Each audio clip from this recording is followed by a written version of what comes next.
cities all shake and quiver and quake as he robs them of their gold. The autumn wind is a raider, pillaging just for fun. He'll knock you round and upside down and laugh when he's conquered and won.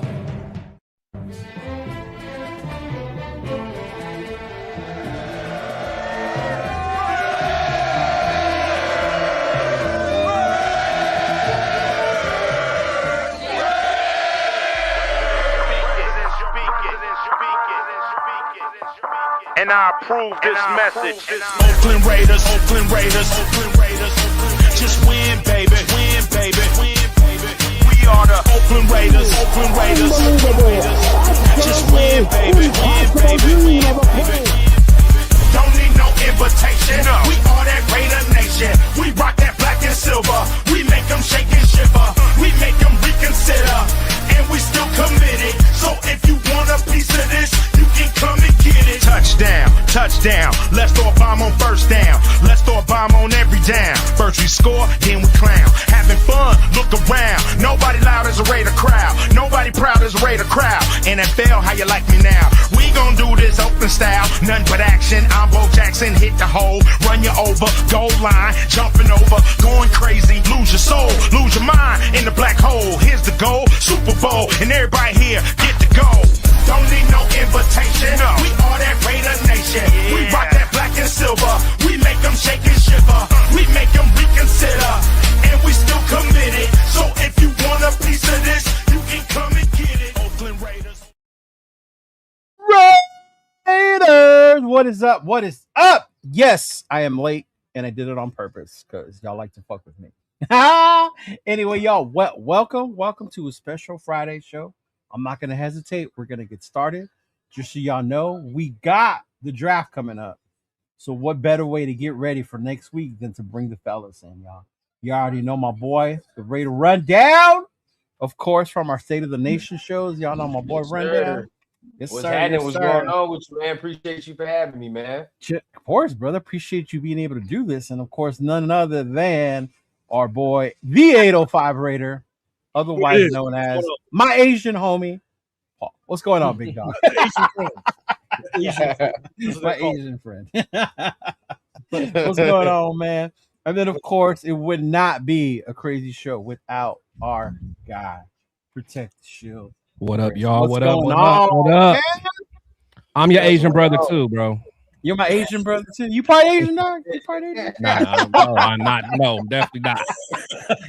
I know you're like the king of certain countries in the Pacific and the Asia. Well, technically, he might be. Technically, I might have a statue. I might have a statue somewhere. But, He might be a statue. Yeah. Out there. Yeah. Who's keeping track? Who's keeping track? I was gonna say though, man, real quick. Now that was a Raider song, man. Now that was a real Raider song right there. I like that. I'm telling you, right? And, a lot of people like try to bring that back to Vegas. I'm at a point where just let it go, man. That ain't Oakland or LA no more. You know? Yeah. let them build their own image, man. But yeah, that's a Raider song right there. Yeah. I haven't heard a good Raider song in a long ass time, bro. Yeah. What was the last one you could probably think of? That one?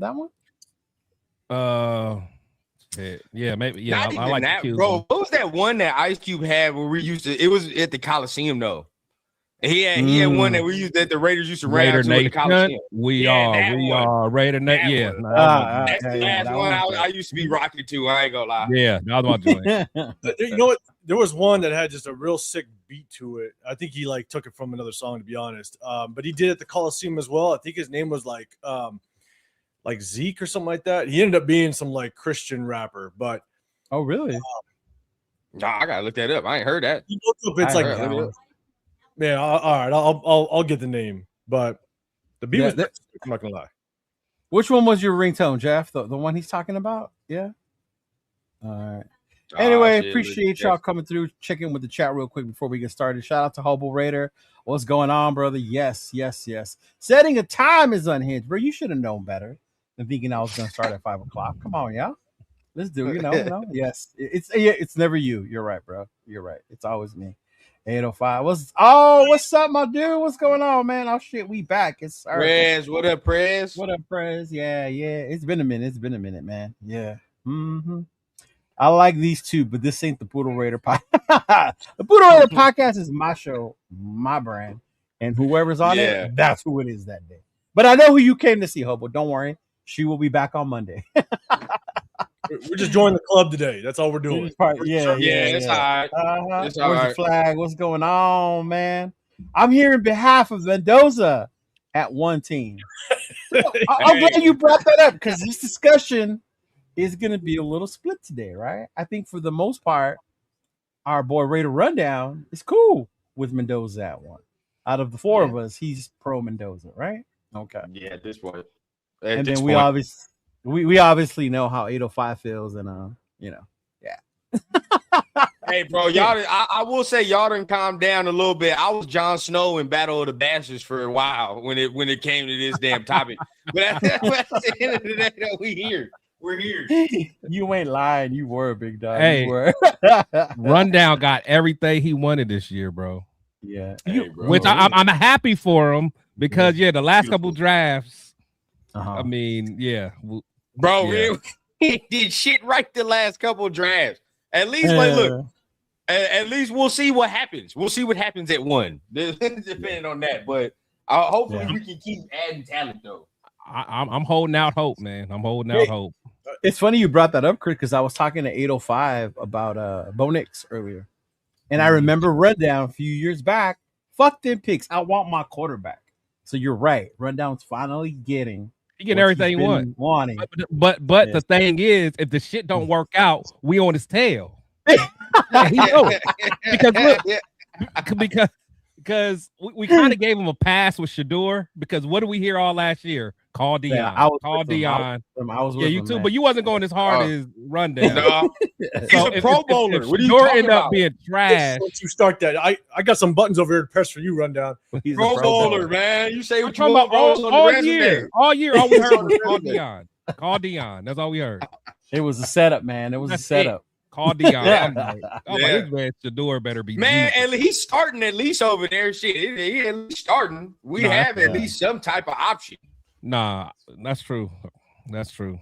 I just remember watching the draft with 805 last year, and he just like, Shador's still there, Leo. Your boy's still there, Leo. The amount of, I don't care the shit that I got last year because of my takes on Shador. Oh yeah, Bro, you were the first one. He was 805 was the first one that 805 early on was like, that's a third round pick. And I used to think 805 I was like, okay, I don't like Shador, but no, not no third round talent. Yeah. You might be right. Now, mind you, going to the fifth, I think the NFL had something to do with that. But I mean, third makes sense.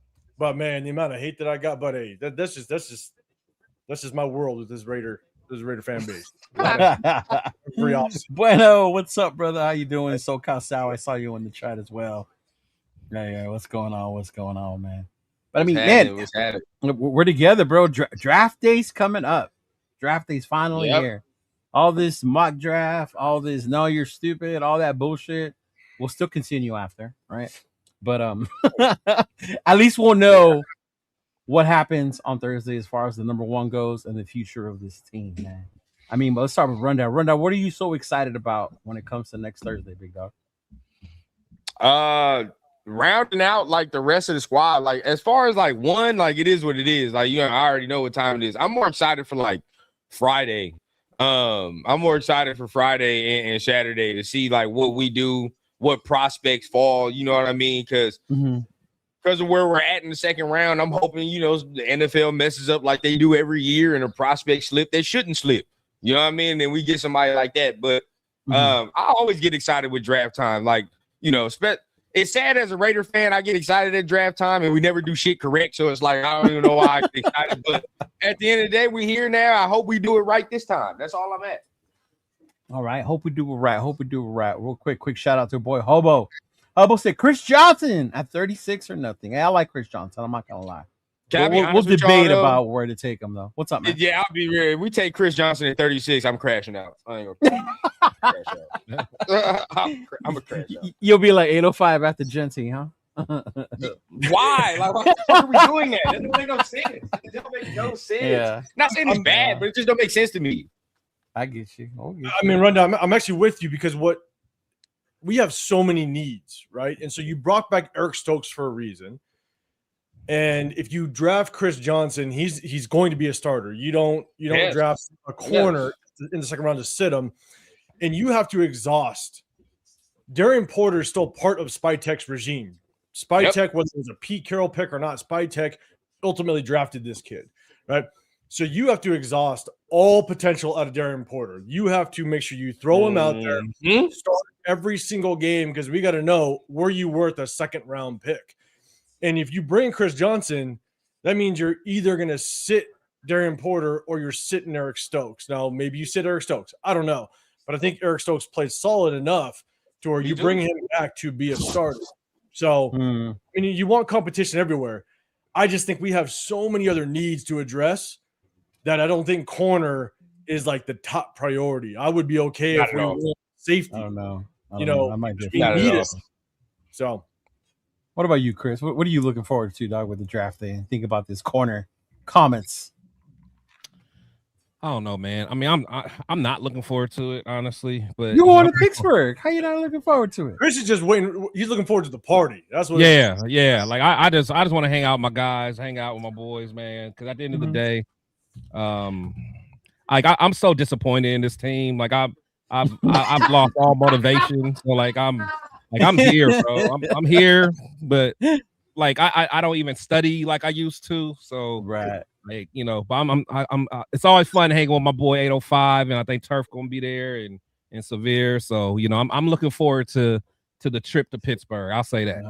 Hey, he's gonna be there. Jeff's gonna pop through. Jeff's there. A lot of people gonna be in the building, so we're gonna have fun. A lot of the super fans are gonna be in attendance, Chris. See, now you mess it up. Now, see, now you mess it up. Yeah. They're gonna be in the building. Was it in Detroit? Did you go with us to the not just the Raider one, but where all the super fans got together at that bar? I probably didn't. I think you got here the next day. You drove. That's right. You weren't there yet. Yeah. So it was like the Buffalo Bills guy. That's where I met the People's Champ from Philly. Oh yeah, I wouldn't do that. Man, bro. Yeah. Chris one year has to go to Bakersfield. I'm definitely not going to Bakersfield. Absolutely. No, man, we gotta convince you. I'm sure they got like a massage parlor there somewhere. I can look. Okay, I'll put it this way: if we trade back, if we trade back and you gonna go to Bakersfield, draft, I will go to Bakersfield. From now on, every year, I'll make it a yearly thing. Which means, ladies and gents, you will not be seeing Chris at Bakersfield. Is what that means. Exactly. Hey, shout out to Rhett, man. I appreciate that. What am I excited for? Ojos Locos. That's what's up, big dog. You gotta know about Ojos Locos. Because that's the place in Texas, huh? In Texas, Vegas, Arizona, and in Cali.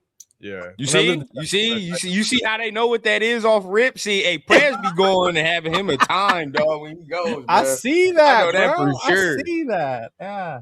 Hey, for real, I'm with you, Prez. I ain't with that Nightbot. That fool had me on timeout last time. At this point, I just leave the Nightbot in so y'all can just get y'all frustrations out on the Nightbot. like no cap. Like, so y'all leave me the fuck alone. Just talk to the Nightbot when y'all get back. Jeff says team trade back is strong on this panel. Minus run moderation for the chat, like to moderate your chat and all that. Sometimes you can do certain things, but they be abusing my shit. So it has a limit on the emojis. That's what it is. You can't put more than 2. And I flood that shit and I get bad. Yeah. Mm-hmm. Yeah. But look, I don't know what's going to happen, but all I got to say is obviously I'm team trade back. But the last time this team has done what I wanted them to do in the first round was back with Khalil Mack. It has been that goddamn long. And so I'm just like, I'm waiting. Oh, so you wanted Mack that draft? I wanted Mack like early on that draft. Yeah. I don't remember. And since that was the Jadeveon Clowney draft, right? Yeah. Since then, have not done a single thing first round that I've wanted them to do. So I'm hoping. I'm crossing my fingers as much as I'm on the 2% of the fan base. Mm-hmm. I'm hoping to do what I want them to do, but we'll see how it works out. You're better off than me. The last time the Raiders did what I wanted them to do in the first round was McFadden. Ooh, McFadden was cold. That was the first one. That was the last one. I'm like, ooh. Because now, okay. Now I was see, the Brock one surprised me, but I was happy about Brock because I loved Brock, but I was just shocked. Yeah, I can't really say that about Brock. I didn't like one of them because I'm like, you know, I didn't think it was a possibility. Yeah, but you didn't crash out like Turf did for Brock. You were surprised. Oh no, because I love Brock. Yeah, I love Brock because I love Brock so much that you remember how I crashed out when the whole Waller thing. So therefore, like I hated Michael Mayer. Yeah. You know, because I actually wanted Darnell Washington. I really wanted him, but I was like, man, I wish we could get a Brock Bowers one day. That's what I really want, but he was still in school. Brock Bowers thing though, because it was shot to Severe and Faro, right? They came out to Vegas and we did kind of a live for that one, and I got a ton of shit because we graded the pick, and I'm with you, Chris. Like I was shocked.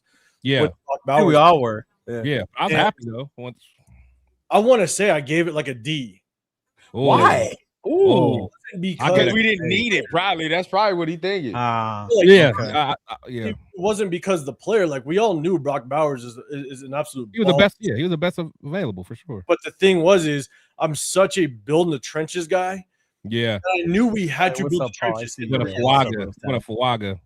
Yeah, you wanted. Well, remember the first was a quarterback thing. And Atlanta did what they did, and then we were like, "Fuck." Yeah, I'm gonna be real with y'all though. Well, no, go ahead. But honestly, I'm gonna be real with y'all, bro. I think the Bowers and the Genty one is worse. We should have took a lineman over the Genty thing.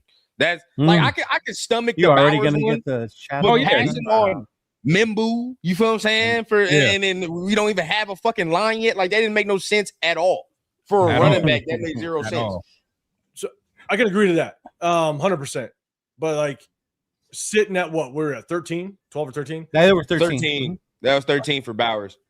My two picks was Bo Nix or Talisi Fuaga. Those are my two picks, and then we went Bowers, and obviously Bo Nix wasn't there. But I'm just sitting there going, Bo Nix is a baller without question. Don't get me wrong. But we have to fix this offensive line. We have to. Right. You know what I'm saying? So that's why I'm sitting there going, why the hell did we do it? And you traded up for Michael Mayer the year before, so you have to cost everything you can out of Michael Mayer. And then we followed up with Genty. So we went two shiny objects the last 2 years in a row. And Bowers gets us 4 wins. Genty gets us 3 wins. And we're the worst rushing team last year. Like, right. At the end of the day, can we build the trenches? Thank you. Hey, thank you. Before we get to the trenches, you guys said when was the last time you were happy? Rundown. When was the last time you were happy with the Raiders draft? He was baby rundown. No cap. I ain't gonna lie. Probably, or they did something you liked. Yeah. It was probably Khalil. Because like I'm gonna keep it a bean. I had to talk myself into I'm just looking back.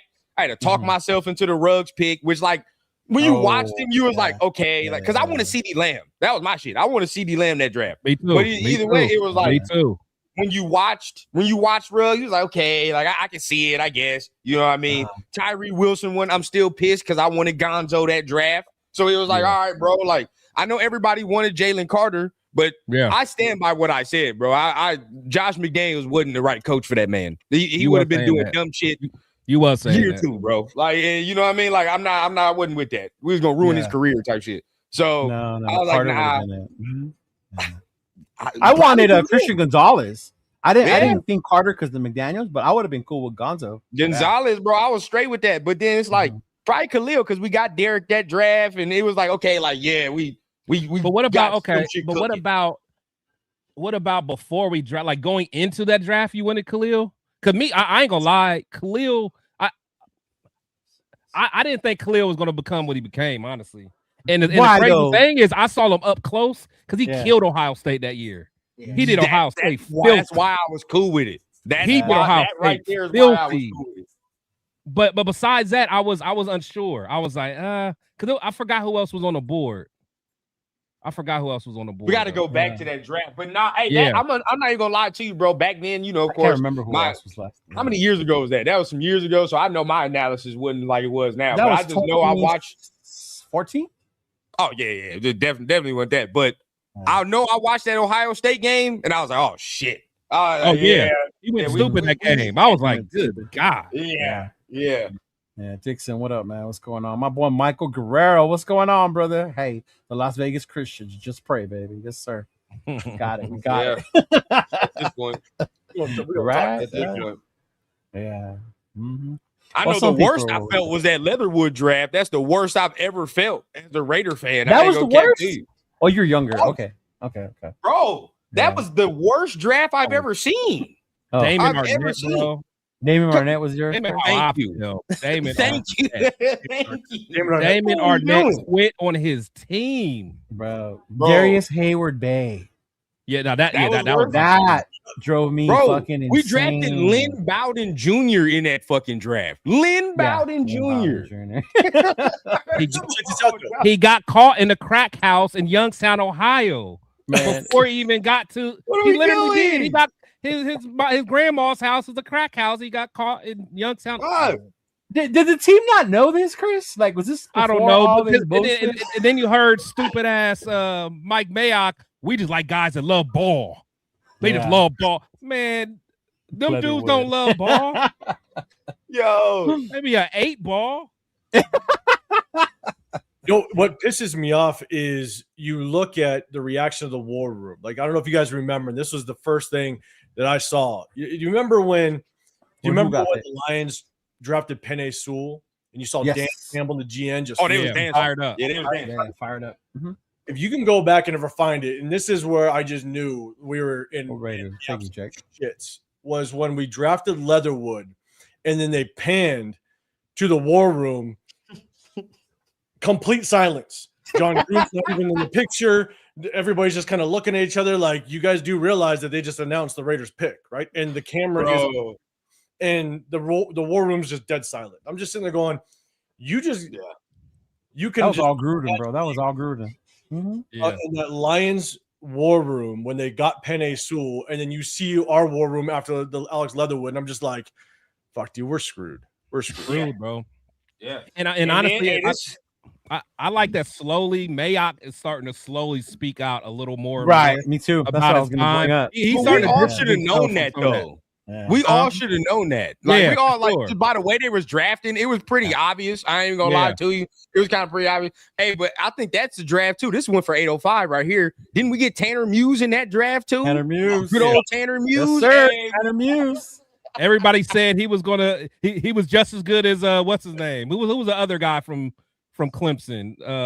Isaiah Simmons. Yeah, he was just a white Isaiah Simmons. Yeah. Oh, shit. Rafa in the building. Shout out to Rafa for his $2 super chat. Hey. What's good, fellas? Rafa in the building. Hey, look forward to your WrestleMania live stream this weekend, brother. I hope to see it. Yeah. Well, give me that look because I said WrestleMania, Chris. I see that look on your face. All right, I'm not gonna side rail, but hey, we're drinking today. Shout out to the chat. Shout out to everybody. Shout out to the chat. Shout out to everyone. Hey. It's funny you guys are talking about the worst draft picks because I was trying to ask y'all a question, and I was like, man, we could sit here naming the worst forever. It'll be harder to name 3 favorite players that we drafted that are not named Khalil Mack or Max Crosby. Yeah. I want to hear y'all's real quick because mine is more modern, updated shit. But so I want to hear because y'all's go back a little further. Yeah. Uh-huh. Wait, Chris, what were your 3? Your 3 favorite? My 3 favorite, like since not named Max, not named Max, or not named who was the Khalil Mack? Yeah.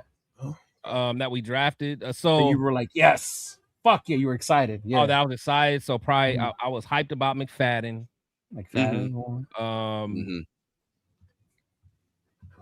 Oh, JPJ. I was there. Sure. I was there. Yes. About JPJ. Yes. For sure. I was hyped. I was hyped. Hell. You ran around Detroit on that one. It's gonna work out depending on how we use the system. We still might be good on that one too. Yeah. Tyree. Shit, I probably had to say Brock because the fact that we got him, I was just so happy just because I knew he was a dog.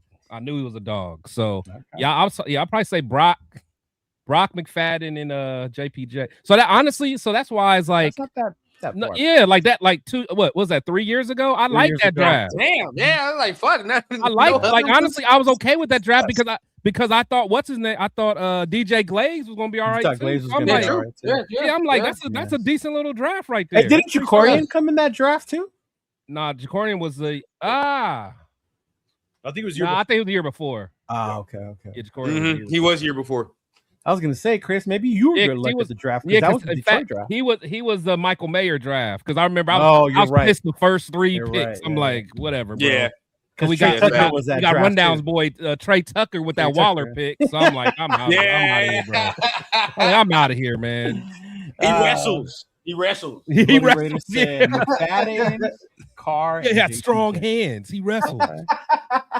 Where you at, 805? So I gotta say, I have a little bit of a story because one of them was Colton Miller, and it's not because I liked Colton Miller. UCLA? I didn't like Colton at all. Well, it's not because I didn't like. It's not that I didn't, or that I liked Colton Miller. If you remember that draft, because I was high. I forget it was a defensive lineman that I was pretty high on in that draft. It was either defensive lineman or linebacker. And then, if you remember, it was about 3 picks before us. The Broncos drafted Bradley Chubb, and they had DeMarcus Ware on the other side. Oh yeah. Like, they picked up Bradley Chubb. Like, oh shit, we got trouble. Yeah. Tackle is not on the radar. You better veer real quick. Because who was the top tackle was what, McGlinchey or whatever his name is, and he got taken. McGlinchey, and he's not as good as Colton now. So but coming out though, I think that's who we wanted, and I think he got taken. I think that's why we traded, because I think he got picked right before we were going to be, because he was a top tackle of that draft. I think Colton was like 3rd or something. He was like the 3rd tackle or something. That's one of the ones we actually did the right damn thing. Damn, I would never have thought somebody would say Colton Miller. It wasn't that Colton Miller was on my radar. It was that I love that they and addressed the offensive line. Because they had just drafted Chubb and Bradley Chubb to deal with twice a year. So I loved just the pickup of the position. Okay. And I'm gonna be real with you, man. I'm kind of going through my Rolodex of our drafts. It's tough, man. It's hard. It's easier to name the bus. It might be, to be honest with you. I think the last time it was Khalil Mack. The last time they chose who I wanted, and you said Max. Like, I'll be real. Not Max. None of us knew about Max. Yeah, we didn't know about Max was my sleeper that year. I really did like Max that year. And I'm going to the 49er game. Anybody going to the 49er game? My dad, my brothers, we're all going to it because they're all 49er fans. And you guys can ask the question. And my dad remembers I was high on Max that year. But I'll be real. Outside of that, it might be Cody Lindenberg in the last pick last year. I'm being dead serious. He did like Cody. He did like Cody. He did like Cody. That's wild. He did like Cody. Yeah, I thought Cody would have been a solid special teamer. And we didn't address the linebacker room at all that entire draft. The real bird going into like the 6th. I was like, Cody Lindenberg there. Gallery and Chester McLaughlin. Yeah. God damn. Chester. Sheesh. I'm gonna keep it a bean. My first one gonna surprise y'all because I already know how Leo and Chris gonna look at me. But I did want Josh Jacobs that year. I did. Yeah. Fuck yeah. Let's go. I was happy as shit when we got Josh Jacobs, bro. Hey, the crazy thing is I didn't even want Jacobs that year. Really? No? Nah. I saw what he was doing with Alabama that year and that championship run. I was like, we need that. You know why I didn't want Josh though? Well, because I think it was still a small possibility that we could have kept beast mode one more year. And I was beast mode still had a little juice in him. And I'm like, we had 3 first-round picks. I'm like, we could have really changed the whole scope that year. Yeah. When we got him, I'm like, yeah. I ain't gonna lie though. Josh was the last running back I really remember that had a perfect setup coming into the league because he didn't have no wear and tear. No, he was like the third back. He had like 200 and some carries or some bullshit. Yeah, he had nothing. He had nothing. He was obviously the third, like the best one out of the group. So $100 to whoever on the panel is the drunkest tomorrow. What's going on tomorrow? Why are we getting drunk tomorrow? Yeah, I thought that's a whole week from now. We gotta wait. Hey, Leo, I am actually shocked. No disrespect to the people that like WWE, but I am shocked just how popular WWE like. Yeah, dog. Don't I'm even telling you, man. Telling It's you. wild. started. It is wild to me. Matt Carr Cooper. And the crazy part, 805. Oh, I did like Coop. I can't lie. Cooper. I did like Coop. I'm tripping. Yeah. That was mine. I got excited for Cooper because I really like Carr. I wanted him to have a receiver. I did. So like I got Coop. excited for Cooper. Yeah. I did like Coop. I did. Okay, so these necessarily don't have to work out, but no, they don't have to work out. Yeah, You got excited for there it. are. I ain't gonna lie, like in the younger days, I wanted Carl Joseph to work out so bad, bro. Me too. I really did. Oh, I wanted him to work out so fucking bad. Me too. Wow, like bro, yes, like we got a thumper, you know what I mean? But it just didn't materialize, man. It couldn't Rolando materialize. McClain was another one. I wanted him to work out so bad. I was happy. Yeah. We finally got a did like linebacker, and You didn't?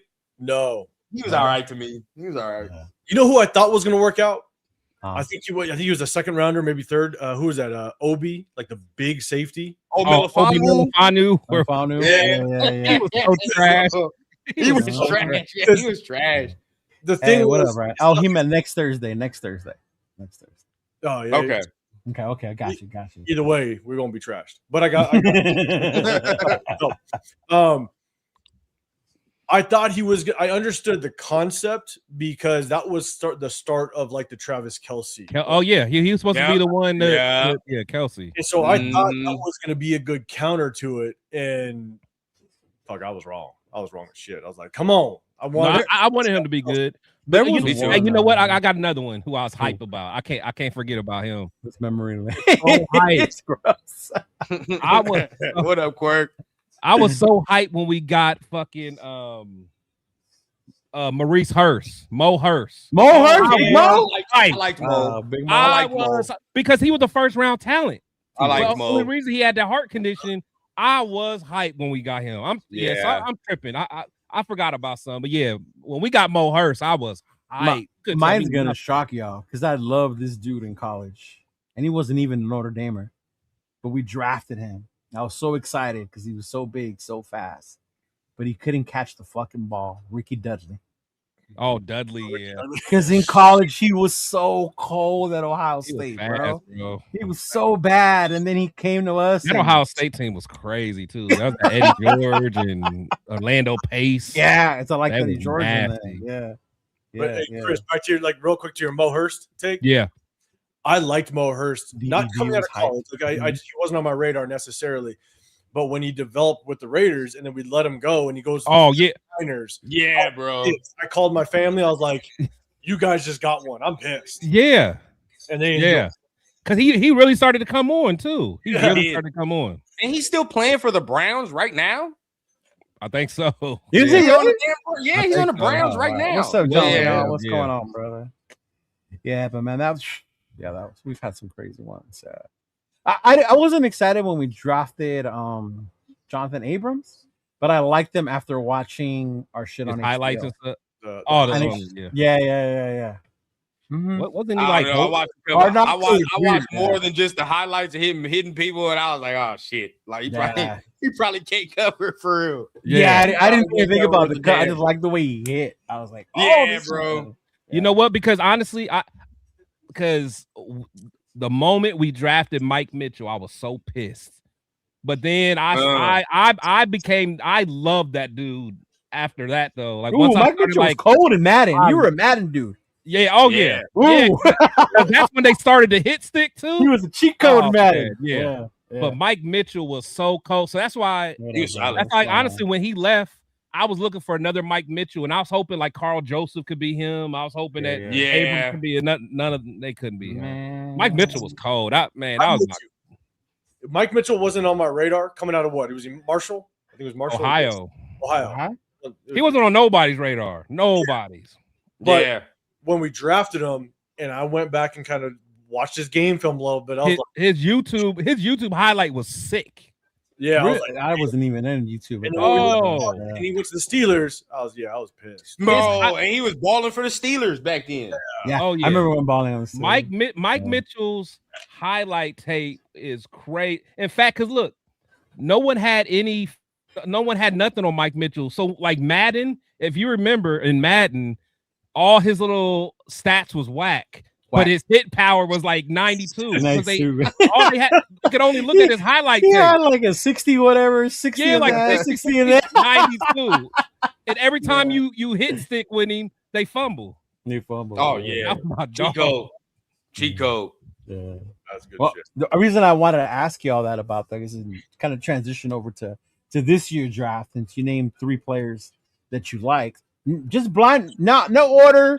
Know who should take them, right? But we'll start with rundown. Who are your top 3 players in this draft? That are just like my guys? Just your guys. You just like 3 dudes, yeah. Regardless of where they go. Just 3 dudes that you like. Denzel Boston. Emmett Johnson, the running back from Nebraska. And then, you know what? I'm going to be real, man. I just like the way he fucking plays, dog. I like Lee Hunter. I really do. Ooh, I really fucking Lee Hunter. Yeah, so I'll do those 3. You do like that running back from Nebraska. You keep talking about him. He's cold, dog. He's cold. I don't know why people ain't talking about him more. Rundown. I don't know if you've heard of this guy, okay? But well, kind of Chris throws his out, I threw my out.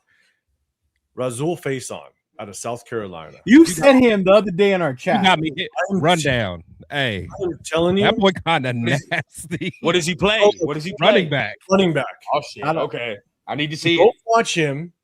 He played at Utah State, then transferred to South Carolina, and I was He actually went violent. Oh yeah, I gotta watch that. And struggled a little bit at South Carolina, but that entire South Carolina team was ass. Yeah, they suck. They suck. You go watch his Utah State film and some of his South Carolina tape, bro. Like I'm thinking, I'm watching a bigger like James Cook, just with his wow. But then he's big, shit. Like running through tackles. Like I gotta look at it. Like a young Steven Jackson. Ooh, Steven Jackson was cold, bro. Just violent. Yeah. I mean, not as big as Steven, but he's but he was big. Yeah. They have him damn near like late day 3, almost an undrafted free agent. I'm just sitting there. I was gonna say, is he gonna be like one of those undrafted ones? Is he got like? Is it like some off the field shit? Like what's going on? No, it's film apparently- competition. I thought you said he had something, or you were joking. I was joking. Okay. I was like, yeah. Quirk said, watch South Carolina versus Virginia Tech. Faison was And Quirk is my SEC dude, man. He an Alabama fan, so I know he on SEC ball for sure. I just randomly came across like a clip, and I just on YouTube. I gotta check that out. Quirk. As soon as I saw, I was like, "Holy shit, who is this?" Yeah, I like it. I like his game. Y'all done gave me something to watch after this, boy. I know. I'm in. You're gonna like him, man. Yeah. You could literally fuck around, draft him, and he'd take Genty's spot. I'm not gonna lie. Man, you just want to get the chat. Don't tell me that. I will watch. You know I'm clipping that and putting that up tomorrow, right? But there's something to him. He might be a fumbler. I don't know. I haven't watched enough of him. There's got to be a reason why. But what I saw, I mean, he has that like it's a mentality. You know, like there's some runners just got that mentality. Like I'm just gonna run through you. I don't give a fuck. But now I do think there are other backs that do have it up in here, but I do want to watch him because I ain't him. So I'm gonna watch. I'm dead serious. You can say, "Whoa!" What they said was what Dante was saying. If I remember correctly, Dante was saying that basically he was transferring schools, and so he kind of got caught up in transferring schools, and then he kind of had to work his way into the next team. Right. And so he ended up being the starter, but it was like there was like transition periods. But like most people say, like the tape don't lie. Like and then I messaged Chris and Severe. I was like, this guy, there's got to be something on him. Yeah. Like, I thought you were serious. When I was watching him, I thought you were serious. I'm like, oh yeah, he got a couple felonies. There's a dude in the draft right now. There's some people like they got some felonies. So it's like maybe. And this regime ain't fucking with no one like that, right? That's where they want the character guys and stuff. They don't. Like that. They don't.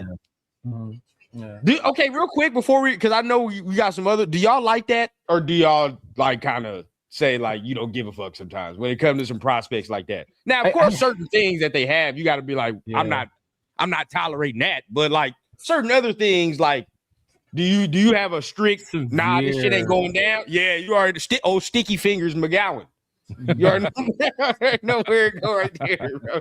How would you how y'all feel about that? You know, there's a certain organization like the Chiefs don't give a fuck. They take whatever, bro. They don't care. We don't got the organization that can handle that. Yeah. Not the organization or the city, bro. You're right. I don't think we have a strong enough infrastructure of the front office to handle shit like that yet. Or leaders. We don't have enough leaders in the locker room either. Mm-hmm. I agree. I know why 805, by the way. I know why this dude is I can already tell you why he's not getting talked about like that. I can already tell you why. It's because he's 26. Oh shit. But that's the thing though, because his second contract, he'll be 30 years old. He's 26 and 5 feet. He's 5 foot. Dante did mention that he's 5 foot. Oh man, he is. He said sticky fingers. We're sticking a pistol. No, for real. How tall is he? Is he Diego Pavia tall or Genti? Bro, he's 5 feet. I'm not lying to you. He's 5 feet. No, he's not. Like Darren Sproles? I'm on Google right now. No. I'm on NFL.com. No. That's actually a typo. Go to something else. I saw that. He's 6 feet. It's insane, bro. 805 got us over here looking for a 5 foot. Talking about, man. I'm almost right here. That age, though. That age is a big thing, though. Run down. Hey, we had Tyrion Lannister. Was he one of those COVID 8 school kids or what? Maybe because you being 26 still having eligibility. You probably was like during the COVID shit too. He probably was. You up there with but at the same time, he went the last. He went the last chance you and shit. Real shit. Hey, Drake thinks I'm 5 feet. I don't know why. Why? Bro, he tall. I'm the little homie of the group. I'll say me, y'all know. Me and Leo, the little one. Well, not little. Yeah. I know what you mean. But here's the thing: the reason why is he might be 26. That's fine. If I get him in the 7th round, I'm running to the goddamn podium. Like that's one. I'm with you. 2. I'm with you. Running backs don't get second contracts. That's why That's why. Yeah. And I was thinking by the way you think about running backs, they don't get a second contract. They don't. Kenneth Walker, case in point, Super Bowl MVP, and they're like, "I'm going to let you." John Connor. That's wild to me. Like that's just how people don't. That's how teams don't prioritize running backs anymore. You don't get second contracts. John Connor, if that were to happen, bro, there'd be a subsection of Raider fans that say they wouldn't be a fan of this team. Man, if that were to happen, I think me and Rundown would be the only ones at that thing next Friday. Probably. Hell yeah, probably. The only ones in attendance. 805 and all them would be happy, bro, because that means we traded back. That means we traded back. If that's the case. Yeah. I told Leo, as soon as we hit the 4th round, I was sitting there going, if you're going to pull the trigger on Shedeur, you do it now. Like we need somebody. When the 4th round came around, I'm like, pull the trigger. Because you're not gonna your career is not dependent on a 4th round. On a 4th rounder. You did say that once a 4th round. Exactly. Yeah. So pull the trigger. We need a project. I thought Shedeur Sanders' ceiling was someone like Geno Smith. So I was like, do it. But obviously it didn't happen. You only name one player though, dog. I said name 3. Me? I know. 805. Yeah.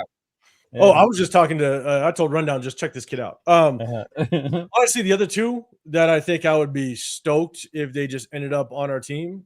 Faison was one. I actually like Carnell Tate a lot. No, my dude. Me too. Tate a lot. Yeah. There's no way. Yeah, there's no way to do that. With the trade back, there's a way. Rundown. Gotcha. We traded back the other day and we drafted Carnell Tate. Who's throwing him the ball? Josh Dobbs? It don't matter. No. Hey, Josh Dobbs, that's a top 10 receiver. You can't use that no more because we have Cousins now. You can't throw Josh Dobbs out there to me no more. You still got Ty Simpson out there. Oh my God, dog! Oh my God, we'll get into the talk. We'll get into the bro. I will throw something if we draft him in the 1st round, bro. I'll throw something all the way to a goddamn Super Bowl. No, I'm just with the trade back, Carnell Tate. I think Carnell would be a fucking baller. And again, that's the only reason why I would prioritize a receiver in the top 10 is because if you can get a top 10, you're going to pay him like the 40th ranked receiver for the next 5 years. Like you get him on a cheap ass contract. And so that's why I would go receiver. Even if you That's don't, why I wanted T-Mac last year. Mm-hmm. I wanted T-Mac and Kelvin Banks. I'm with you. Even and then if you trade back, Francis Magua. I think Francis Magua. Yeah. So I do that. Damn. In a heartbeat. Shit. Big Oos from Miami's real, bro. He's real. Yeah, I got 2 receivers that I think I'd be stoked as hell if we did get them. I got some late round guys, but Ted Hurst. I really like Ted Hurst. Oh, we'll get into him right now a little bit. And then I'm telling you, I just got to get over the Tennessee PTSD. But that Chris Brazzell, he looks nasty. Yeah, really? that Tennessee thing, man. That's hard to get by. I'm scared, dog. I'm scared. He's much more complete receiver than Deontay Thornton was. I mean, Deontay Thornton agree with that. Was like my ranked receiver last year. Okay. He is a much more polished receiver than Deontay Thornton is. Like I agree with that. Raiders. And so like Chris Brazzell, if he did, Ted Hurst at 36. Wow. I gotta get past that Tennessee PTSD. I'm not gonna lie, it's real. It is real. Bro, no Tennessee, he scares me, no dog. run routes. Yeah. He scares me, dog. Hey, Chris already know where I stand when it comes to receiver, bro. Me and him been talking about Boston for months. That's my guy, dog. I hope he falls to the second round. Chris, do you remember his dad? Who? Isn't it David Boston? I don't think that's his dad. That's not his dad? No, I think it is. I think. Oh, is it? Yeah, I think it is. That's David Boston's son? Yes. Uh-huh. Oh, damn. Oh, hell yeah, I remember his dad. That was a beast. A beast. But what did he lack, though? Speed. Oh, it's not his pops? Okay, never mind. I don't think that's his dad. Okay. All right, no, I was just asking. Man, help us out. Even though you on vacation. Thank you. What about you, Chris? Your top 3, big dog. They don't even have to be Raiders. Just 3 players you love, or if you want them on the Raiders. However, what's going on, Raquel? What's up, girl? I ain't gonna lie. I like what's his name? Jordan Tyson. Yeah, I like him, man. I really do. Mm-hmm. I mean, he's a risk, of course. I like. I know. Casey Concepcion. Mm-hmm. I ain't gonna lie. I mean, again, I know he's not someone we'd get. I think that what's his name, the tight end from Oregon. I think he's gonna be if the Chiefs mess around and get him, that's gonna be nasty work, bro. Yeah, that's gonna be nasty work. I want to see him go to the Rams, bro. To be honest, who I'd be even more afraid if the Chiefs get him? Who? It's Tyson. Yeah, that's what I'm saying. Man, I'd be afraid if they get Malachi. Not Malachi. I mean, Lemon. If they already get Makai Lemon. Would I? Yeah, I would. Like if Jordan Tyson goes to the Chiefs, yeah, that's nasty. I'd be pissed. Yeah, I'd be pissed. That could get sick. I really want the Chiefs to try to draft one of them linemen. That's what I want them to do. Like from what I've been seeing from the Chief things, a lot of them are leaning towards that lineman because they do have them draft Spencer Fano or some shit. Like I'm cool with that. I ain't gonna lie to you. I don't want to burst your bubble because they pick later in the first round. They thinking they might get your boy Boston. I'd be pissed. Yeah, I would. I was like, oh, Rundown would not like that at all. First rounders, huh? Yeah, they have 2 first rounders. Bro, I would be pissed if they did that. Yeah, some Concepcion to Kansas City. You might be able to see that. Concepcion. You know they're gonna get a corner though. They're gonna get a corner. For sure. They have to. Yeah, so they're gonna get a corner with one of those picks. So what? One of them Tennessee dudes, or because it's McCoy and Hood, I believe that's the 2 that they can get. They ain't gonna get Delane. They can't get Delane. It's Delane gonna go top 5. Yeah. So he might not top 5, but he might go before them though. I think he'll go before them. They got pick 9, right? Yeah, he'll go before them. So it's funny though. About him. Nobody mentioned this guy being their favorite or top player. Oh man. Yeah, we're taking him number 1. That's Rundown's guy. We already taken him. We already taken him. No, that's why I said favorite player in the draft. It didn't matter if you were taking him. You just like this dude to play. If he's available in the 3rd, I'm pulling the trigger all day. The 3rd round, this guy. Oh man, 3rd's the magic number. Oh, damn. That's crazy. See, I'm not as bad as y'all as far as the Mendoza hate. 3rd round's crazy. Yeah. I don't even hate Mendoza. That's the thing. I don't even hate him. No. Yeah, I don't hate him. I just don't want him one overall. That's all. No, but why though? Y'all go ahead because y'all about to. No, I'm gonna ask a rundown why. That's why. Yeah, I mean, for me, it's just I just look at big picture, man. Like I just think that when you're coming off, when I think next year's draft is going to be similar to what that 2024 draft was, where you don't have to be in the top 2 or 3 to get a franchise quarterback. And just looking at our schedule. I got us at a max of 6 games winning anyway, regardless of 6 is high. Yeah. Mm-hmm. Look at the schedule. I mean, we play, what's the other division we play? The NFC West. Yeah. Mm-hmm. Yeah, so we play the NFC West, and then our division, and we also got the I forgot anyway. Just look at the schedule. It's not to me 6 games. Mm-hmm. But yeah, I just don't feel that he's that generational type guy. I think he could be a middle of the road type dude. I think he's very smart. I think he'll pick up things well, but I don't think he can put a team on his back. And I think there's guys next year that have just more talent than him that is going to at some point overlap him and be able to be better than him faster. I just think that's it. Mm-hmm. I mean, I'm gonna get into it, but rundown. We could definitely go back and forth if you'd like. I'm gonna start out with I am very careful with just overvaluing quarterbacks that are surrounded by literally the best talent, the most talented team we've seen in college football. Like a JJ McCarthy, the way he got overvalued. Well, I mean, and I've said it. I grew up in SoCal, right? I grew up in the USC days with the Matt Leinerts and stuff like that. I'm a Florida Gator fan. The Tim Tebow's, the Chris Leaks. Yeah. Thing is, and you look at all the former Alabama quarterbacks. I say former Alabama, like pre-NIL Alabama. Not this year Alabama, but pre-NIL. Pre-NIL. With overvaluing quarterbacks that literally were not asked to do much for their team at all when they're surrounded by literally the best units in football. And that's where I'm very careful.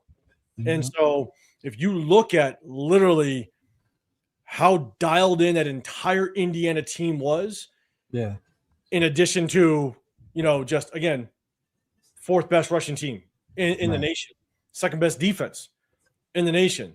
They averaged 41 rushing attempts each and every game. In college, you average 60 plays a game.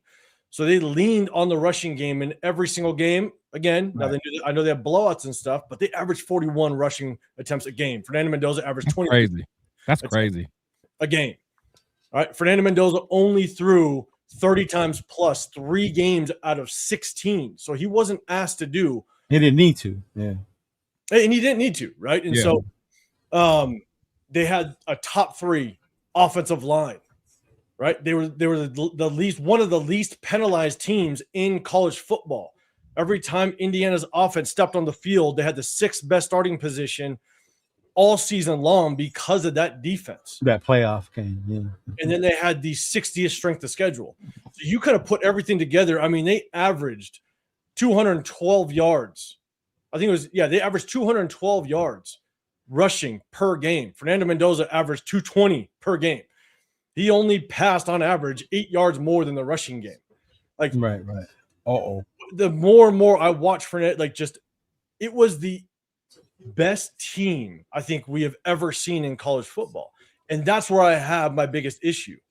My boy swam off. That's pretty big. He swam off the boat to get into the conversation.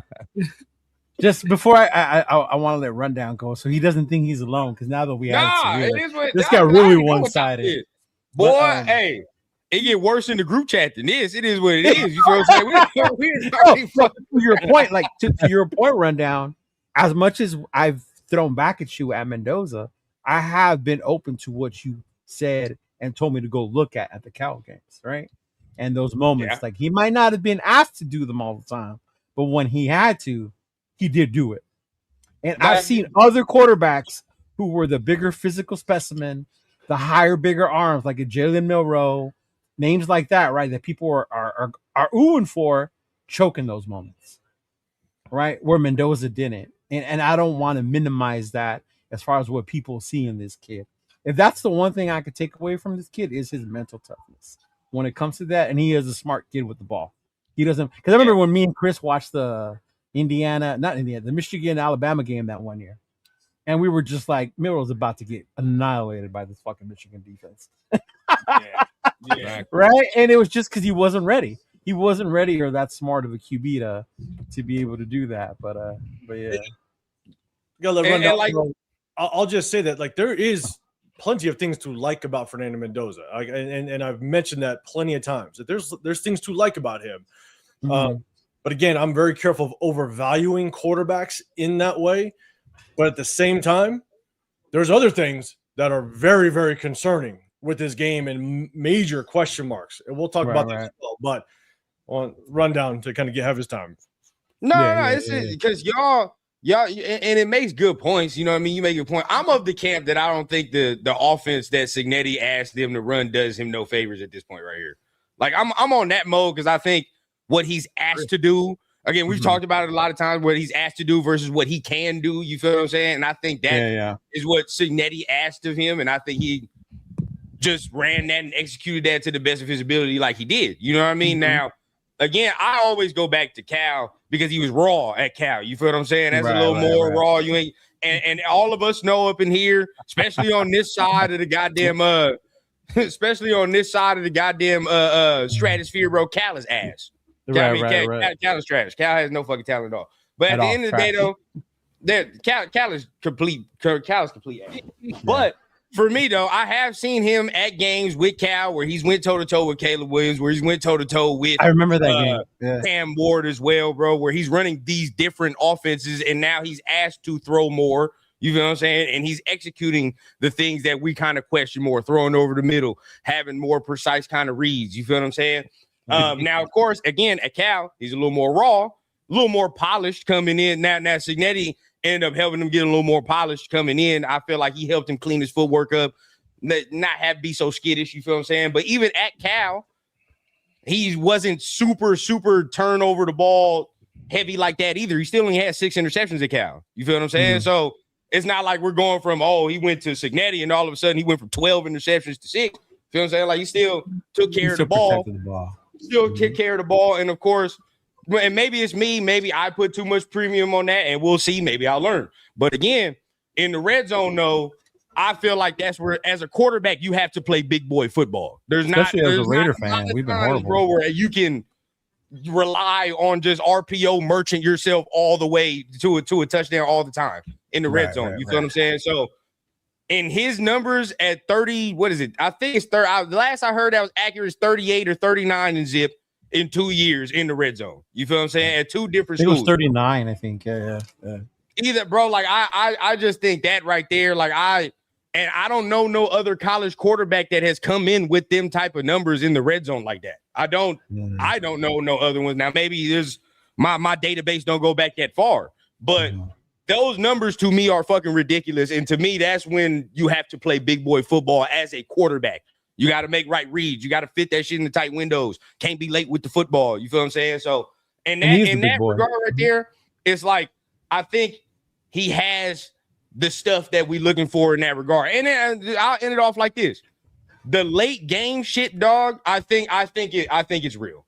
Just me, I'm on the fence of, I think that late game shit is real. I've seen him do it at Cal. I've seen him do it at Indiana too, bro. He's done it multiple games in multiple different spots. You feel what I'm saying? Now, he had to do a lot more at Cal. You feel what I'm saying? Where now it's like the defense is so ass, I got to go right back on the field. You got to score again. You got to keep doing that. That was the Pac-12 days. You had to score 50 points a game.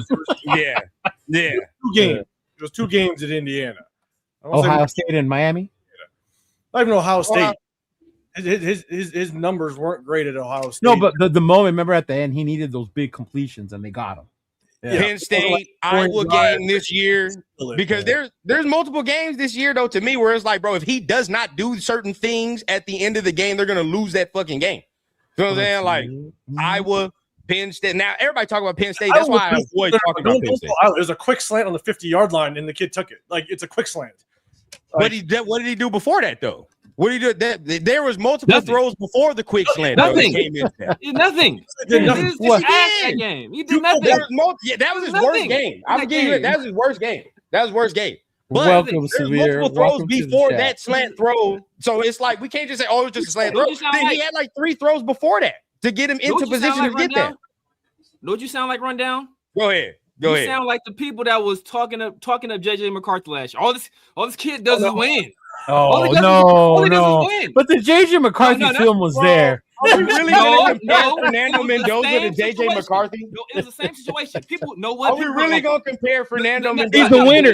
Hey, Severe, he's the winner. He's the winner. McCarthy was like, what, 27-1? When you use the winner as the reason, 27-1. And know what people always said? Bro, I said late game situations. How many late game situations are we talking about? Know what people said last year about JJ McCarthy? JJ McCarthy was by far the most efficient quarterback on third down in the nation.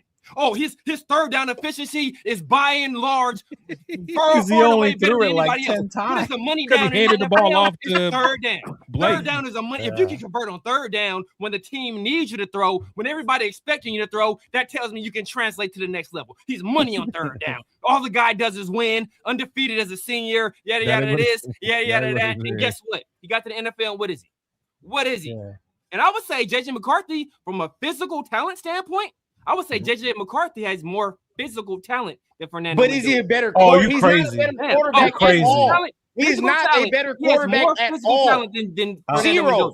That's not. Are we going to sit here and say that they're the same prospect? That's what we're saying. Between the years, and are they the same prospect at all? No, they are not the same prospect at all. It's a lot of the same arguments being made. Know what the main difference between JJ McCarthy and Fernando Mendoza is that Fernando Mendoza had the year at Cal, but people want to point to, well, no, you know he did this at Cal, right? And that's the argument I fucking hate. Know why I fucking hate that argument?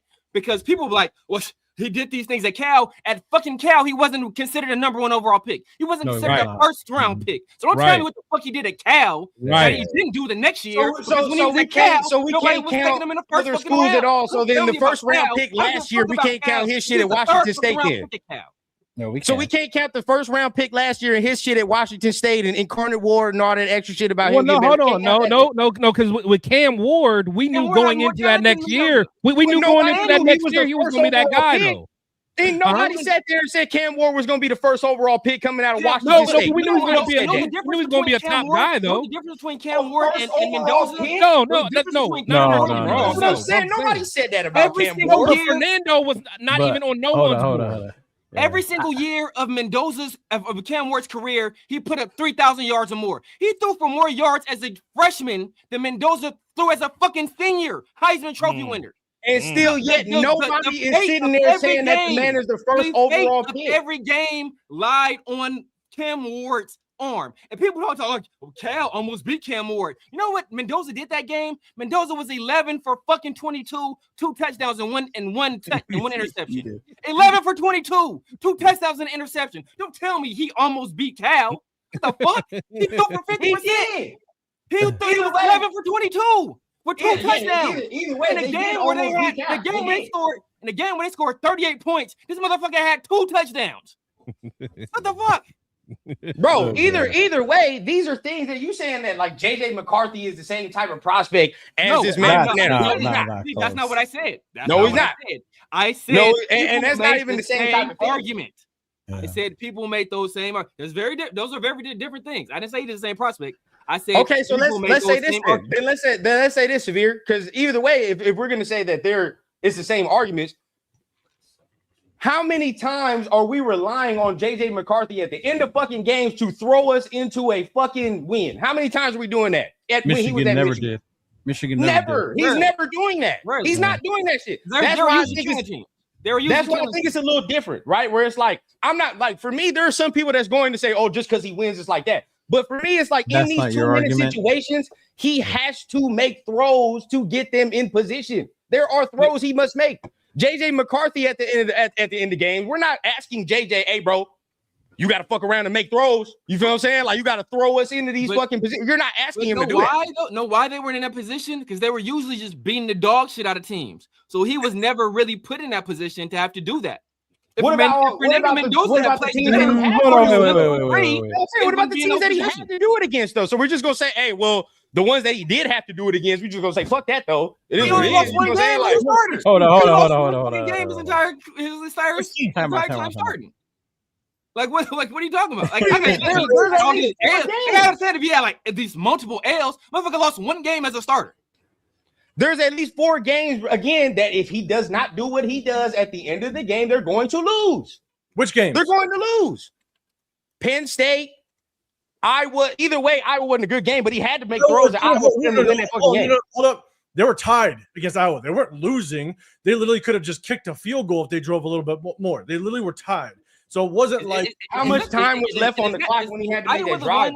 What game was the one where he would Omar Cooper made the crazy ass catch in the back of the end zone? State. That was Penn State. That's why I don't like talking about Penn State. Because everybody talks about Penn State. And Penn State was ass, turned out to be ass. And that's Omar Cooper. But that drive didn't start at the 2, though. That drive, that's what I'm saying. Like that's why I don't get that drive with Omar Cooper did not start at the 2 where he had to make that catch. That drive started at the fucking 20. I give him the Ohio State game. Ohio State game, he came up clutch. Ohio State game was hella clutch. Miami, but guess what? Miami came up clutch. Miami, he was ass and he completed 4 passes the second half. Bro, I don't want to hear that shit. He had the one crazy play. I give him credit for that. And they were already 4 passes in the second half. But I don't want to hear how clutch you are. That offensive line was getting ass with that game, bro. They was getting their ass with that game. I mean, they were going up against Bain and Messidor. But that's the same. Look, nobody made those excuses for Dante Moore when Dante Moore was missing. And like the entire fucking starting offense, Dante Moore sucks. He's terrible. Because Indiana whooped their ass. Everybody went a whole nother way with that. But Dante Moore had a whole first game against that you can go to with him and say where everybody was. It was evenly matched game. It was evenly matched. It wasn't evenly matched. I don't personally like because everybody was looking at me like this ass game. Nowhere near the skill players, nowhere near the offensive line, nowhere near the coaching that Fernando Mendoza had, and he's like 2 years younger than him. But then we got to remember, nobody expected his best into that game is DeCorian Moore, who's a true freshman. DeCorian Moore is going to be a dog in a year or two. He's going to be nice, but he's a true fucking freshman. He's not fucking Jeremiah Smith. He's not Ryan Williams from last year. He's not the kid from Miami this year. He's younger. His best weapon is fucking Kenyon Sadiq. Now let's be honest here though. At that point in the season, when they played Oregon the first time, I don't think there were many people that were still saying that Indiana was going to beat Oregon that day, though. They were still underdogs that day. Or the second time? No, that first time, bro, nobody was they were saying Indiana's on the come up. Feel what I'm saying? But nobody was saying they finna beat Oregon, though. Nobody was saying that. I don't remember the narrative. I think they started becoming national news. It was after Oregon when they beat them. Everybody was like, "Oh shit, they might be something." But before that, they was like, "Nah, bro." It was that matchup where people were like, "This is basically for the Big Ten. Whoever does this, whoever wins this game is basically the best team in the Big Ten." Outside, I remember that most people were like Indiana's second place in the Big Ten because I think they were like Indiana not there yet though. I do remember that. A lot of people like Indiana not there yet to fuck with Oregon because if I'm remembering correctly, I might be tripping, but Oregon just came off that Penn State game. Remember where they get in the whiteout, and that's before everybody found out that Penn State was ass. So at that point, everybody was like, "Oh shit, Oregon just beat Penn State." You feel what I'm saying? Like they coming back home. Nobody was expecting Indiana to do them like that in that game. Yeah. Now I will say this because I'm always fair, bro. Like I'll argue on the other side, but I ain't gonna always be like, oh, I'm gonna have my blinders on. That game was one of the worst throws I've seen him make in that first Oregon game. I will say that one where he was on the run and it was a fucking that was one of the worst throws I've ever seen him make. Those are the type of throws that you have to evaluate out of Fernando Mendoza. It's not the RPO, it's not the back shoulder fade. That's what you have.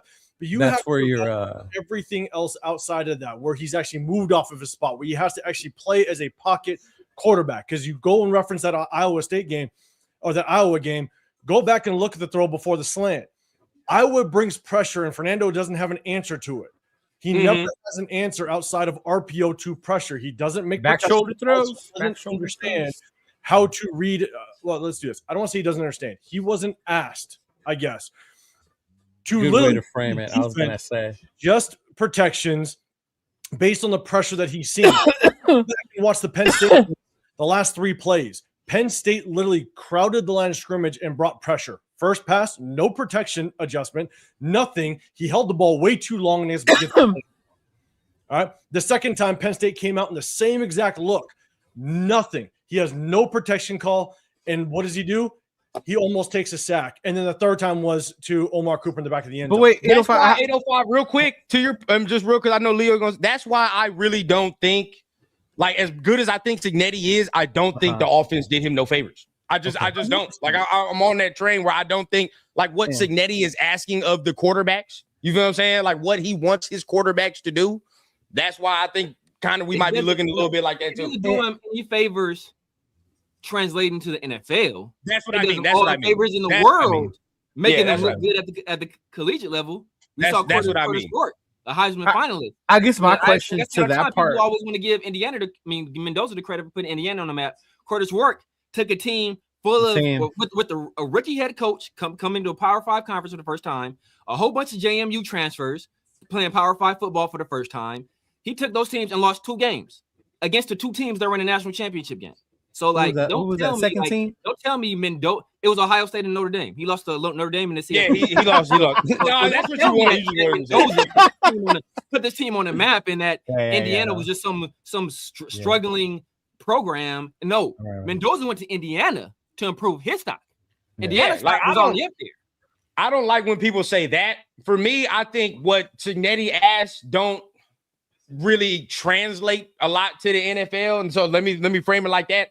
But I'm not saying he is this dude, but it just reminds me of the narrative around the dude. Now, again, I'm not saying the talent is the same and all that extra, but when Justin Herbert was coming out, the talk about Justin Herbert a lot was like, oh, he does a lot of RPO shit. Like, I don't know how he goes. Same with Knicks. It was the whole organ, the system. He does a lot of RPO shit. So I don't know, I don't know how that's gonna translate and all the extra, and then he ends up playing it is what it is. The difference is though, those guys, I don't remember what Justin Herbert's stats, but Bo Nix put up astronomical numbers. Damn near broke the record for completion percentage. I think Julian. But they don't run the ball like that though. I don't think they don't like Oregon ain't Oregon. No. Exactly. Those dudes had to throw the ball to win the game. But see, whose fault is that? You're calling the offense. You're calling the offense. Hey, real quick. But what did Cignetti just say about Josh Hoover? He just said, like, bro, that just tell you how Cignetti thinks. He said he just met his best friend, the running game, and the motherfucking defense. That's just how he thinks, bro. Like, that's just Cignetti. But Josh Hoover not stupid. Josh Hoover saw, like, look, this fucking mid-round pick went to fucking Indiana and became a Heisman Trophy winner and a number 1 overall pick. Oh shit, I'm about to do the same shit. Yeah, it's gonna be. I'm about to go over here. I'm about to RPO this shit. I'm about to 1-2 check this motherfucker down. I'm about to let my offensive line full of dogs. I think most of those guys are returning. So my offensive line outside of Coogan, I think most of those guys are coming back. So the offensive line full of dogs coming back. He gonna have some more weapons. They're gonna be reloaded. Cignetti gonna still do his thing. So he gonna look, I'm gonna ride this train just like these other dudes rode this train, and I'm gonna probably be a first round pick next year, just like this dude was a first round pick this year. I guess my question, 805, to what you said about that game, the Penn State game, where he was rushed, he didn't change nothing. Is that a Mendoza thing because he can't? Or was that because Cignetti wouldn't allow him and that wasn't an option? And I think that's where the thing, like, let me make it very clear. Yeah. The question is, it creates question marks. And I guess for everybody else's evaluation, I evaluate the way I do it, right? Right. And so I've said this multiple times. How many question marks are you willing to have with a number 1 overall pick? I'm not saying he can't do it because I've said this before. I think that Mendoza going to Cal hurt him in his development as a pure natural quarterback. Going to Indiana. Yeah, Indiana. I think him going to Indiana the offense, development as a pure natural quarterback. And if you look at Indiana's offense, it was the most simple, basic offense I've seen in a very long time. It's literally 1 read to check down, and even the check down is in the same line of sight as the first read. So he didn't have to go through a full field read. A lot of time on third downs, it's literally drawn up to where, Fernando, you're hitting this guy. Go to the Iowa game. Halfway through the game, the middle of the field, they ran a 3-by-1 set. 3 receivers on one side, a single receiver. Omar Cooper on the other side. The 3 receivers literally ran mesh route, just ran a pick screen all across the middle of the field, and his one read was Cooper. Real quick. Yeah, Jason Downs. Fernando Mendoza played 16 games. He's the captain and put up 3,500 yards. Mendoza. Jaden Daniels played 12 games and put up 3,800. Their stats are not the same, brother. They're not. They almost have he's the president of the Mendoza fan club, so 4 less games might and be a little still biased. put up 300 more yards than him. They're not now we do got to keep it a beat about that Jaden Daniels LSU. They had to fucking do that. I mean, every time he took the field, that defense was ass cheeks over there. He had to do that. Exactly. ASU.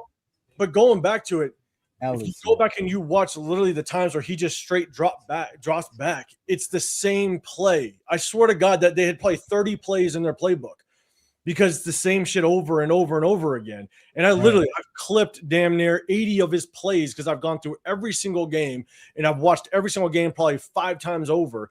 And I'm literally seeing just repeat of plays. And if you go back and look at a lot of that red zone, and I'm not discrediting what he did in the red zone because it's very efficient, right? The ball placement's there, stuff like that. We ain't seen that in forever as Raider fans. So it's definitely something that you have to take into consideration. And I do, right? Now, again, because Indiana was so goddamn good in the run game, you saw nothing but man coverage in the end zone probably 95% of the time. So Fernando Mendoza knew it. There was rarely any times early in the game when it was competitive where he had to kind of go through a read in the end zone where he's finding his third check down to make sure he gets to his guy. Always just one read throws, back shoulder fades, stuff like that. RPOs in the end zone. Go look at the Penn State game. Literally, 3 plays inside the red zone. It was damn near the exact same play. Penn State was crowding the box, no adjustment whatsoever. You go to the Iowa game, same thing. Iowa literally Indiana ran 3 consecutive plays that looked exactly the same inside the red zone. He just hit the third one. Right. They just knew that it wasn't that Indiana had this crazy talent. It's those guys. Hold on. Yeah, Jason, I'm going to flap on my gums, bro. The attempts were the same, and he still put up more yards than him. In less games. Less games, bro. I don't give a damn about the attempts. He put up more yards in less games. What are you talking about? What are you talking about? And I hear what y'all are saying, but I guess my thing, even when I hear 805 and everyone say the run, isn't that what kind of is going to make him a good fit for us? Because we have Genty. We are going to be a run first team. We're going to lean on the run, right? Yeah, we're going to lean on the run. No, that's the what is it? The consensus. I mean, that's what the fuck that's what Kubiak does. I mean, he's going to lead. He better. I mean, shit, we just drafted Genty 6 overall. He fucking better. Go get Ty Simpson that proved in college that he can run. But see, I don't like his durability. That's my shit with Ty because you can't even show me you last 13 games. You feel what I'm saying? Like, I don't know about that. Smaller frame too. I agree. Yeah, bro. Like, he scares me with that. There's question marks to Ty Simpson. There's question marks for anybody, but I guess you have to outweigh them, right? Not a big fan, right? Yeah. Durability, not a big fan. Yes, 15 starts, not the best. Right. But you go look at his game film. His game film does not started hot, ended up cold. I mean, with the talent that he had or lack thereof. He had no running game. Yeah, there was no games in that. Nothing. One of the worst offensive lines in college football. I could care less if it was 4 or 5 stars coming out of high school. Those receivers did not perform like 4 or 5 stars with the amount they didn't. Those guys had. So if Alabama was going to have any success, it went through Ty Simpson, and Ty Simpson threw the ball day in and day out to find success for Alabama in the SEC, not against the 60th strength of schedule, not against Kennesaw State and Indiana State and Old Dominion. He went against SEC schools and performed. Hey, don't diminish the Big Ten. You got a Michigan guy here, okay? Big Ten. Now, hold on now. Ty did have a fucking game against. Don't talk about the Big Ten like that, Chris. School, and then threw like 3 interceptions against that FCS school now. We ain't going to say all that. There was a game, bro. Fucked around and played like. And Alabama's schedule is not always just 3 interceptions. They throw cupcakes in there too, bro. And he was 50%. You feel what I'm saying? Like, we're not going to act like that didn't happen either. I remember watching that game. Okay, that's great because you can pinpoint. You can pinpoint probably 4 or 5 games that were definitely. I mean, if you take away the injury or the gastritis stuff, right? Okay, and if that's legitimate, then Right. okay, Yeah, that was crazy how that came out afterwards. But then it's like, fuck. It's like, damn, bro, your only year starting. I gotta rely on gastritis for me to be like, well, shit, like, oh, you didn't play with. Like, that's what scares me. That's the only thing that scares me. 100% agree. But at the end of the day, if you're literally talked about the leading Heisman Trophy winner through 9 games, people talk about, through 9-10 games. That's the majority of the goddamn season. That's not like 3 games. That's not like literally for the majority of the season, you were talked about the Heisman Trophy front runner. Yeah. Yeah. Yeah. Then obviously, if the gastritis thing really was a thing, all right, then you know what? You get the Ty Simpson of the first 8-9 games, 10 games. I'm gonna stamp it right here, bro. I'm gonna get some people mad. I'm gonna get 805 mad right now. I think Garrett Nussmeier gonna be a better pro than fucking Ty Simpson. That's right. I would take Garrett Nussmeier before I took Ty Simpson. Right. Like, because if you telling me I gotta take Ty Simpson in the first round, I'd rather fuck around and take Garrett Nussmeier in the later round. No cap. Right.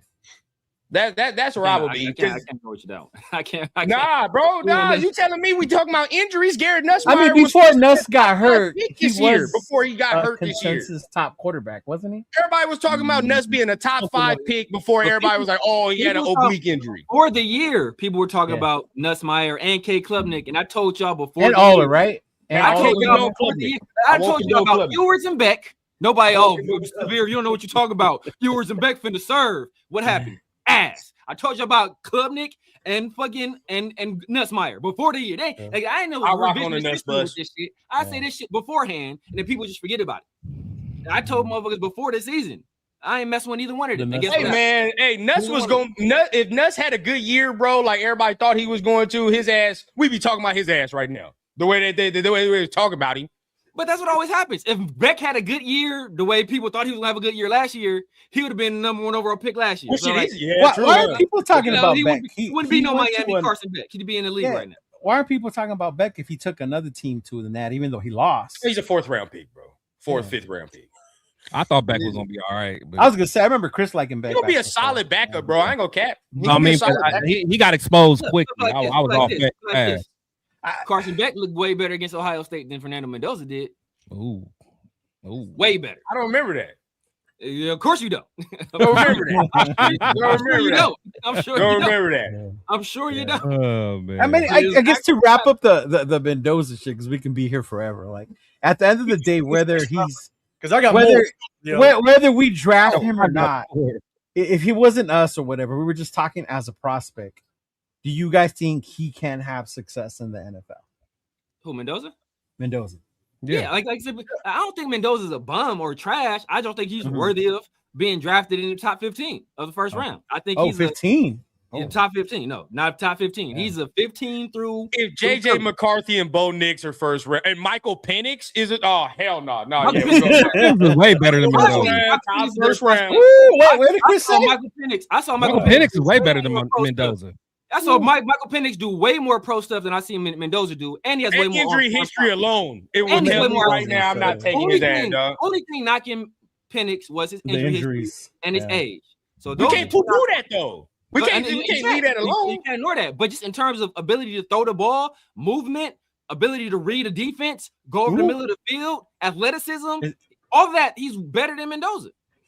But other injuries alone require him to be a second round pick.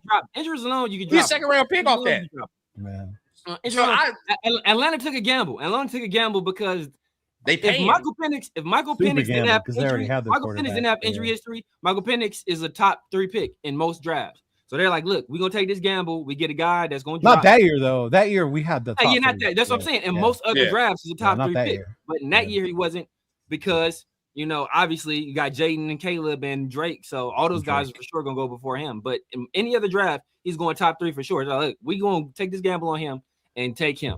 And McCarthy, I didn't like McCarthy at all. I was if he can go top 12, dog, like come on now. From the mountaintop. I was screaming from the hymnals. Not to take this dude. And Raider Nation was in love with JJ McCarthy because all he does Who was? All the Raider Nation. I had to bring Chris. No, I was not. McCarthy can go top 15, bro. If McCarthy can go top 15, Mendoza can go top 15. Yeah, this dude is a Michigan fan. He's seen every throw he's made since spring ball. Tell these people JJ McCarthy ain't it. Tell him he ain't it. He would not. He literally phoned a friend like, "Hey, Chris, you gotta get on the show, bro." They ain't hear me out. Hey, I'm like, bro, I'm a Michigan fan and can't stand him. Yeah, I remember that. Harrison Bo Nix, I got to get mine in.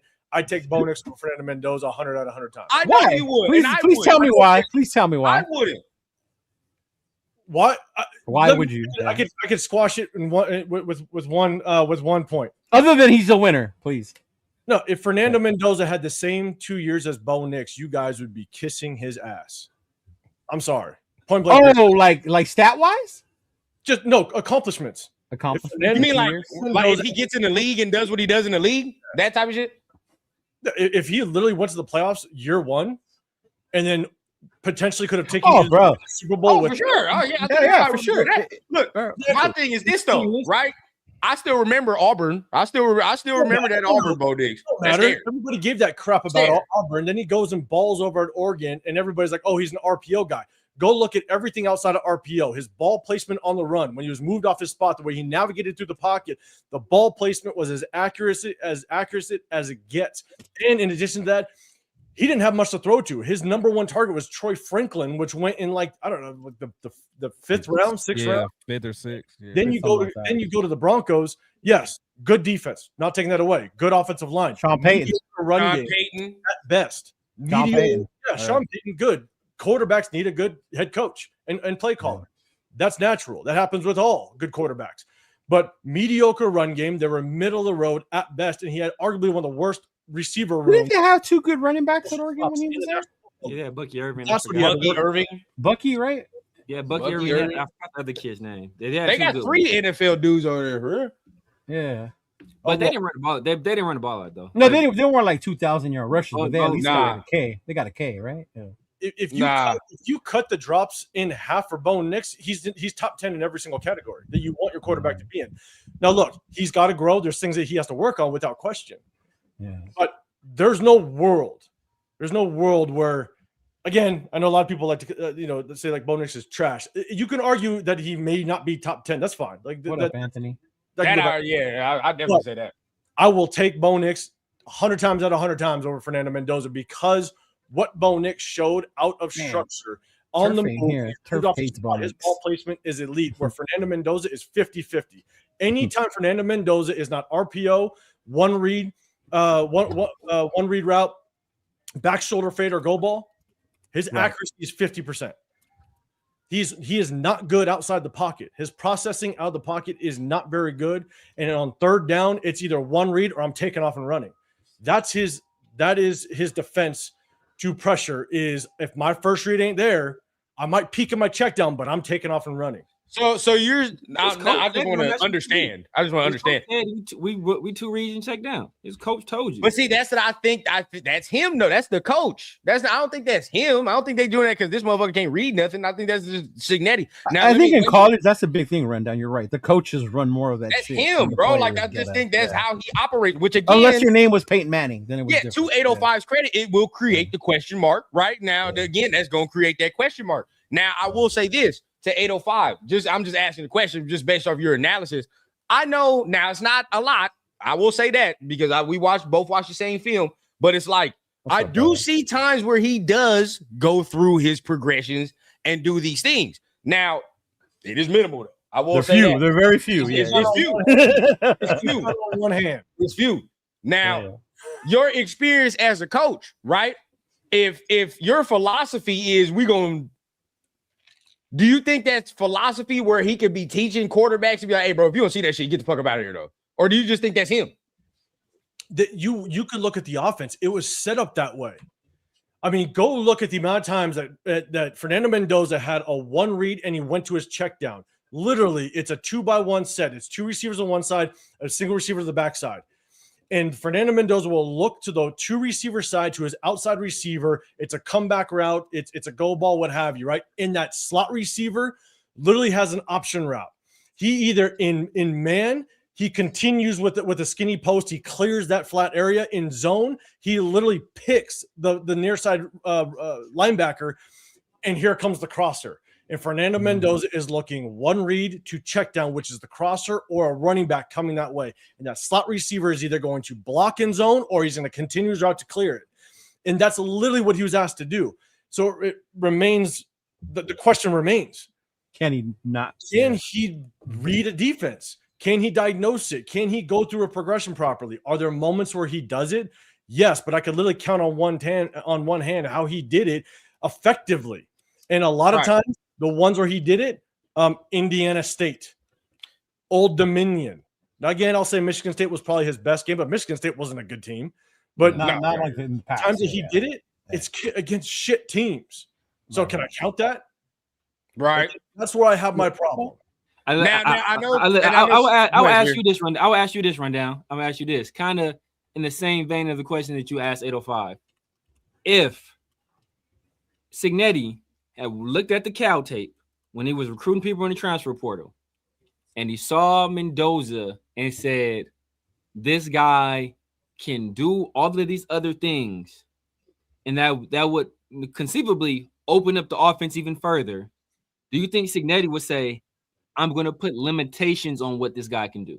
Does he strike you as a person that would say, he's going to fit into my system, I'm not going to allow him to do these other things? I don't know, because I saw Rourke kind of play the same way, bro. Yeah, it kind of does. He was like, let's just be real. What's up, Arnie? He was a little conservative in that fucking Miami game. If I'm gonna be a little, real with you, bro, like Cignetti was his ass was in that Miami game, bro. That makes my point, though. But this, I just think he coaches that way. Like, I think that's his style. I think he coaches that way, bro. So do you remember when Indiana lost to Notre Dame in that game? Yeah. They were saying he was too conservative. He fucking punted in that game or whatever, Remember? and they was getting their ass whooped. Yeah. But part of the reason was, they said Work was hurt. They said Work wasn't 100% healthy. So that was part of the reason for the. And Simpson had gastritis, and but that's killing the board. That's somebody different. That's But why I was like, I get what you're saying, right? But he does kind of strike me as a coach. It's like, bro, this is the system we do. Thanks, this Chris. is what we run. You feel what I'm saying? You're gonna master that and then master this system how we run it. Because I mean, now we don't know all of the story, but when you hear Cignetti, he's like, nah, we just had to clean up his footwork and shit for real. And that's really all he was worried about when he came to Fernando. He was like, we're gonna clean up his footwork, clean up his process, whatever the fuck, and then there we go. That's all I really had to do. So like when you listen to Cignetti, he didn't sound like he was worried about a lot of shit when he came from now. He could be hyping him up. Cignetti reminds me of the type of coach that plays his ball and we're gonna play my ball. Yeah, we're not gonna take risks, we're not gonna do this, kind of like the Marty ball back in the day. Like, we're only gonna do so much and we're not gonna lose this way. Like, but do you want to know why though? It's because they had the players he has, top 3 offensive line. Yeah, they had the second best defense in college football. Right, he played to his strengths. Yeah, fourth base, the best run game. That's what they leaned on. Old Dominion, they rushed for 309 yards. Kennesaw State, 330. That's what you're supposed to do. Indiana State, you should. Yeah. Through the first 6 games, they averaged 275 yards on the ground. They knew what their team was, and they played it so safe for Fernando. They never put him in situations that he could almost fail. Even in the national championship, when it was third and 4, it was literally one read, draw, and he took off. Amazing run. Don't get me wrong. Amazing run. But it was literally one read, draw, take off and run, right? Okay. In addition to that last drive against Miami, they could have sealed the national championship on 3rd and 6 on a passing down. We all can agree 3rd and 6 is a passing down. It's not a run, right? Oh, yeah. They're up by 4 points. They chose to run the ball on 3rd and 6 and then kick the field goal, go up by 7, give Miami the ball back with the minute 20 plus left. And because defense is their strength, though. You kind of want your better run game on 3rd and 6 to possibly get the first down. And if it didn't get it, they're going to kick the field goal and they're going to rely on the defense. They never played high risk football with Fernando Mendoza. Never. Is that a Cignetti thing? I think that's a Cignetti thing, bro. It's 100% it is. Yeah. But they did, and Cignetti did exactly what he needed to do to win college football.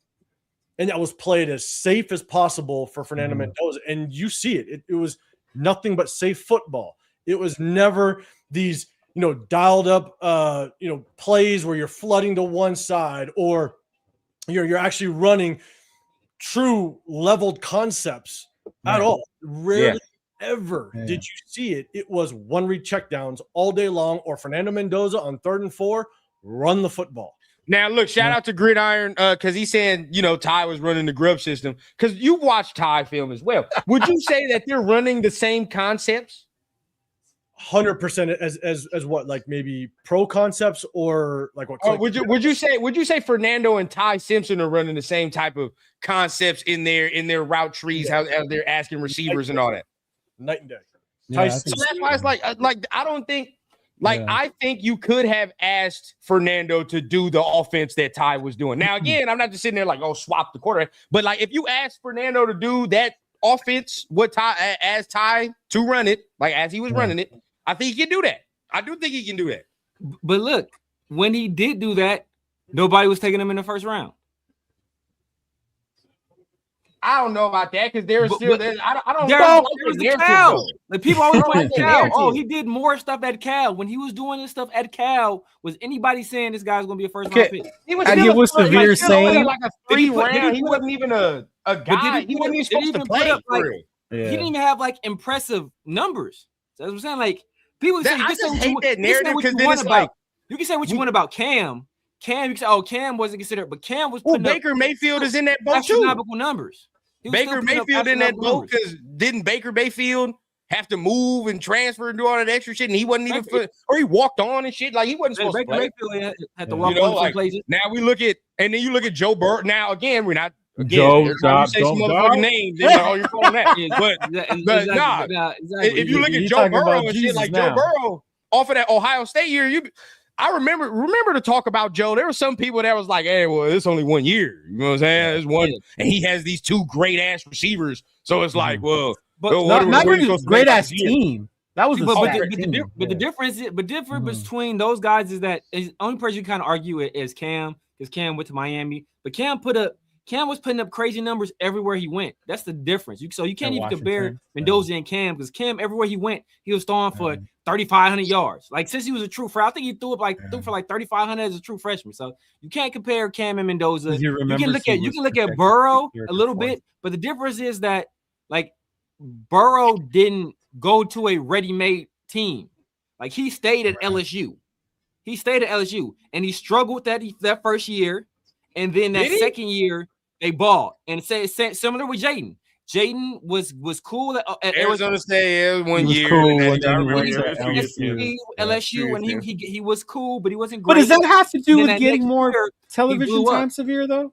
Because when you go to the SEC, you leave Arizona State, you leave Cal, right? You go to the Big Ten, you get televised more. You go to LSU, you get televised more. Does that also not go into why people start seeing you and noticing you as opposed to just your talent? That's part of it. Yeah, that's part of it too. And my thing too is I look at the development and growth now.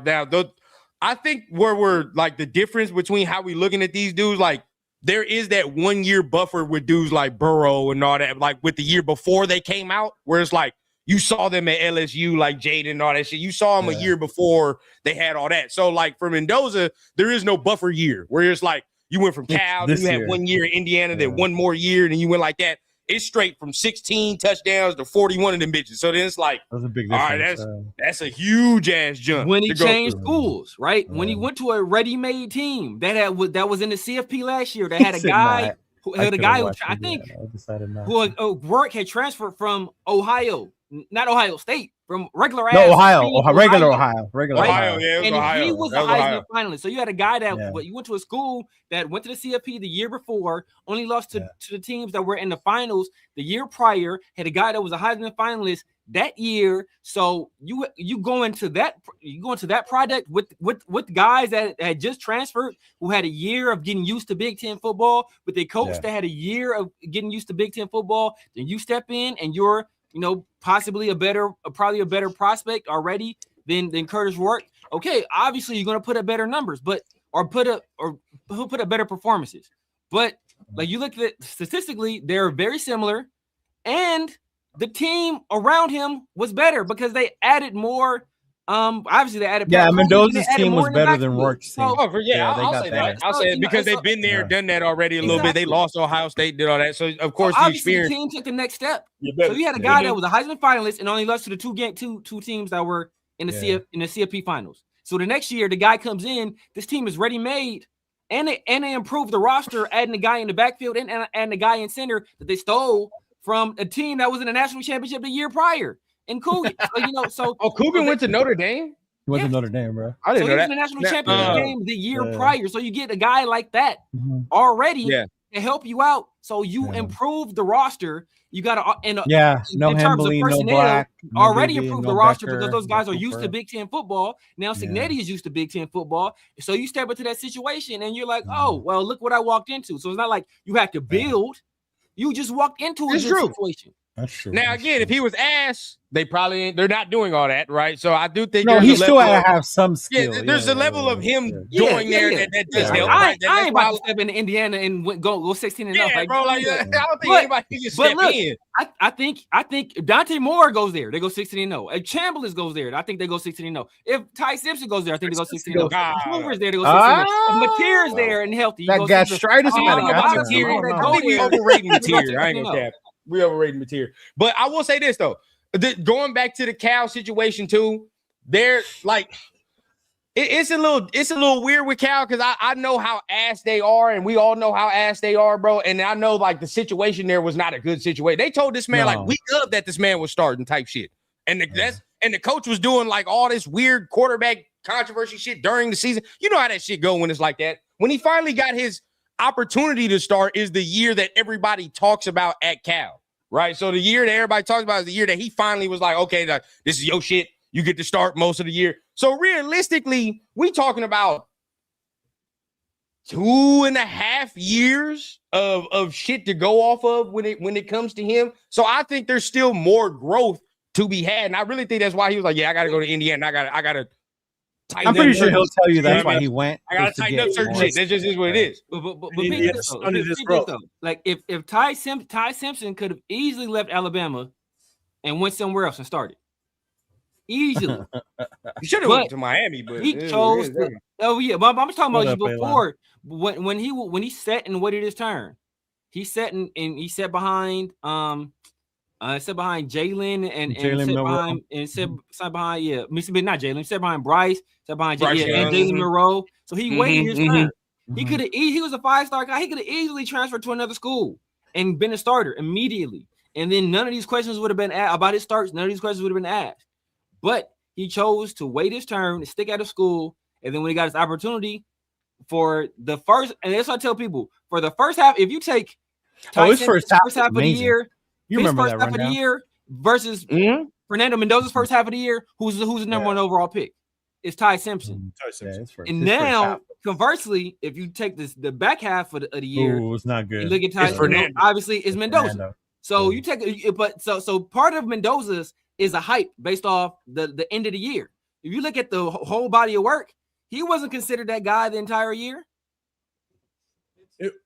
One thing I will say, and Fernando Mendoza didn't throw the ball a lot. Remember, 23. No, he didn't. On average, 23 passing attempts per game. Right, so they didn't ask. Didn't need to though. Didn't need to. Mendoza, no. Fernando Mendoza knew I could on average go hand off the ball 41 times a game, and we're going to win this football game. Right, so the pressure wasn't on him 95% of the season. But then I went back and I looked. Okay, when was the rushing game not completely up to par? Right. I mean, I just ripped off a bunch of games. Right. UCLA, they rushed for 262 yards. Maryland, 360. Yeah, they killed UCLA. I remember that fucking game too. I felt bad for them. Yeah, they killed. I remember I feel bad because all them dudes need to be fired. I was happy. Yeah, real shit. Our local UCLA fan, right there. Yeah, this was just what we needed. Just what we needed. Go look at the games where the rushing game wasn't completely up to par. Right? What games was that? Mendoza had to Wasn't that the Ohio State game?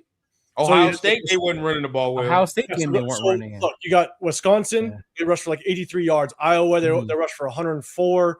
Oregon, it was just over 100. You know, Penn State. So Oregon.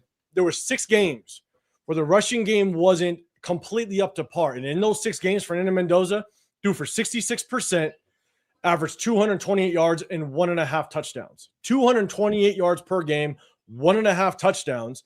And the defense gave up on average 16 points a game. So again, the defense stepped up just as much as maybe you can maybe look at Fernando, but are those numbers when the running game isn't completely up to par and they rush for less than 150 on average, 228 yards through the air and 1.5 touchdowns? Is that number one worthy when the rushing game isn't completely up to par?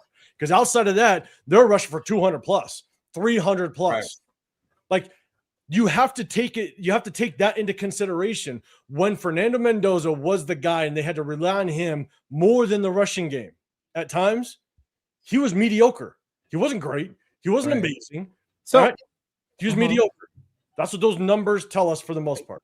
I hear you, and I think this is my question, and somebody else in the chat said it. Clint Kubiak can fix that, right? So we're obviously gonna at ends when Mendoza when it comes to that, right? Why are we taking him? Not flashy numbers like fucking Burrow had or whoever, right? The stats aren't flashy, right? He's the best quarterback this draft. Yes, unless you ask certain people, right? Why are the Raiders taking him number one? You don't think Kubiak and company are seeing these same things and the question marks aren't as big? Or like, what are we missing? They're gonna take his ass number one. That's what I'm saying. So like, what is it that's not being looked at when it comes to, or do they think like, hey, we can do it?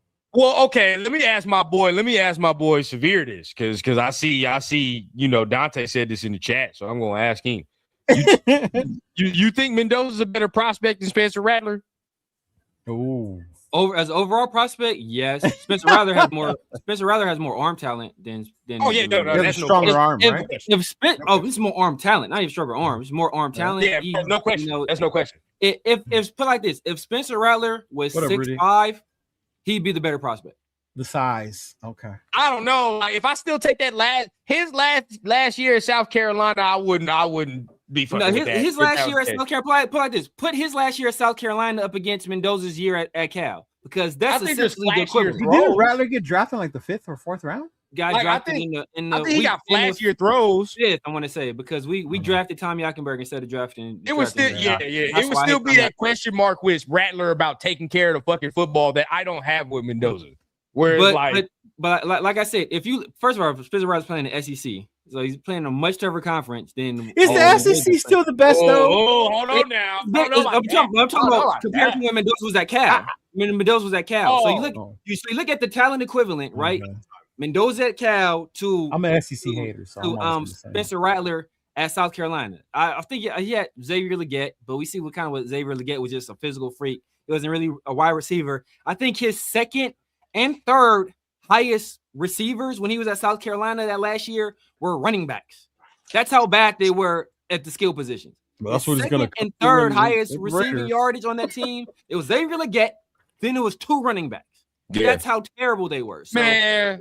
So if you look at that, I said, if Spencer Rattler was 6'5", he'd be the better prospect. But he ain't. So Mendoza's the better prospect. So, real quick rundown. Let me ask you: when Mendoza was at Cal, and I agree with you, I actually think Mendoza showed a lot more at Cal as a. that's my whole thing, bro. The offense was different. I'm with you. I actually think if Fernando Mendoza would have stayed at Cal, he would have developed so much more as an actual quarterback. But would the hype still be there though? Absolutely, Cal wouldn't want anything. Absolutely not. He would. Well, if he's not winning. No, you're not winning shit at Cal. That's why you're not winning shit at Cal. Yeah. So, my question is: when he was at Cal, how good was his running game at Cal? Oh, he had Jaden Ott, and Jaden Ott before he went to Oklahoma was pretty good. He was pretty. Jaden Ott, yeah. Jaden Ott was supposed to. Jaden Ott, a lot of people thought Jaden Ott was supposed to be that guy. Yeah, he's supposed to be that guy. Then he went to Oklahoma and got buried in the dust. Yeah, I would say this is what I would say. Out of that Cal team, Jaden Ott was actually a bright spot. He was actually probably his second, or probably the best option he fucking had. To be honest, just looking at the rankings. I think he had J Mike for a year. So I'm just saying because you're saying that Cal team was ass, basically. They were. You're saying, right? And they don't play anybody that's like, damn, there's Okay. No. Ty Simpson. Boy killed this year though. Was basically ass. What's his initials? Basically ass. His running game was trash. His O-line was trash, and his receivers had some of the most drops in college football. I don't know what happened to that kid, bro. He was so good, and then he just started dropping the ball. Bernard was the only upside. Jeremy Bernard's a beast. Yeah, I'll say that.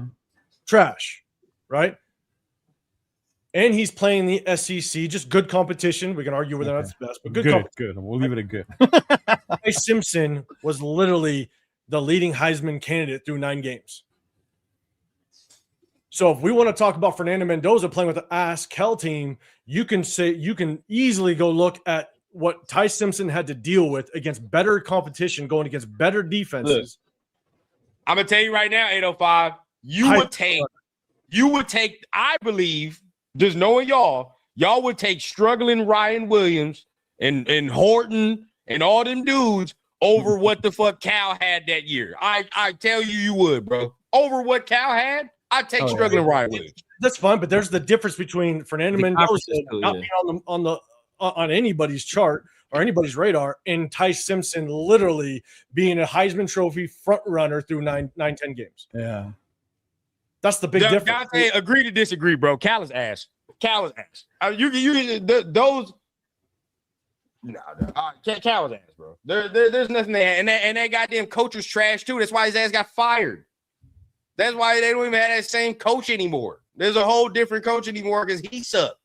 Continuously bad late game situations. That's the whole thing, bro. Like now, so that I can't buy into that. Agree to disagree. I don't think Cal was good at all. They weren't good. That's why they make it the same. I'm just talking about the offensive side, not the defense. No, now offense. No, that offensive line was horrid. That shit was horrid. That offensive line was horrid. That's what. And now, mind you, it's a year younger. Fernando Mendoza was a year younger, so I understand that. Less developed. I understand that. But at the end of the day, like we can all agree that Alabama offense, I could care less. It was 4 or 5 stars coming into Alabama. They none of them was great. That. Tyce Simpson was the reason why that Alabama offense had any success whatsoever. And he had 100 more throws than Fernando Mendoza and 1 less interception. Now, is he going to have some throws? Yes. Is he going to have some throws that he wanted to take back? Of course, without question. You're going to have more throws if you don't have a run game. Yeah. But he also had to fit tighter windows because he was asked to make higher level throws at multiple levels of the field. Consistently day in and day out, and defenses didn't have to respect the run.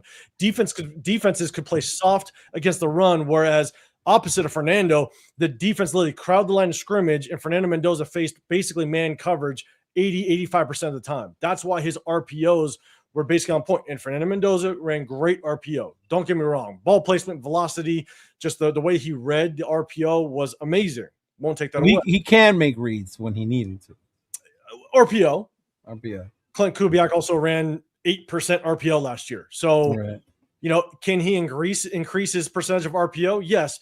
But how much is he going to want to do that, though? That's the question. Yeah, because the NFL rules are completely different with O-line rules as well as the hash marks. It's night and day difference. Oh, the hash marks make a big fucking difference. A massive difference. And so, at the end of the day, when it comes to like Fernando Mendoza, life was so much easier for him because every single defense he faced, they knew we have to stop the run. We have to. They're going to go in and run the ball on average 41 times a game. And now the 16 games that they played, 12 to 13 of them, they literally ran over 200 yards plus. It's like they knew they were going to win the game through the ground. And so they kept it safe for him. It was easy. I think that's a Signetti thing, though, too, yeah. And it's not to say that he can't do it. All right. It's just the body of work and on the film tells me there's question marks whether or not he's going to be able to do it. He doesn't have that many question marks picking him at number 1. I just don't do it. I get that. See, at this conversation, I'm more and more aligned with what you're saying, 805. When you're talking about the offense didn't do him no favors as far as development. Now, I will say as far as getting his footwork correct, getting his mechanics correct, Signetti helped him in that because he was a little wild with his feet when coming from Cal and all that. He was a little wild, but he got better in that regard. Yeah, Yeah, a little bit. It amount got of better. times- It was worse. It was worse. It got better. Sometimes he's just running in circles because he doesn't understand what to do when pressure comes. Ohio State game, Iowa game, when pressure is coming, and the amount of times he just ducks his head and starts going in circles, like it's because I wouldn't say he did that all the time against Ohio State. Though. It's at the end he stood up tall and made some clutch throws. Ohio State, Penn State, Iowa, you see it clearly on the field. Old Dominion, he did not have a great game. But That the was thing his first game, though. That was his first game. So I'll give you that.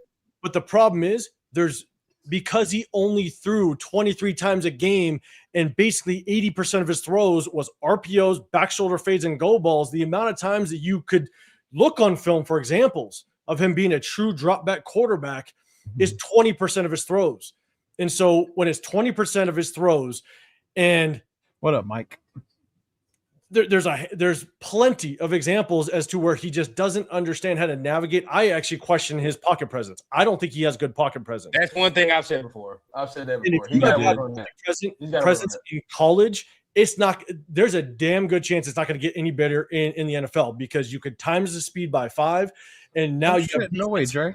Way more sophisticated as it relates to how they structure and strategically attack offenses. And so let me ask y'all this real quick to you and Severe, because we all know enough ball. But the story that you tell me about Penn State, right? You can interpret one or two ways. But when 805 tells me that we have 3 separate plays, the defense is running the same pressure on 3 separate plays, and there is no plan, right? I'm looking at the fucking coaching staff. Like, that's what I was saying. 3 steps, like at some point, if they do have a plan, right? And you already know 805, we're a coach, we got a plan. We see that shit on the sideline, bro. The next time they run that, I'm gonna give you something, or I'm gonna give you a hot read. I'm gonna give you something to protect yourself, or get the fucking ball out quick, right? Or I'm gonna give you some type of plan to action. But if there is no plan built into this, what we have, and it's just like this is what the fuck we're running, then it's like, well, then at that point, bro, I'm a mercy of the play. You know what I'm saying? Like, if there's no hot read built in, there's no check I can make that's already built into this fucking offense that I can do, then at that point, I'm looking at the coaching staff and like, well, what are we doing, bro? Like, I'm just gonna have to make a play at that point. Like, do y'all think that's more coaching staff when you hear some shit like that? Or it's like, oh, I think it's coaching. You don't know what the fuck he's looking at. it is. I'll just say it real quick. Add it to the boxes that don't check. The question marks start to. But is that bad on Fernando, or is that because the coaches? That's just they never put that in. I mean, so why use it against Fernando? You have to look at 3 separate plays in this form of football, and we can't change the protection. Like, come on now, like.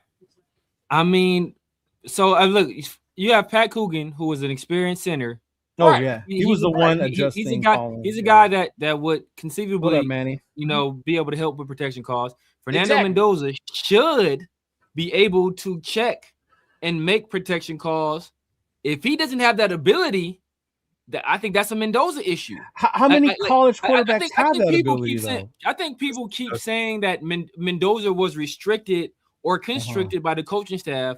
My thinking is that a coaching staff only restricts people that they don't trust making those decisions.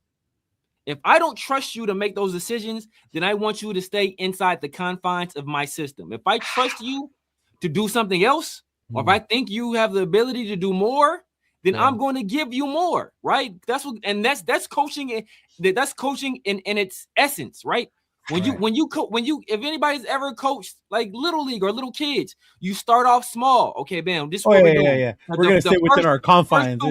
We're just doing handoffs. We're just practicing handoffs. And then after that, okay, now we can do some other stuff. And we can do like you give them a little more and a little more as they get more comfortable with that stuff. If I never give you more, that means I'm never comfortable with doing more than what I gave you.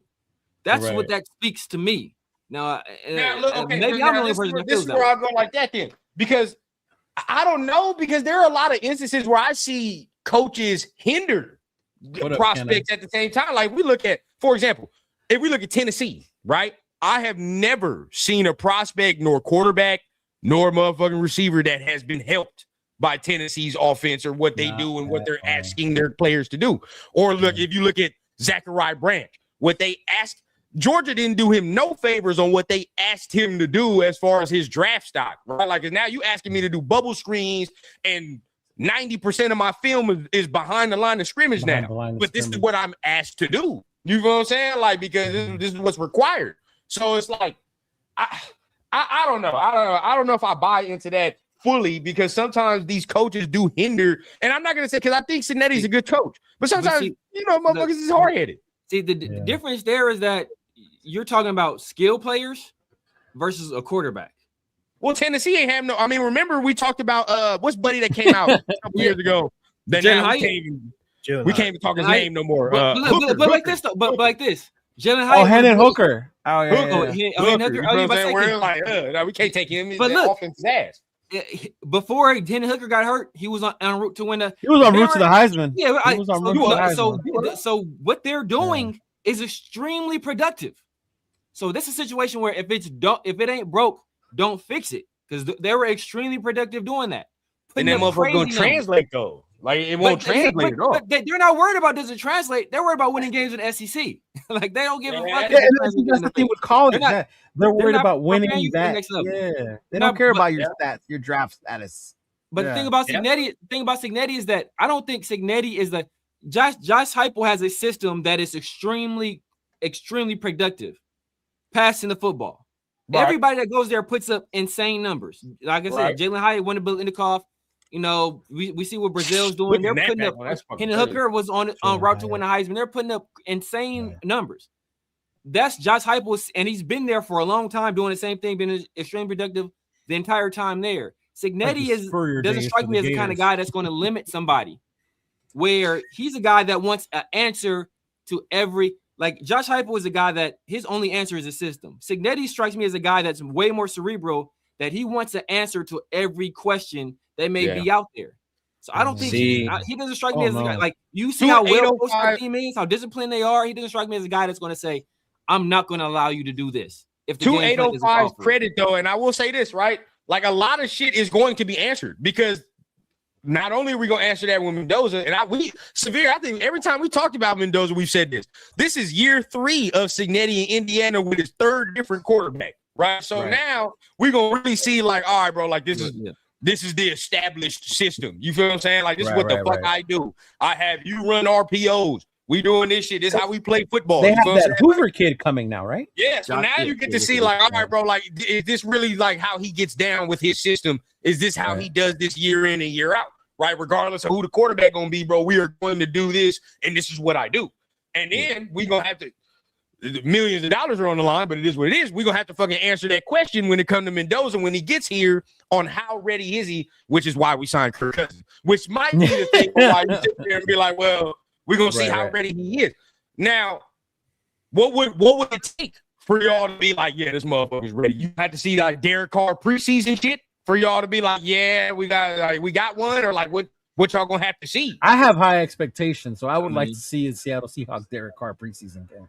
Yeah, even then, I don't trust that preseason stuff. The preseason thing, like I don't trust that. It's a little scary, especially with rookie. That shit's scary. I want to hear about him in joint practices when they're like running the real stuff, because in preseason everything's super vanilla. Yeah. They're not going to be running anything. And the joint practices is where I think they'll be more. They'll open up the playbook a little bit more. Usually they're going against a team they're not going to play that year, so they're a little bit more. Never mind. We can't do Seattle. Never mind. It won't be. Yeah, so it won't be Seattle. So I think they'll be more inclined to open things up. And then I'm gonna trust the coaching staff. If they have some very experienced guys there. They got obviously Kubiak is there. Mike McCoy, Dennison, like they have some guys there on the offense. Who's the OC? How do you say his name? Janoko. Janoko. Yeah, Janoko. Yeah, that dude looks like a Sims character. Bro, the dude was safe.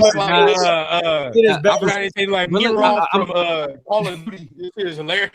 I'm gonna trust them. I'm gonna trust them. If they say Fernando Mendoza's ready, then I'm gonna trust in their opinion, and because those are the guys whose jobs are going to be judged by how he performs. So if they put him out there and say he's ready to go, then I'm gonna trust that he's ready to go, and then we're going to see what he looks like in actual game action. But the thing about Mendoza is that the whole reason you want to draft Mendoza is because he's supposed to be the more ready guy now, right? He's the guy that has the size now.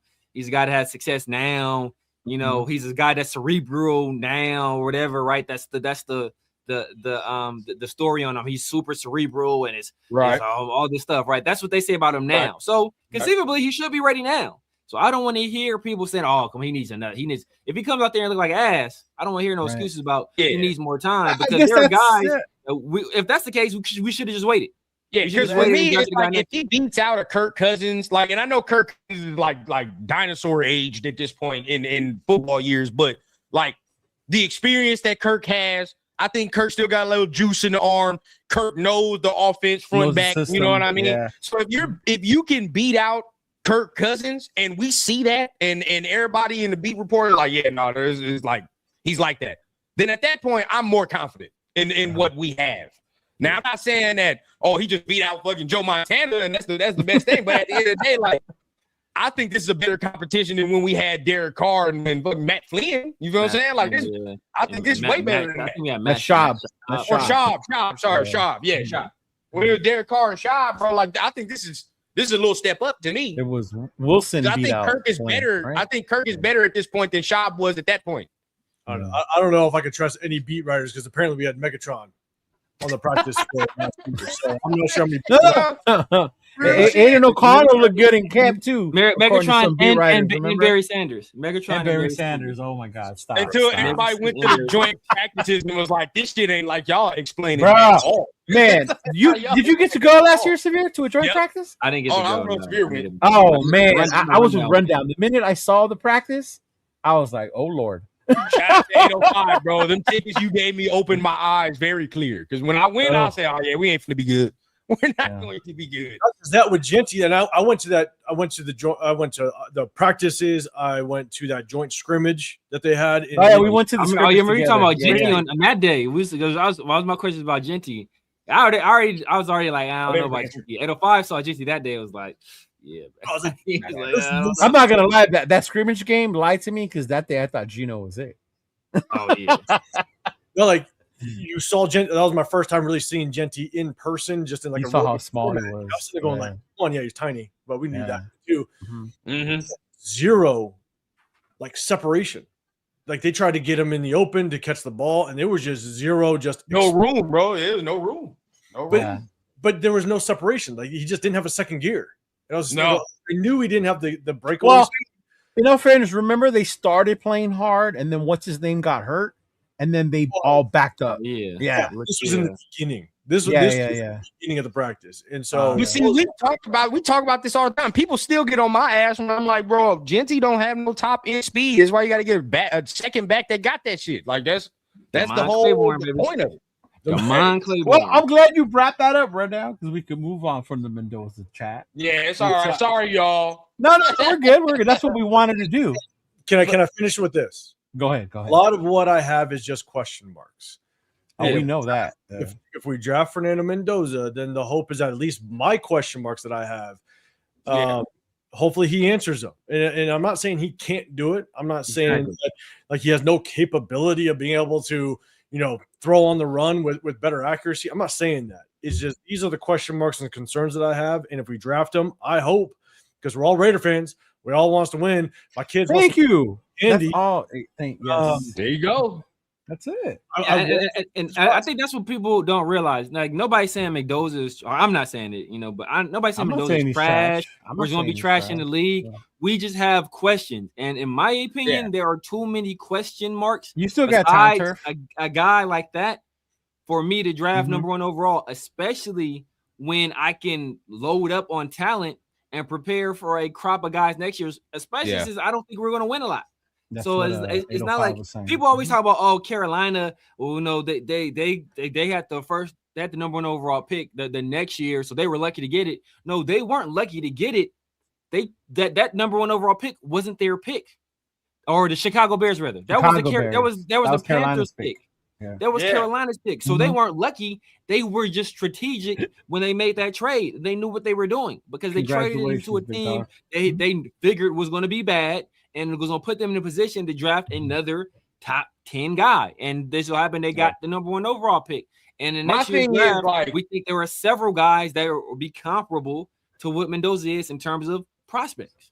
My thing is like I've told y'all from the jump, like, and now 805 might be with me here on this one, but maybe not. Ooh. I've always been on the Kubiak train though. You feel what I'm saying? Like I've always been on the Kubiak shit. Yes, he has. For me, like, I look at this and saying like we have the coach that can maximize his skill as well, which is some of the heavy lifting with some of these dudes too. Like, you know what I mean? Which I put a lot of premium on who are you going to. Like when Caleb went to Chicago, I was like, all right, like, but who was the coach? Who was his name? What?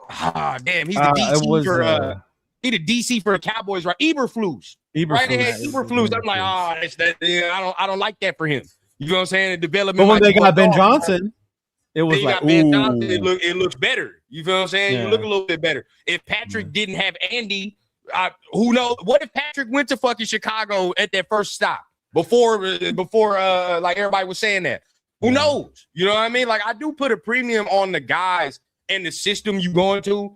To me, this is the perfect shit for him. To be honest with you, so I think he can run this shit. But look, that only solidifies my argument even more, because that means that if you put that much trust in Kubiak and Janoko and the system that they're going to implement, that means I don't have to pay premium price on a quarterback prospect that has more question marks than I'm comfortable with at number 1 overall.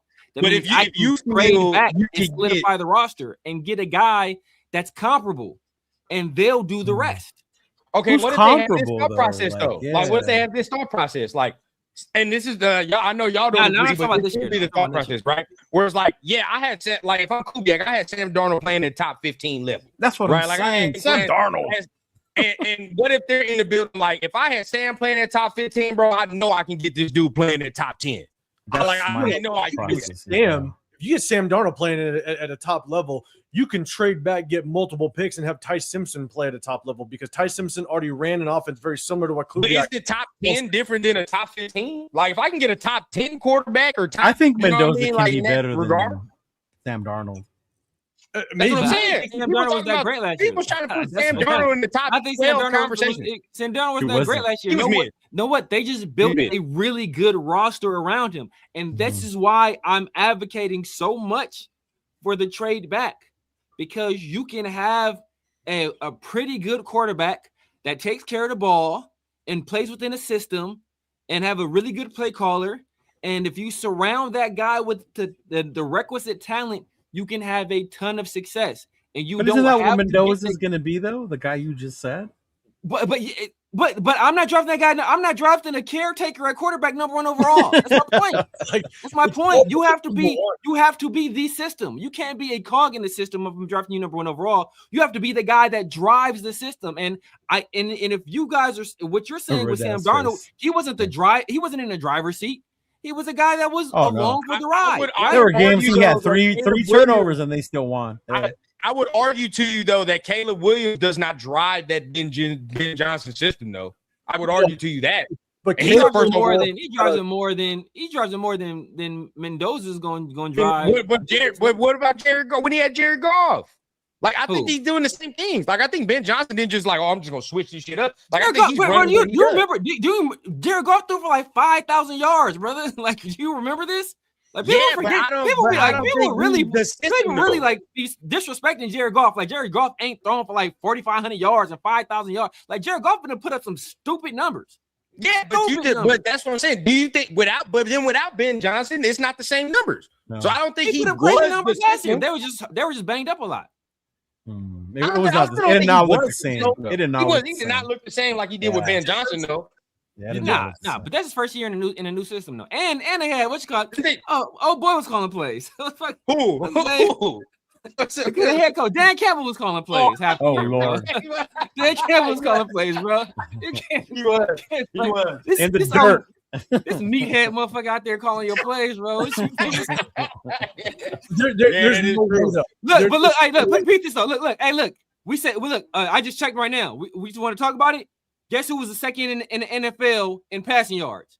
Jared Goff for 4,564. Still second in the league with Dan Campbell half the year being your play caller, brother.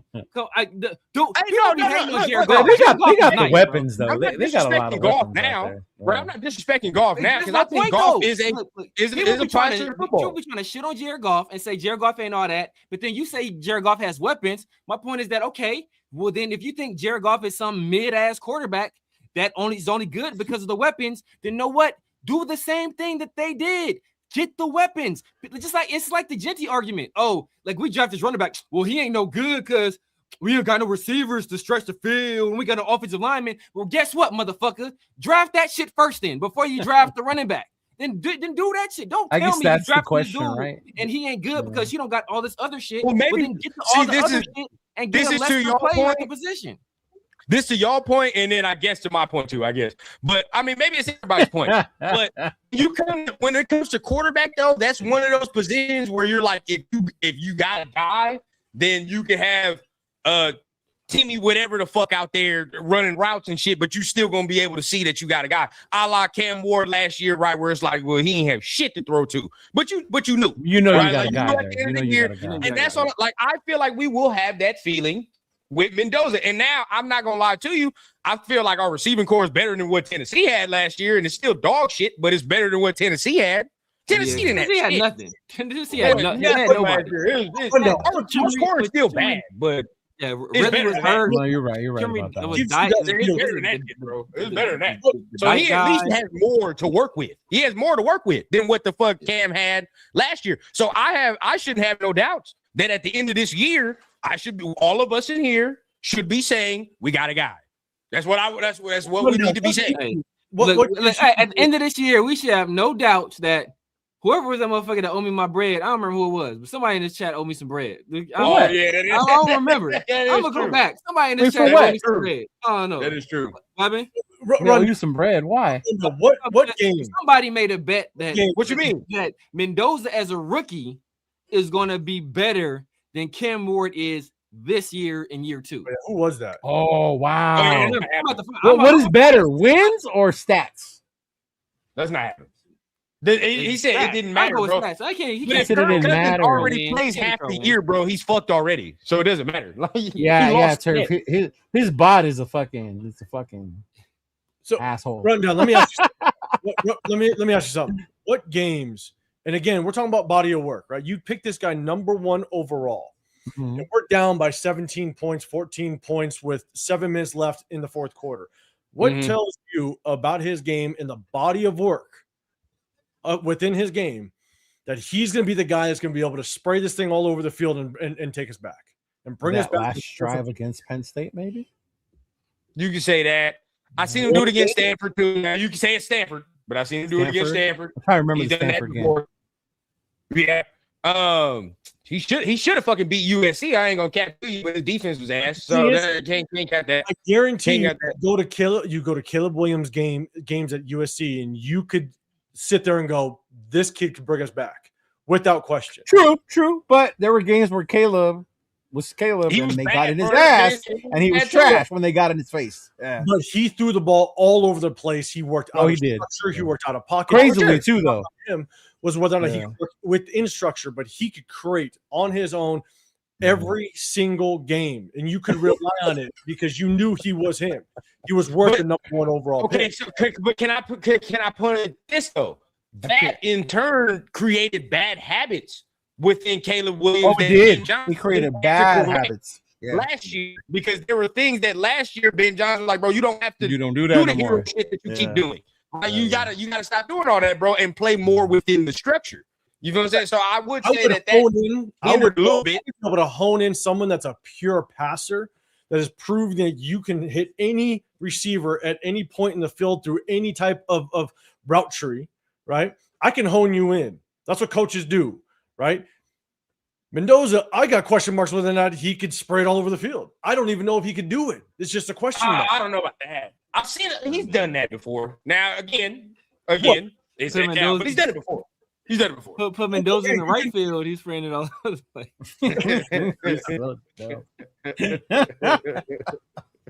I mean, I will say, I'm gonna I literally think Michigan State was his best game as a quarterback. Now, Michigan State wasn't the best team, but I do think the best performance of a quarterback, Michigan State was probably his best performance. So, 805, where do you rank the hype games, like the Miami game, the Oregon game in the playoffs? People say those are his best games. Look at those.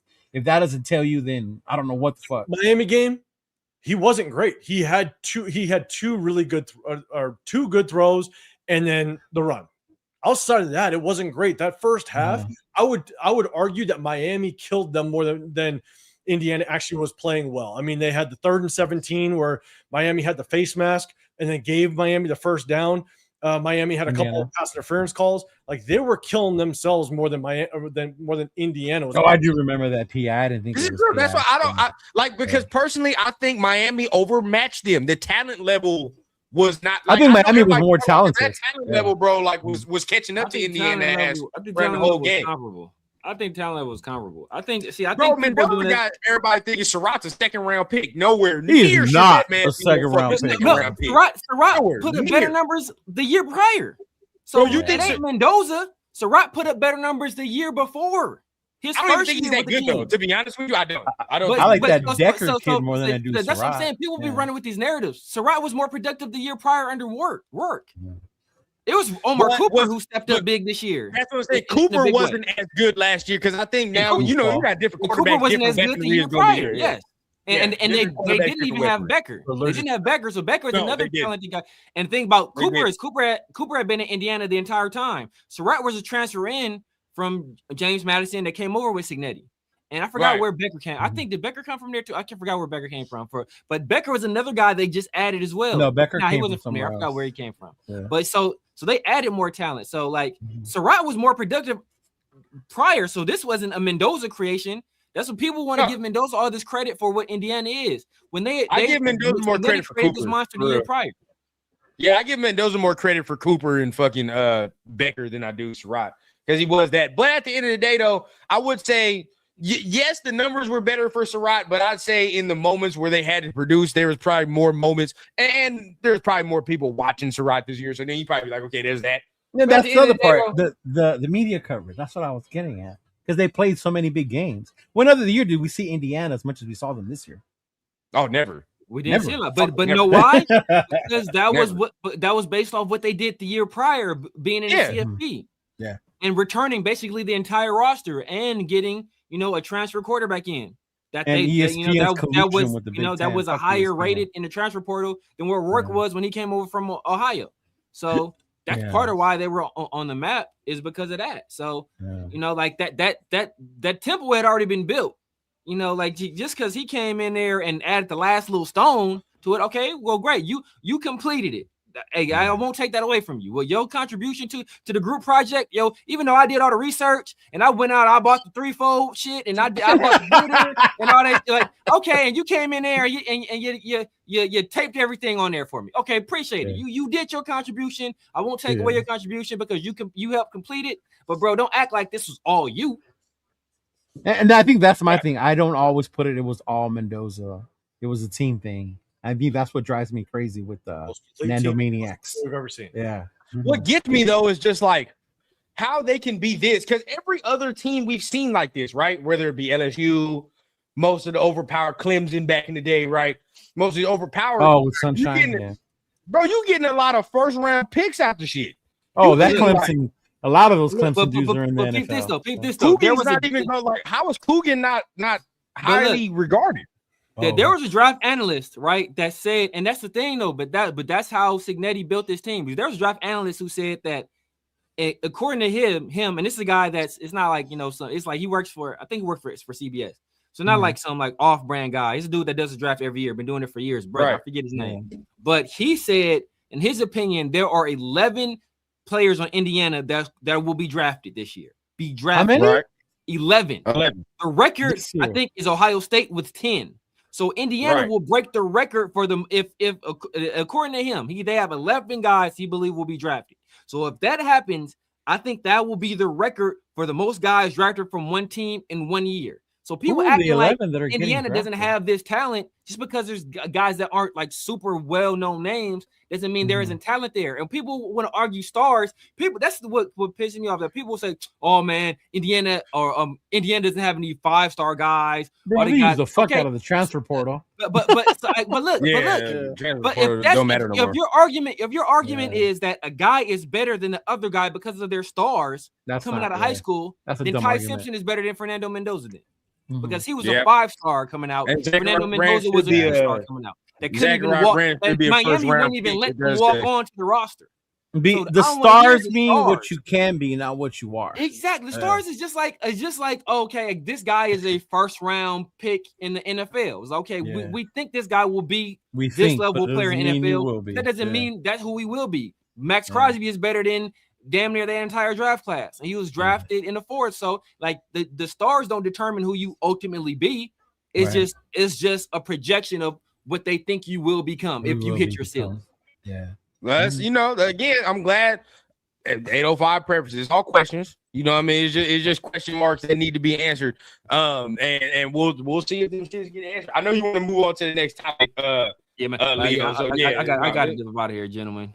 But, Hey, welcome back, brother. Glad to see you again. Glad you Yeah, stopped by. hey, glad you got back safe, man. Oh man, I had a blast, man. Had a blast. Then didn't talk about Sure. Raiders for the entire week, man. It was beautiful. Bro, you must have on came that. back. No wonder you were so upset when you first came on. It was beautiful. You was in like heaven, and you came back to this bullshit. It was And we're like, beautiful. we're still talking about this. It was all stuff that I've been saving. I've been saving for a week. Yeah, no, hey. I got 2 more months before I'm on my shit, boy. I'm on the same thing. But then I'm gonna be at the draft. We're gonna see what happens. right, I'm just bro. waiting. I'm just waiting. If I hear the commissioner walk up to the stage, I'd like to announce the trade. Oh my god. Pittsburgh ain't gonna be ready for Oh us. my god. Ain't gonna be Hey, ready. I'm gonna need to go live. man. I'm gonna need to go live. Hey, before you happened- bounce, Severe, let me Oh, ask man. you one last thing. Yes, sir. Come Monday, right? What do you want to see or come feeling out of that draft? So it's Monday, the draft is over, we're back, like we're analyzing it, we saw who we picked, or like what do you expect to see or hope to see that'll make you feel like, okay, we did good? I want to see that we didn't reach for players. We let the board come to us, and then we addressed needs with the requisite talent, right? So if a guy, because we have so many holes on this roster, I don't want it. Like I said before, if a guy like Boston falls to the 2nd round, hey, if he's the best talent on the board, don't overthink it. Don't do no dumb shit. Please. Don't Tommy Eichenberg this shit, right? Like, just Thank you. the best talent, Yeah. right? Put the best talent there. It's right Like, there. No, You know, don't if- touch down Tommy and Cam Miller this one. Exactly, bro. I don't want to see no on the board, bro. dumbass, Like, no- don't pull I no don't- bullshit. Bro. Like yeah, you do. and don't do no shit where you trying to convert people to different positions. Like I heard you talking about Lynn Bowden earlier. Like I like Lynn Bowden. I like the Lynn Bowden pick because I thought he was gonna be a slot receiver. We There you fucking go. moved this dude to running back. Running Like, back. why you go. moving this dude to running back in the COVID There you year go. when you can't really practice? It's Yeah. stupid shit like that. We drafted Tommy Malott, super athlete. Oh, let's move him to wide receiver and not even give him 4 months to try to learn the position. Like, don't do dumb shit like that. If you just stick to the board, be intelligent with your draft picks, and address as many needs as possible. Okay. Yep. All right, big dog. Sounds good. I appreciate you once again. And so, Severe. and look, and if you draft Mendoza number 1 overall, make sure you do the shit that's going to support him in the draft. Don't go off and do no dumb shit. After you draft him, you fucking take like 8 linebackers, no dumb shit. Like, bro, if you draft, okay, then we got to get to do some weapons. I think that's why Rundown to get mad if we go corner. Don't leave We're this not dude helping. listening and Bro, running. like, what are we doing? Don't set him up for failures. If you're going to draft him Yep. on number 1 overall, set him up for success and give him some guys that he can grow with. And that's what I want to see. Okay? Try to get him a number 1 receiver. Get us another running back. Hey, draft us some depth along the offensive line. Like, do this shit. It's a deep safety draft. We probably need a free safety later on. Find some, do some shit like that, later on in the draft. But early on, if you draft Fernando Mendoza early on in that draft, you need to be doing shit that's going to support him as a player. 100% starters, make the roster, special team. That's where I'm at. Mm-hmm. 100%. All right, gentlemen. I take All it right, easy, big dog. sir. Appreciate you, big dog. For sure. Always good talking with y'all, man. Hey, is that your Eric Allen cup? Did you go fill it up with Jack and Coke? Yeah, I'd get more ice. Oh. There we go. More ice, a little more Jack. More ice, more There ice, we go. more Jack. Goddamn chat. I see you, chat. God damn it. Yeah. You goofball. Hold up. I felt like I came in. See, this is the point. I felt like I came into this podcast thing as a 5-star, but apparently the chat tells me I'm a 2-star. See, degraded sometimes. You know. No, you know what? There's one thing I've noticed. One thing I've noticed about this off-season chat, that if you say anything anti-Mendoza, we're the enemy. Oh yeah, and it's not even in a bad way, because I'm not saying he's bad. I've never said he's bad. I'm on the thing of getting more picks to build the team, right? But I'm also with Rundown. I understand we need a quarterback, and if there's one there, if Kubiak likes him, fuck it, go get your boy if that's your boy, right? I 100% agree. Like we need a quarterback. I'm with it with everybody, right? We need a quarterback. We've been out with a quarterback for a little bit, right? So we need one. Don't get me wrong. Just for me and just the way that I evaluate things, I'll put it back in, Surf. Go ahead. I want the right quarterback, in my opinion, right? That value that holds the value of the number one. And then if I don't think it's there, and there's too many question marks for me to take him at one, then is someone willing to give us 2 additional first rounders? And then maybe you address it later if you're comfortable with that quarterback, or you address it next year. Like, people are so, as much as I don't want to wait for next year for a quarterback, you can never really bank on next year. I get that. I understand. Especially now in the NIL era. I'm not a fan of just banking on a quarterback, even though I think next year's quarterback class is going to be absolutely nasty. But Rundown put me on Menza. I'm falling in love with that kid. It's not like it's not like we haven't been without a quarterback for 15 years. You know, it was 3 years ago. Derek Carr was on this team, right? I know a lot of people were mixed emotions with Derek Carr, right? Yeah. I am willing, because I do have a lot of confidence in Kubiak. All right, first year head coach, so you definitely you want to work out. But because I have confidence in Kubiak, if you get Mendoza, okay, let's rock. All right. Hopefully the questions I have, they're answered. But at the same time, the revolt that's going to happen if we trade back by this phase, I'm cool with it. I'm okay. I know you are. Yeah. But look, man, I'm there. I'm with you, 805. Like, look, at this point, dog, I think he is going to be the guy. I think we will have a guy, man. And you know, I just think I'm comfortable enough with my guy to get in there. Now, what's going on? There we go. What up, Buck? How you doing? Hey, congratulations to baby girl, man. Appreciate you. Congratulations to you and the family, big dog. Hey, we excited, bro. I don't think y'all understand making history, especially man. You know, coming from where I come from, not winning anything in a team sport. And you're a Raider fan, surreal, you don't win. Bro, we don't win nothing.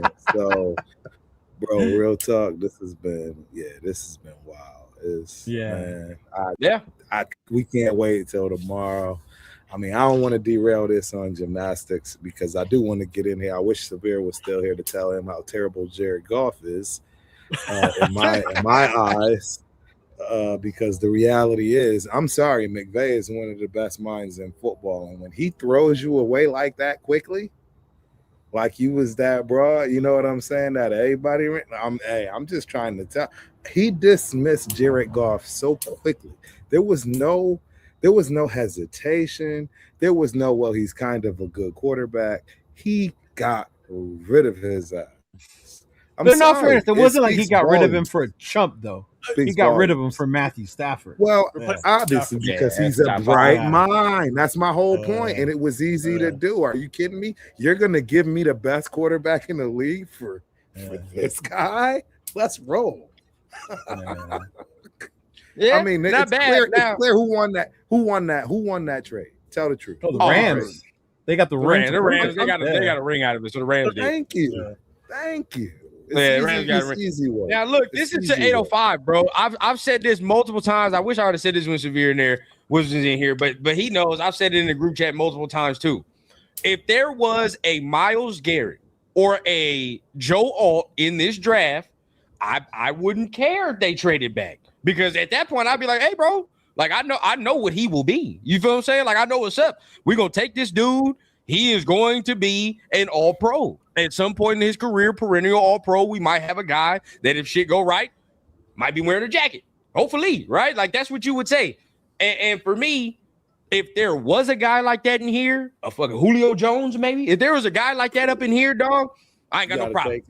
I ain't got no problem with you trading back and doing that. Bailey, Reese, none of those guys are They ain't that, dog. You feel what I'm saying? They're not that. They're not that. Yeah. Even Maui Noah from Miami, I love him. He not Joe Alt. You feel me? He's not Joe Alt. So then at that point, you can sit there and be like, or Penei Sewell, right? Like you be like, shit, I can trade back and I can justifiably trade back because this dude is a guy, right? Like he is a guy. I feel like this draft doesn't justify you doing that, and that's why nobody's gonna give you that type of capital. There's no true pass rusher like that either. It ain't that type of draft where you can look and be like, well, shit, this dude though, you know what I mean? It's a Hall of Fame. It's or it's a Pro Bowler right here. Like I don't know if it's like that this year. Mm-hmm. I 100% agree, and that's why I've said it from day one. And I'm telling you, ever since the Mendoza talk started happening, I started doing my homework with Mendoza, and then started doing some homework on other prospects.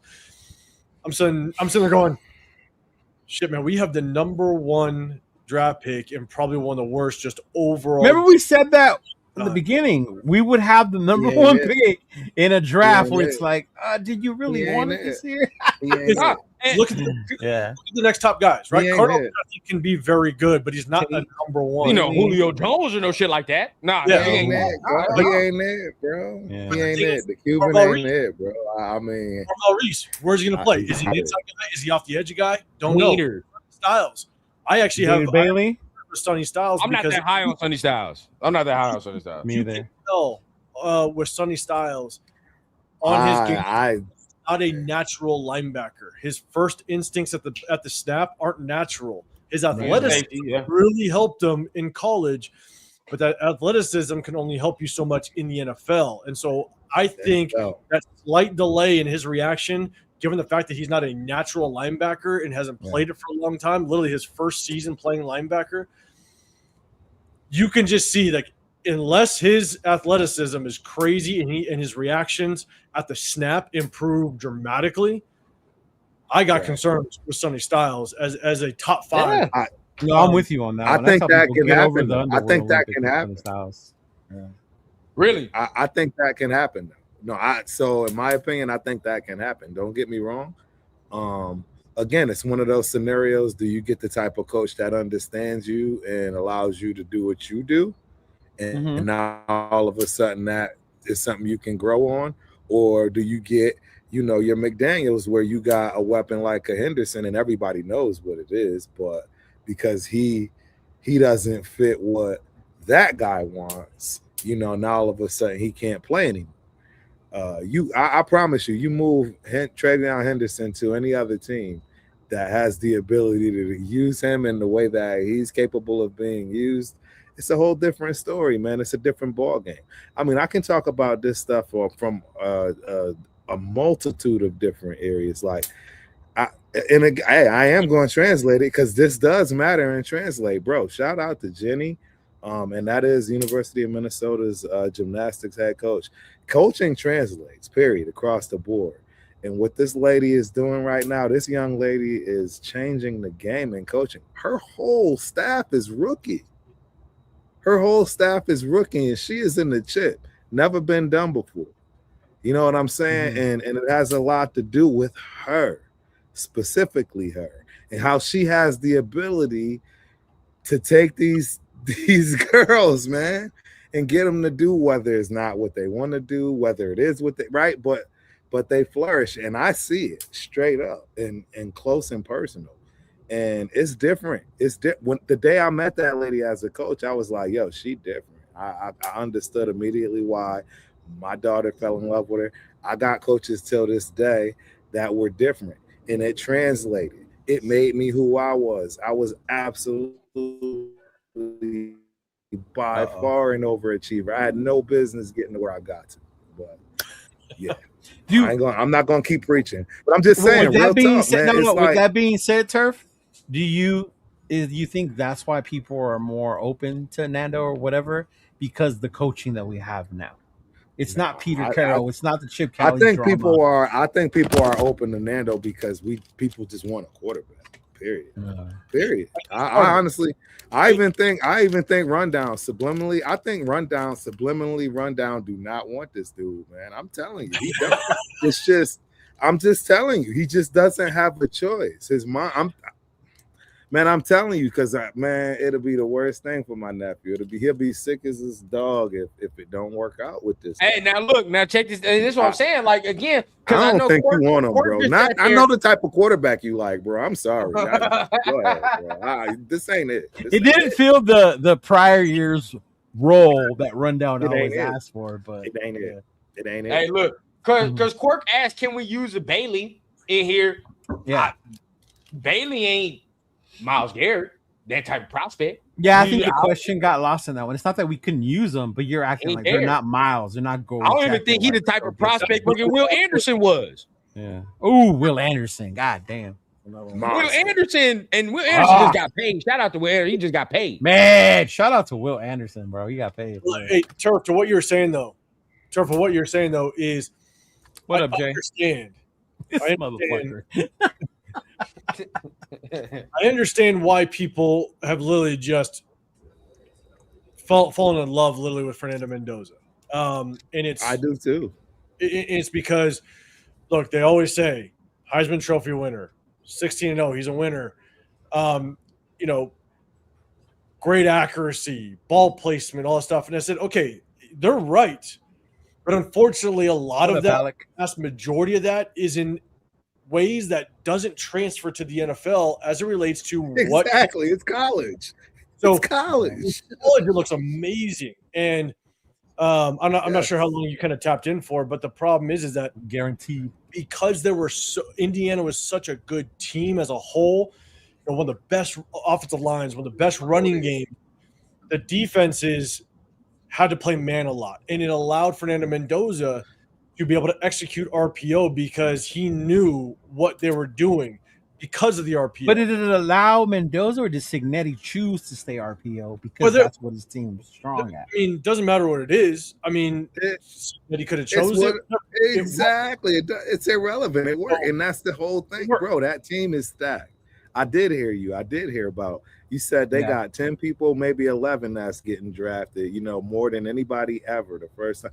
Bro, Ohio State they have NFL ready guys that are going to hit the ground running, bro. And I'm not saying that they're going to be Hall of Famers. And they're older too, right?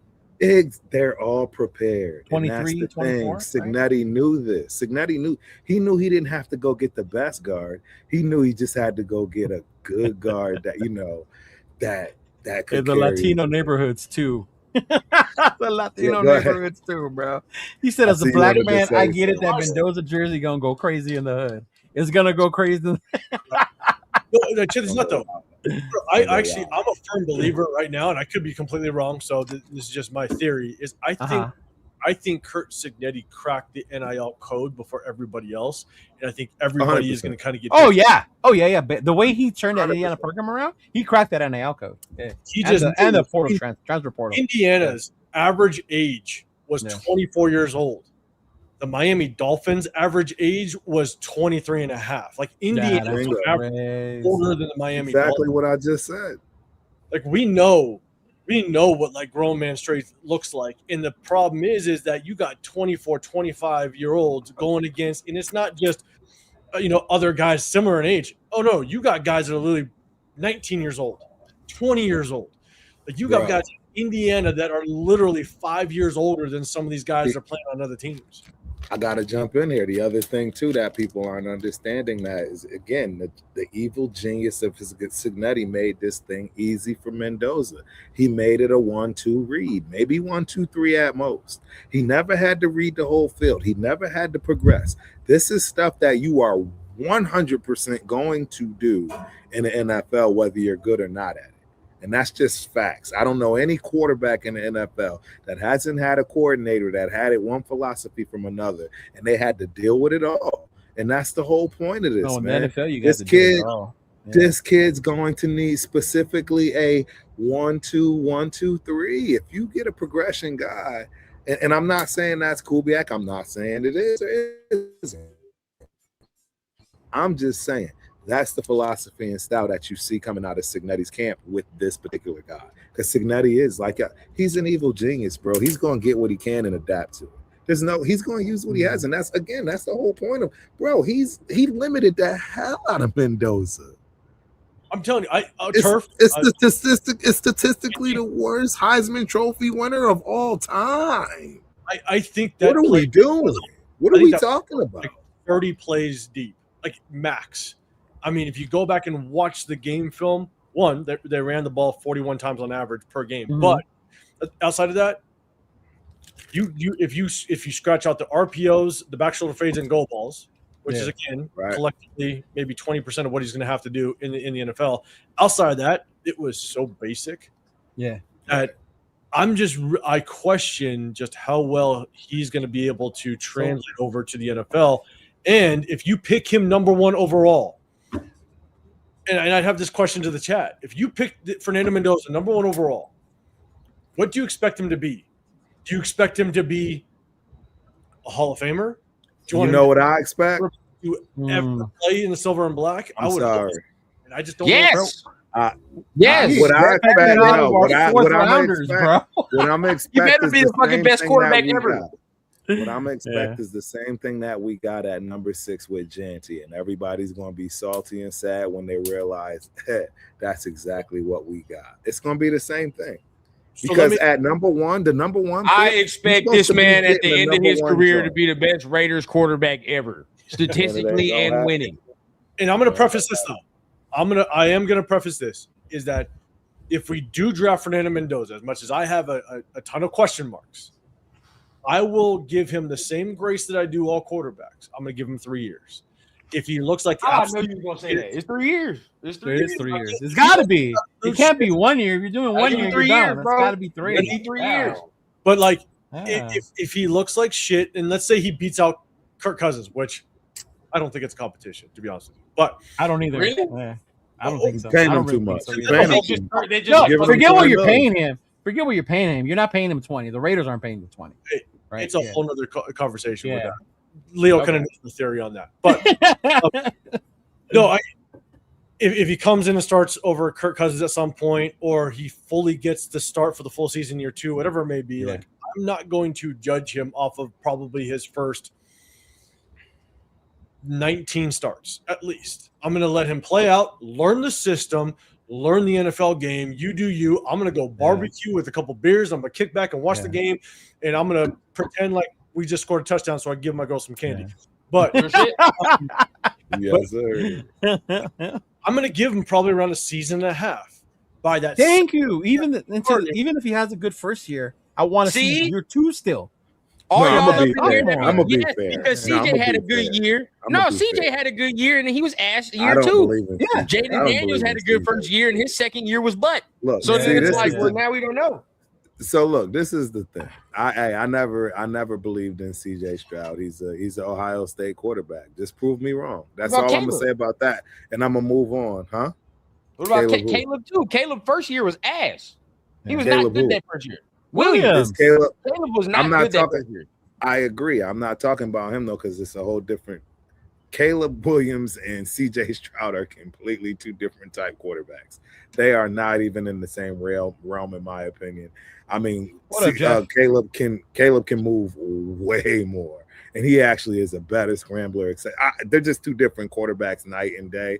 Again, let me go back to I don't believe in Ohio State quarterbacks. Name one and tell me I'm wrong. I'm gonna leave that in that category right there. And like I'm saying, when it comes to, you know what I'm saying? Oh boy, I just don't see how it's gonna be I don't know. I don't see it, bro. It happens all the time. I mean, I don't Jaden, we both like Jaden, and I think every Commander fan would sit there and tell you like this year was not a great year for Jaden. Not at all. It wasn't a great year. Yeah, he's got a lot of issues. But that rookie year, we sat there, we was like, well, shit. Oh, we should have traded 5 picks. Yeah, you know what I mean? Like, so to 805 point, you got to give it some time, some space. Well, I wouldn't say his issues was completely his problem. He still needs to put on some weight. For one, he needs to put on some weight and get yes, an NFL his block. size is going to get him in trouble. And then for two, they do need to get him some weapons and have somebody that's really going to build a better O-line. Yeah, because for one, I mean, this number one running back is gone. I think right. They stole a running back or two from him a few times. He already had problems with his number one wide receiver beefing for a contract. So hold on, yeah, I got you. Why, Michael? Why does him painting his fingernails trigger y'all so much? Have you seen Fernando's pictures in Esquire? So before we start questioning Caleb and him painting his fingernails, and you're banging the table for Mendoza, go look at those pictures and buy the little shorts and wear them too. Because I'm tired of the Caleb paints his fingernails thing, dog. He's a baller. I don't care. Remember our running back was posted up with that poodle on last year. Our running back with the poodle. Is it about the poodle? You know what I'm saying? That's what it is. But look, I'm with you, 805. A year, 3 years for me, bro. Like I need to see the body of work. 3 years, and that will tell us everything we need to know. Yeah. The only problem I have with 3 years is because I think I already know what I'm seeing, and I think it's just a decent game. And he's not something special. He's not somebody that's. 3 years because it's a new coach, first year coach. Look, yeah, I understand those things. See, I don't know, man. I guess I think we've gotten so used to mediocrity nowadays that's what we forget what special looks like.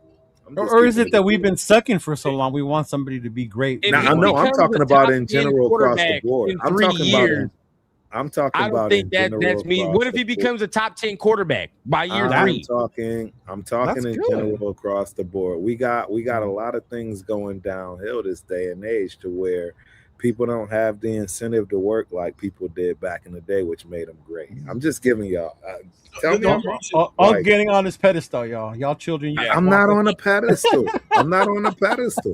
I'm just saying it's the truth. Snow. Like, it's the truth, bro. Why? So I got a question. Why was I so upset when it came to Mr. I'm in my Michael Myers stance? Why was I so mad about that whole scenario? It was the attitude. The attitude. You know what I'm saying? He came into the league, pouting about what he wanted. Here comes Peter Carroll in his defense, giving him what he wanted. Or did the nation and the media make a big deal about it? Man, it was still stupid. My eyes, it was stupid, but it was Genty the one pouting about it. In my eyes, now, I will say this. Look. Mendoza, to your credit, though, don't have that problem. I don't think he has that problem where you gonna come in and be like, I need to run this and all that extra shit. Yeah, I think he's gonna be like, what you need. You know what I mean? What you need, we're gonna get to work. Let's go to work. Now I will give you that. Game manager. He's gonna be a game manager. The only reason why I would give him the reason why I would give any quarterback 3 years, and it's not just specific. I will give any quarterback 3 years because I'd argue the first year is hard for a rookie quarterback. You're just learning the NFL. You're trying to process it, what have you. Yes. I would argue when a sophomore slump with a quarterback, the second year for a quarterback, the second starting year, is miles more difficult because now you have defenses that have an entire season of game film on you, and they're going to be able to draft as well as go through free agency to expose your weaknesses and minimize your strengths. And so you're going to have to now. That's why year 2. Going to not just battle just the NFL in the general sense, but now teams know your tendencies. Right.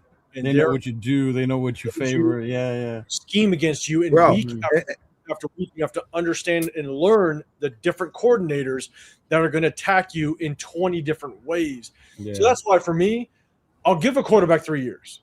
Yeah. I will. Now, I will have my kind of like feeling of what I'm seeing, right? I mean, if I'm seeing the same issues with Fernando that I saw, or what up, Gravy? What up, Gravy?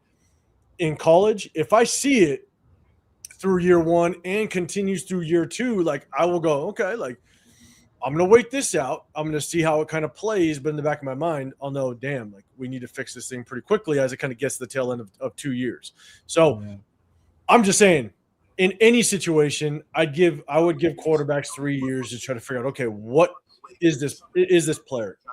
Also, I will say, you can't rebuild the supporting cast over 1 year, right? It's going to take probably 2 seasons, 2 off seasons to really build around your quarterback and establish that system based on the talent that you bring around him. And so, and with the brand new regime, bro, everyone's new. Yeah. So with Fernando, as much as I ranted for damn near 3 hours, question marks I have of Fernando, like I still know that, yes, it's going to take time. You still got to build a supporting cast for him. And I hope he answers my questions because, again, my questions lead me to I do not want him at number 1. I don't think the value's there. I would much rather take 2 additional first-rounders and address the quarterback position elsewhere and later build the foundation of this roster like we've failed to do so the last 2 years. Yeah. But I'm just saying.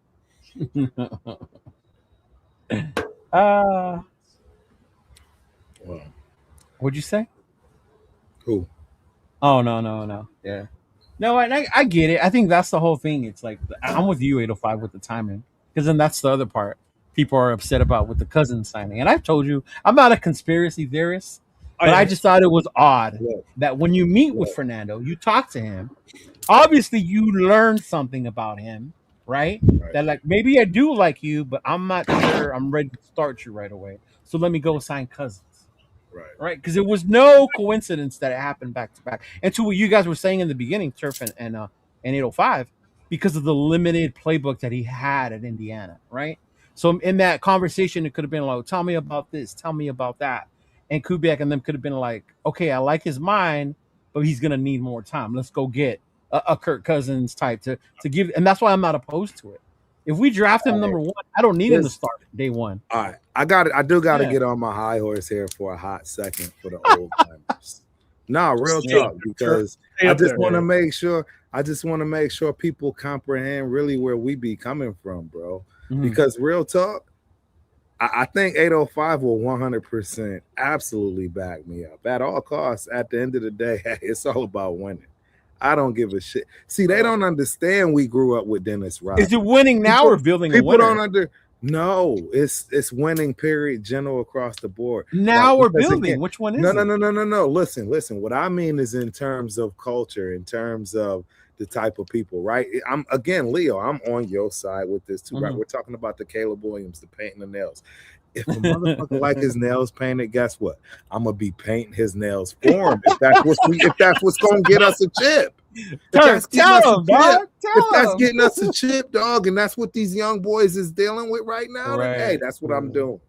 I'm gonna do what I gotta do to get a chip right now. And if that's what's going on, so I just want to make sure people understand this from the old timers. That's really real about winning at all costs. We may sit here and pout and talk about the old days, but at the end of the day, behind closed doors, I guarantee you, the defensive end that's doing splits, smiling, looking real fruity, we don't care about that. Come on through, bro. Come on through. If you're gonna get to the quarterback and cause problems, we get it. If the team is good with it and we ain't gotta figure out no other, you know what I'm saying, different locker rooms. Well, bro, who cares? It's all about winning, bro. And that's the difference with this old timer stuff versus because bro, that's the difference between the old timers, at least I can speak for, from 65 to 80, bro.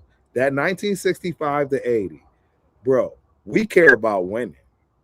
I think that, and that's what a fruity dude with his nails painted or a dude walking around with a pony in his butt. I don't know what you want to hear from me. I mean, I don't know. I'm just saying. Right. I don't. All I can tell you is that is how it goes for us. That's just the way it works, man. So y'all can miss us with this old timers and we think in the old way. We gonna give y'all that work, period, because y'all soft. But in the meantime, miss us also with this nail. Like I'm saying, I wish Leo is right. These dudes that's talking about the nail painting and these cats walking out with the weird outfits. Man, if y'all need me to walk out with it, bro, if I need bangs and a weird outfit, y'all to get me a chip, then it's about to be lit. I'm just saying. Hey, y'all see what I'm doing? If y'all see how I get down that freaking goddamn Minnesota gymnastics What up, coach? you already know where I'm at with it. So, yeah, 65 to 85. Somebody know what I'm talking about, though, because we. Yeah, I know what you're talking about. That's a whole. We're just a different breed. That's a whole nother conversation. A whole nother conversation. A whole nother podcast. A whole nother channel. We are completely different from all of y'all. Like everybody, y'all don't get it. They don't understand hard work. They don't understand none of this, bro. Like I said, this is my last thing on the high horse, bro. I dragged my ass in tobacco rolls in the 7th and 8th grade and paid every dime for every bit of clothing I bought for myself. He said, "I also as a mad person, I failed him." Yeah, you did fail him. You did. But it is what it is, bro. That's the new It is what age. it is nowadays. Hey, there's stuff I could say right now, and I'm not going to say it because I can't, but the truth is, we would never be doing that, but that's what it is today, fellas. It is what it is today. And you could be the dumbass. You could be the dumbass and not adapt, right? And be the idiot, but people like me, I find ways to tune into these kids. I'm just so that's why I'm just saying me and us, because I know we are that. I'm talking specifically TRS, right? 805, Cheeto, and Rundown too young. I think Rundown will vouch for us. I think he will vouch for us. Actually, he's the one that kind of like not opened our eyes. Remember when the whole bag and all that stuff started? He would just have that's just how cats are now, y'all. And we get it. We still gonna give y'all that work though when it comes to how we got down, because it does matter. It matters. We came up real talk. If you want to like we used to say, from the gutter, right? From the mud is the younger generation of us, right? Y'all y'all saying y'all get it out the mud. We used to say get it out the gutter. You know what I'm saying? And that's just facts, man. And that's how we got down, bro. And we never ever had a problem with hard work, showing our worth from jump. And these kids don't do that today. They got the portal. It's you don't want to start me immediately. That part, the portal.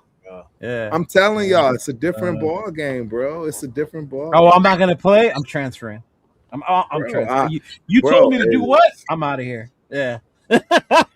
I'm telling y'all, man. I'm telling y'all, this game has changed. Who was it? I'm watching quarterback. I'm watching it before my own eyes because, hey, I full disclosure, I get to see it watching Minnesota. I get to see it watching, you know what I'm saying, UT, where I live. I get to watch it from a lot of these places where I'm very privy. I'm very privy to knowledge, man. I'm very privy to knowledge, and that's just the reality of the game. It's all changing. The landscape is changing, bro. There's only certain dogs that's gonna do it. Like, there aren't many dogs anymore. Like people like we know as dogs. And that was funny because Arnie asked it earlier if you could pick 2 dogs in this draft. 2 dogs in this draft. And who would they be? What's funny to me? One of them, though, and that's the thing, but it doesn't always mean no matter where they're going to get picked. I'm just saying 2 dogs, right? And it doesn't mean it translates. But because of Sonny Styles' situation, I think he has a chance to be a dog. Because if it translates, it's game over. Because he is an athlete we have not seen. But nobody. That's the point. Nobody can say it translates. I mean, Robert Griffin Jr. III was a gift. There's a lot of gifts, guys, we can go back and forth. There's so many gifts we can go back to that never translated due to injury, whatever the case may be. Situations. But, to your point, though, what's so difficult, and as much as last season, right, I had a 3rd round grade of Shedeur, right? The problem that I have is I always want to go back to try to understand, okay, was my evaluation correct? And I'll be honest, and it's to your point of coaching. I don't know how much I'm going to be able to get help on me because he goes to Cleveland. Cleveland's going to put quarterbacks in the gutter like they always do. Dude, Stefanski gave him the baddest work I've seen. They drafted him and Dylan Gabriel, right? Yeah, that was awful. I was trying to figure out where was my evaluation on Shedeur Sanders. Was everybody right? Everybody I talked to was like, hey, we could get him in the 1st round, but I had him in the 3rd. But is Cleveland going to do him right and develop him as a quarterback? When's the last time Cleveland's done that? So it's like that's where Mayfield when they made the playoffs, and even then, it was more his talent than anything. Well, they got somebody that wanted him too, though. So I want y'all to understand. In my opinion, I think the bigger picture, right? For instance, like, and this is me, right? This is me thinking out loud and thinking if I'm the Sanders family and I'm thinking long term. I'm not going to be mad if somebody they come in, whether it even be the guy that's already on the team in terms of the guy they paid a shit ton of money to. Deshaun? What's his name? Watson. Exactly. Watson. Yeah. Exactly. If they let him play and let this man sit now and really actually get to learn under Monken, who we all know wanted him, that's not a bad situation. But the narrative and the people that want to spin it and then everything that, right, the whole media wants to do, they could make that the worst situation on the planet. And like 805 is saying, now the people that thought he was shit, they're going to be capable of saying, see, we tried to tell y'all, this is why Monken is sitting him. He ain't good, right? But we all know Monken wanted him. So and that's why I'm saying, let's be real. People that really know this game, like, come on, bro. Monken wanted this kid. He's doing him a favor if he sits him. But the other thing is he's got a problem because he's not doing himself a favor if he does sit him because of the freaking crowd. You know how many 12 jerseys is in the goddamn Browns freaking stadium? I saw a bunch when I went to the Raider. Man, there's just so much to discuss from that respect. So there's so many nuances to that it can go so many ways, bro. And none of us, only if you're privy, you're going to understand what's really, truly going on under the covers. And in my opinion, Monken has showed he's wanted him from multiple occasions. So no matter how that goes down, I think they're doing what's best for Shador. If that makes sense. I mean, let's hope, right? But then at the same time, Monken is still going to be a first-time head coach. So let's hope that him most likely being the play caller and also functioning as a head coach is all going to work out, right? But the history of the Cleveland Browns, I'll be real. Ours isn't the best. We're all diehard Raider fans, but our history ain't great. At all. It's horrible. That's why Rundown wants his quarterback, god damn it. Right. You need a quarterback. If that happens, I mean, it's most likely going to be trade back. But if it happens, we'll see. I pray. I don't see it, man. 805. I hope you're right. Bro. We just gotta roll the dice on the good side of our history with Latino quarterbacks. That's all we got to do. Just roll the dice on that. The man said it. Roll the dice, bro.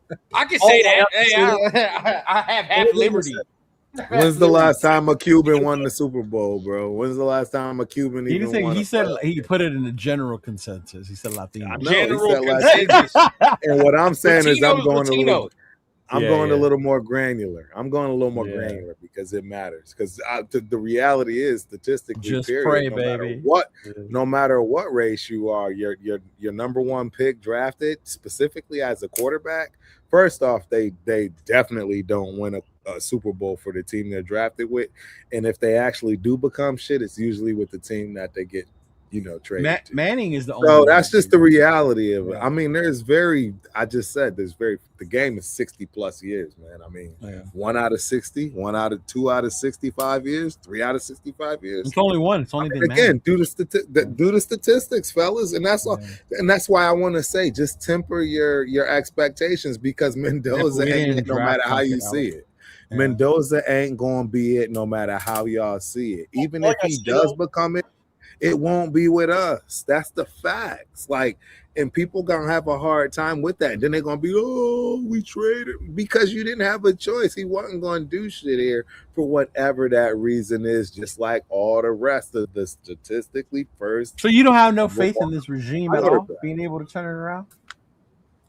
I never ever said that in a million years. I'm asking you because you said it's going to be the same old. Yeah. No, I do. Well, we still have the same front office, and with the same front office, we still have the same shit. Who's the same front office? Believe in Spytek. Oh, that's what I'm saying. That's what I'm saying. I mean, you don't believe in this regime. I meant Spytek. Yeah. No. I never said I don't believe in Spytek because I think he's done an amazing job in the offseason for the first time. Last year, yes, I definitely. Last year, I blame Peter. Yeah, I don't know what happened there in the offseason and free agency because he literally did nothing. Yeah. And I don't know how that made sense that you were setting up for success. Why would you tank for this year's first, round draft pick?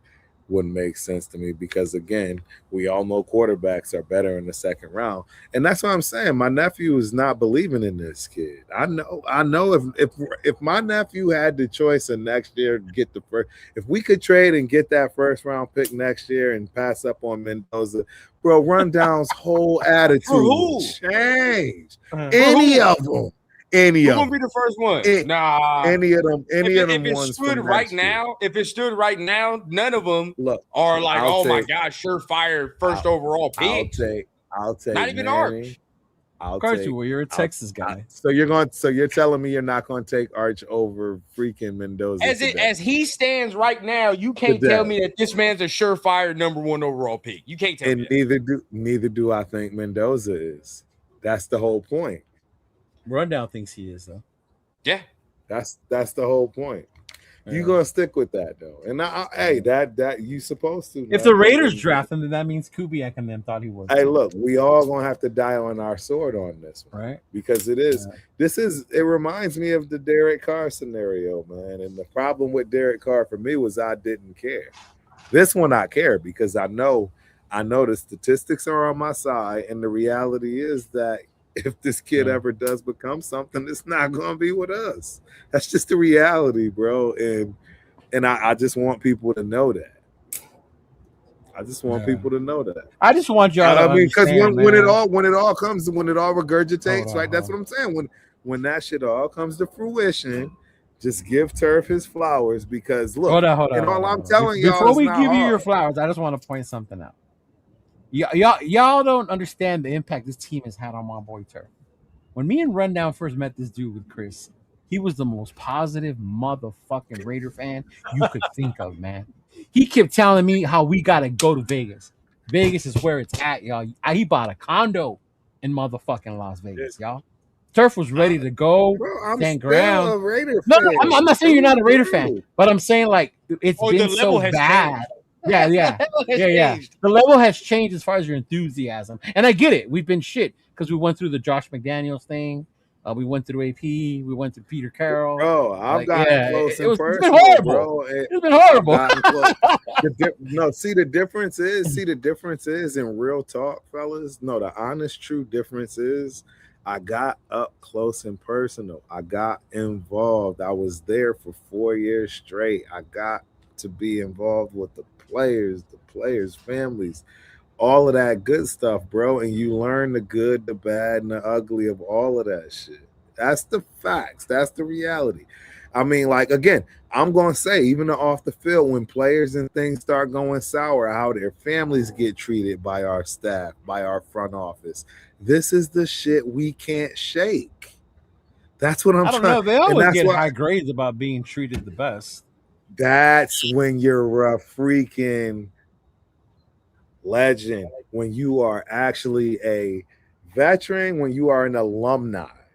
As a Raider, if you're in contracts, if you're in any kind of scenario or situation, look at how they did Devontae Adams. Devontae Adams' wife was crying just like freaking Derek Carr's wife.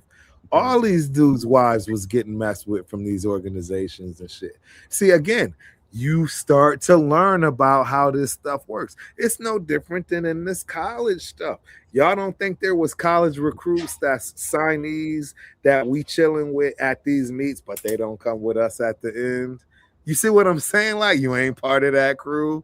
And then when you get part of that crew, you get that love, but now all of a sudden you in the contract dispute. Right, and now all of a sudden you go to drop your daughter off at the regular daycare. She can't go to that one. She got to go to the one on the side. Like, I don't think supposed to. Bro, we've been doing all of that to players, bro. We've been doing all kinds of wild stuff. So let's do this. Like, I agree. We have done shit dirty in the past, without question. The wild stuff. As much as I think we did Derek Carr dirty with Josh McDaniels, I didn't like how I was okay with him, like, you were okay with moving on, but not the way it happened. Yeah, like the way it happened was shitty as shit. The hope is that with Spytek. I think the Pete Carroll stuff was a mess last year. I've already said all that noise. Yeah. I do hope Pigs. with Spytek.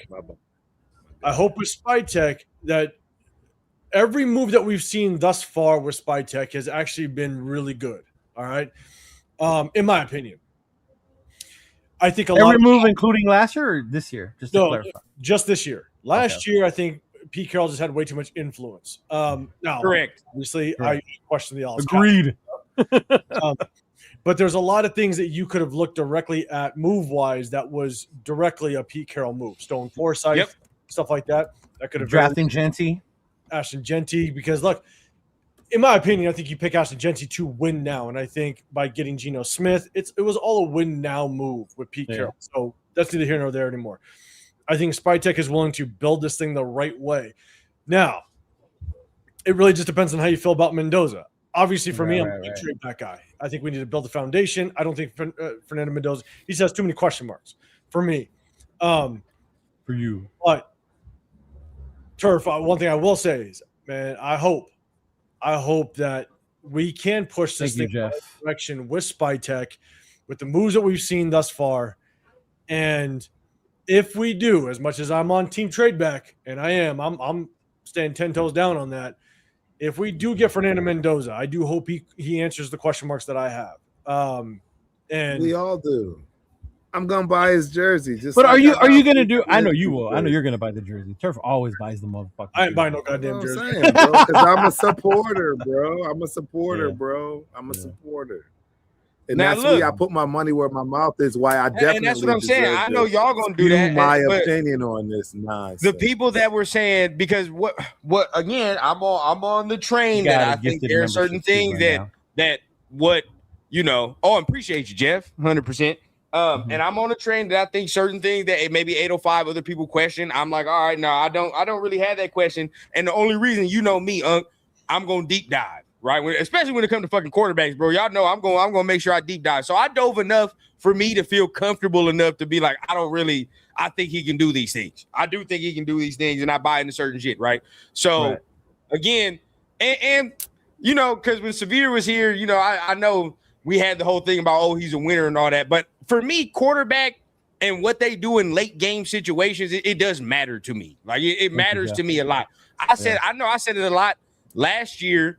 With Shedeur, right? I was like, let's just say, for example, I know 805 had a whole different grade, but I know I like Shedeur. And I always said him at the end of games, I've seen it multiple times, dog. I know what he's going to do at the end of games. He has that deep. Different. What he do last year? You feel what I'm saying? It translated. You feel what I'm saying? Like, now I don't always translate, but I just in my evaluation, I put that high. When it comes to Fernando, I see that a lot, right? You feel what I'm saying? Now that's just me. Now look, 805 is gonna look around and be like, "Oh, when did he do it? He did it a couple times. He beat us up, but we sucked. So I don't know." So did the Browns. I mean, the Browns fucking suck. I'm not gonna sit there and be like, you know what I mean? He was in some games last year that he probably shouldn't have been in. There was a couple games that they were playing better teams that they. And if the receiver didn't drop the ball, it would have went a different way too. Yeah. Mm-hmm. Didn't he beat that Tennessee game? Wasn't it a late comeback kind of drive to win the game? Okay. I mean, you got to do it. You got to do it in the NFL. Right. You got to do it at the end of the day. I mean, the Browns suck. You got to do it. Either way, I mean, rookie. I mean, he gave one a rundown too, Bueno. No, but if you look, you know, I think there are some times where it does translate in certain quarterbacks. You know what I mean? You'll see it translate. Yeah. You know, Caleb Williams out there. I know I've seen Caleb Williams do it multiple times. When he was over there at SC, he had to make some comebacks and lead them to victory and shit like that. That's why I like Caleb, and I'm not an SC fan. I saw him do it in college. I saw Jaden do it with LSU. You feel what I'm saying? Now, you know what I mean? Certain guys, they go to certain schools, they're just like, it's ass. But, you know, I think Mendoza has that trait, bro. I do think that. I think he has that trait where he'll come in and he'll get better and better. And by year 3, we're going to be looking at a top 10 quarterback. Dude, that's wild, bro. I feel you, Rundown, because I'm with you. I If they did it in high school, if they did it in college, I see a mad more than likely it can translate to the NFL. Bro, I take that to any. I take that to any position. Hey, Turf, no, bro. Look, any position, dog. I that's just me. Now, certain people don't evaluate like that, but just for me, bro. Like, if I see you do that at every level you're at, right? Like for a safety, if you're a safety and I see you punch the ball out continuously each year and every year you're doing that, I'm going to take it to my bank. Like, I hope that's what you can do in the league, bro. I'm gonna be like, that's what you can do. You feel what I'm saying? Like, just certain things that people do, like with Denzel Boston, right? Like, I looking at him this year. I see you make these 50-50 catches, bro, and I see you do it at a high rate. I'm gonna say I want you to do that in the league. I know you can do that in the league, but that's just me. I mean, no, we've beaten this one down pretty good, but pretty good. Fucking 2 piñatas on my floor right now, but yes. No, real talk. There's a difference between you seen him do it and what does the body of work tell you? The body of work, exactly, bro. That's who he is. It's not. It's just not there. So there's no upside. But the upside is questionable. Like, you can say, bro, is there this shit like a control? But everything's questionable, man. This is the thing. I'm gonna just put it in NFL. Oh, yeah, everything's I'm gonna put it to y'all like this: Ty Simpson, right? Who Rundown used to love in the beginning till he had a downfall. He, in my opinion, is what you consider to be in an uncontrolled environment, meaning he was asked to do it all, which is why it didn't really completely translate as well. But he actually showed that it was going in the direction you want to see. When it comes to Mendoza, dog. Scratch that, bro. Signetti 805 have the same agent as Orlovsky. So what if he chose to? So what if he chose to go to Miami instead? That's what I'm saying. Like, because he could have that.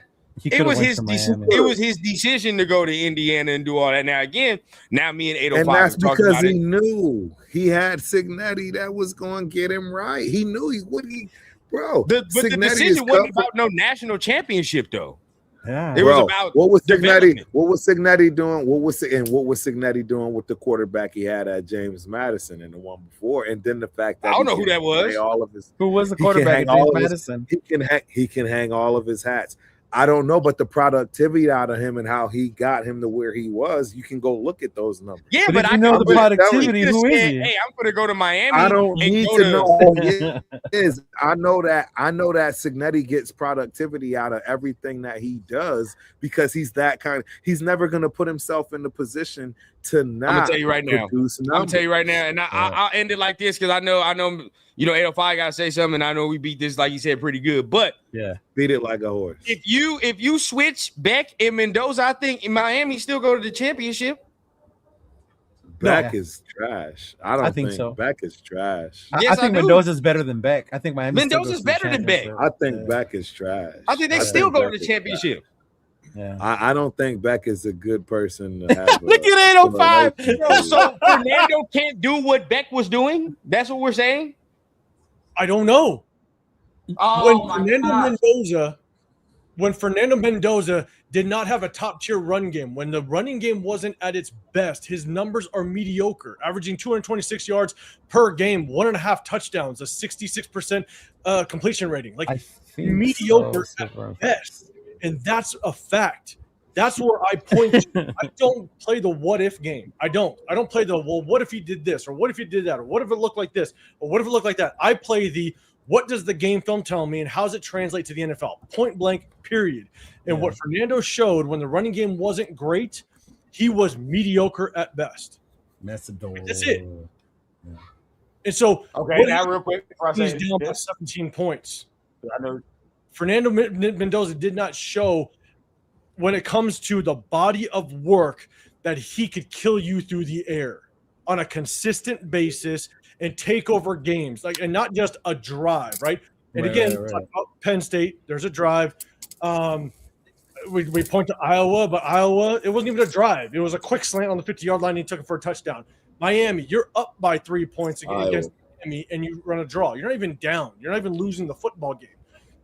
Furman trailed twice in the college football season. Ohio State, that was early on, and then they scored 13 points.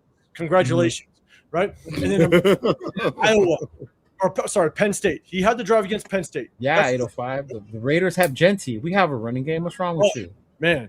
All right, man. We were the best running game. No, but look. This is what I say to that. This is what I say to that. I put now you're going to Indiana, right? You're going to Indiana and those numbers. But I load in Cal as well. I've seen him get better in those air raid and shoot offenses. Because his first year he was at a 63% completion percentage, and that second year at Cal he shot up to a 68. Feel what I'm saying? So how can I would believe that if you're going to make that jump now in the third year of that type of system, you can make another leap and be even better than that. I don't play what ifs with the number 68, but 68 percentage though. What's that? What about 68? I don't play what ifs with the number 1 overall pick. I don't. That's just not how I do things. That's not my evaluation. I don't think they're playing what if with him though. It is a what if because you're saying what if he stayed at Cal and he could have gotten better. What if he stayed? No, but he did he's getting better regardless. Yeah. Well, but the Cal tape that second year clearly stated yes, there's potential there without An improvement. Yeah, but the improvement is the number 1 overall pick. No, I'm not saying that, but there's not a what if anymore. He did show he can get better. Okay, that's fine, but not number 1 improvement. Well, who cares when your ceiling is so low? You need to go back to college. I don't think his ceiling's low. And you need to prove that you can play in a way that transfers to the NFL as a number 1 overall pick. His ceiling is where it's at.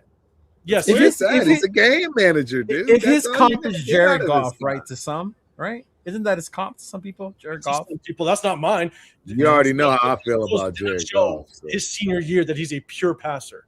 Yeah, but he's going to all of a sudden open up a game and throw for 400 yards and be the pure passer. That's not Fernando Mendoza. Does he have to throw 400 Jared yards? Goff has a better arm than Jared Goff has a better arm than Mendoza. What if he throws 250 and 3 touchdowns? Is that not as good because it's not 400 yards? I mean, I don't care about the touchdowns. 3 touchdowns. Yeah. Again, if you're doing that and winning, then guess what? You probably have a damn good defense and probably running game. Running game. It's a running game. Guess what? I'll get Tyson 2 additional first rounders. Because Ty Simpson's body of work. So the problem is the worth of the number 1 overall. Bingo. Yes, 100%. No, yes. This is not. The rundown's like 100% cool with it. I'm not seeing that, man. I'm not seeing that. He's not a game changer, bro. At the number 1 pick. I'm sorry, you should be a game changer, bro. He's not. Show me the body of work that tells me that he can just come in and just throw all over. How do you compare him to last year? How do you compare him to the last 5 years first rounders, bro? None of them have done shit.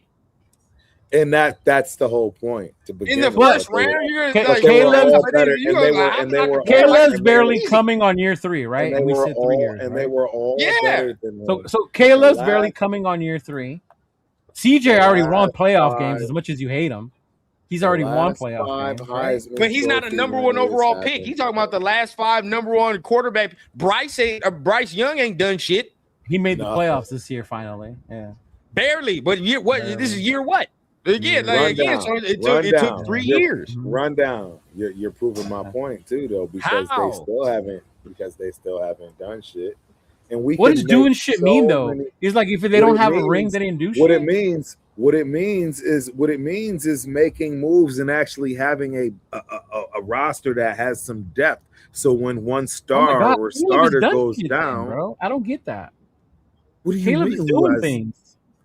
No. What I'm saying is that's not what this guy is going to be in terms of the. No, you just said number 1 pick in general Williams. in the last 5 years. Yeah. Right. No, what I'm saying is they haven't really truly amounted to anything. Caleb is probably the one out of the 8 is crazy, 5. Jeff, to rank him 8 in the big board.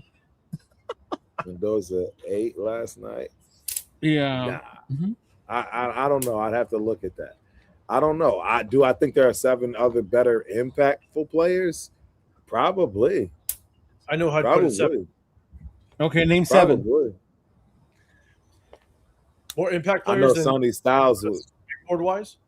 Mm-hmm. All right, so I think Jeremiah Love, obviously.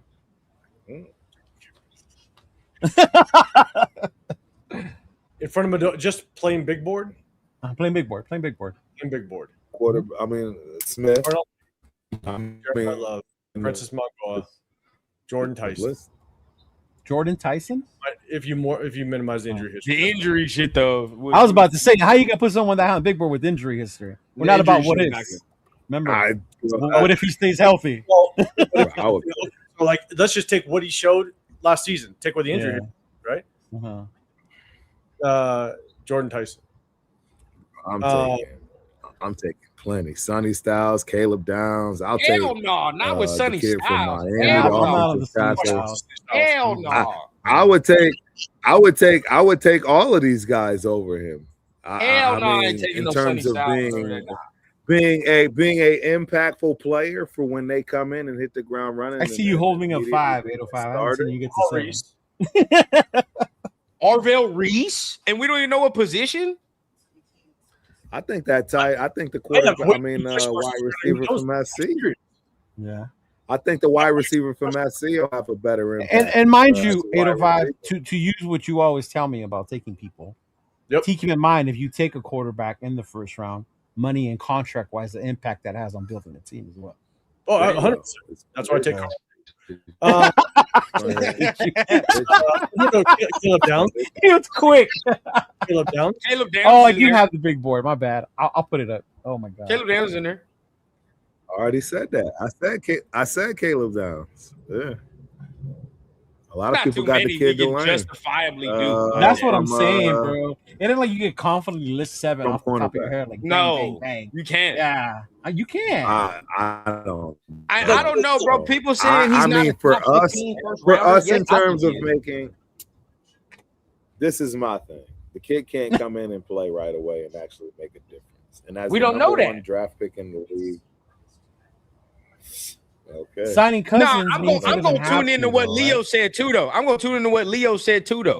Because I know y'all talked about Kirk and maybe Kirk and he gets signed because of all that, dog. I truly think they're doing this shit the right way. We're not just gonna hand you shit.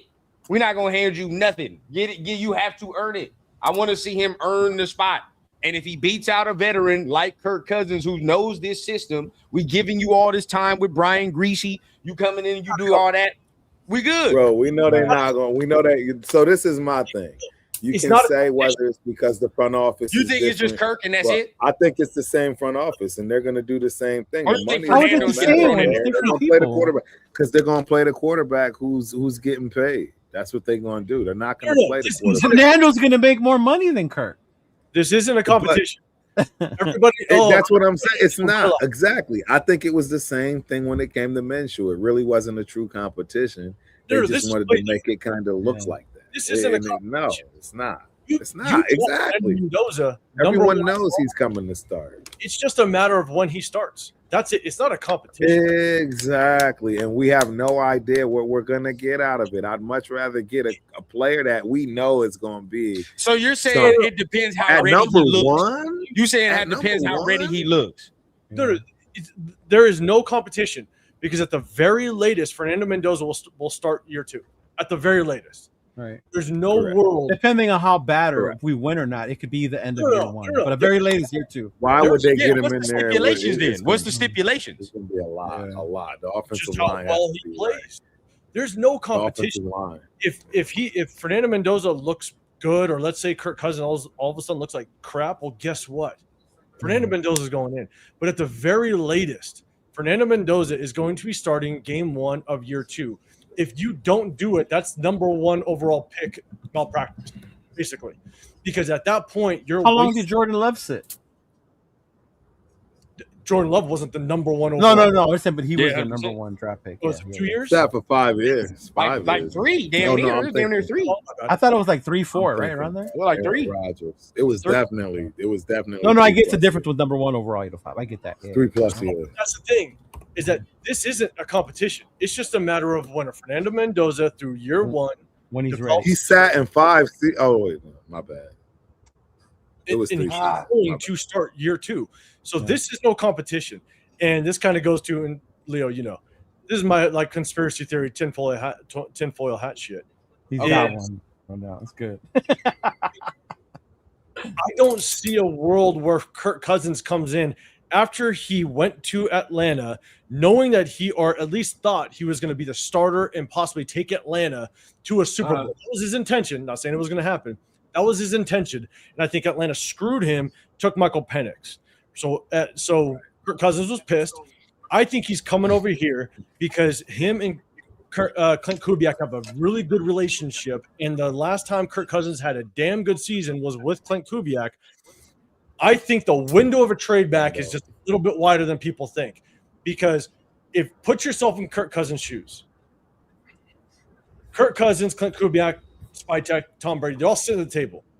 And they say, Kirk Cousins, we're going to give you a 5-year contract. Oh, but yeah, by the way, we're going to sign Fernando Mendoza, and you're not going to start year 2. Like, you're going to be gone after this year. Everybody dials it up that it's a 1-year contract. And I agree. That's what it looks like, right? But why would Kirk Cousins sign a 5-year contract when ultimately you're going to get cut because you got beat out by a rookie and you're going to be 39 years old the following year? What team is going to give you any chance to sign a 3-year contract and be the guy? And again, in Kirk Cousins' mind, I think he thinks he could be the guy. I think he thinks that I'm going to go somewhere and be the guy for at least 3 years to win myself a Super Bowl. But if you come here knowing for a fact we're getting Fernando Mendoza, 1, why would you sign a 5-year? And 2, why would the Raiders offer you 5 years? That doesn't make any sense to me. So why would Kirk Cousins be okay with signing that when he's sitting at the table going, "Oh yeah, we're gonna sign you up for 5 years, but oh, by the way, we're getting Fernando Mendoza, number 1 overall, and year 2 for you doesn't even stand a chance." I'm gonna tell y'all though, if we don't get at least three first rounders out that trade back, you don't don't be do pissed. But tell me, we'll be pissed. Yeah. But I mean, bad as fuck. How does this make sense? Why would Kirk Cousins sign a 5-year contract at 38 years old, going to be 38 this year, knowing that you're going to get cut? Done. You get cut because you couldn't beat out a rookie, you're done. You're done in the league. Your chance of being signed to another team. Well, technically, it is a 1-year deal. Do you guys have an answer to what 805 is asking? Like, what's your theory behind it? Why would he sign technically that it's technically there's a 1-year deal, and he was nobody was going to give him starter money this year. I don't think though. Then if the Raiders knew that, then why would you offer him 5? I have a theory. I just want to hear y'all. That's true. If the Raiders knew no one else is going to sign you, why would you kind of throw that teaser out there and go, "Oh, well, if you beat a number 1 overall pick, we'll sign you for we'll extend you for 2 years, $80 million." There's no world if you get Fernando Mendoza. He's going to do that. No. Right. So why would you extend 5 years? If the Raiders knew you're not going anywhere else, I would be like, "Hey, we're going to do you a solid, Kirk Cousins. We're going to sign you for 1 year. We're going to get Mendoza. We're going to sign you for 1 year.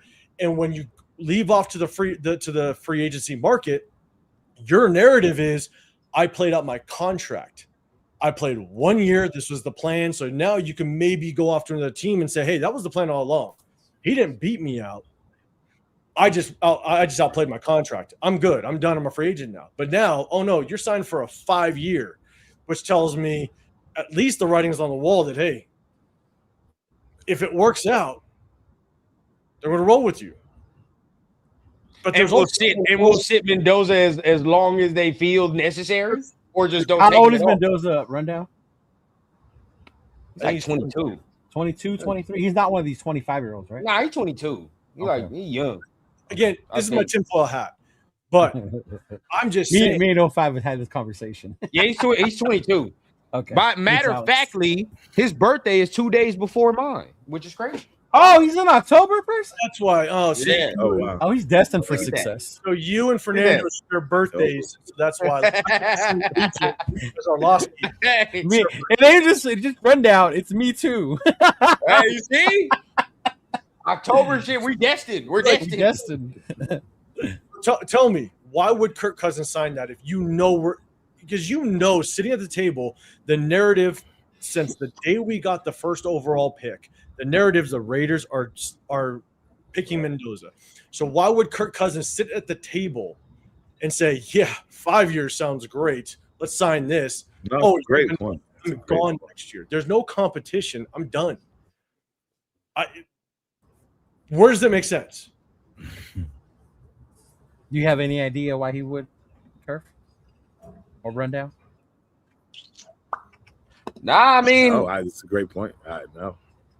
You know, if you, my observation is not more of the trade back. It's more of like if Buddy looks like complete ass, then we at least have something in the back burner. Which I think they're gonna take him, but I think it's like if he looks like complete trash during training camp, we at least know we don't have to do the JJ McCarthy route or some of these other dudes where we just throw a dude out there because he's the number 1 overall pick. But you know, but then you're going to go for year 2. You're going to rock with Kirk Cousins for 2 years, $80 million. Exactly, because then it's like that puts pressure on you year 2 though, boy. Where it's like you would have to say you think this whole year is going to get him ready enough for next year. But then it's like if Kirk plays well, then you got another fucking problem on your hands because now you got to talk about exactly what happened in Minnesota just now with Sam Darnold. Now you got to talk about, are you leaving? Is Kirk going to leave, or what's the case going on with that? Mm-hmm.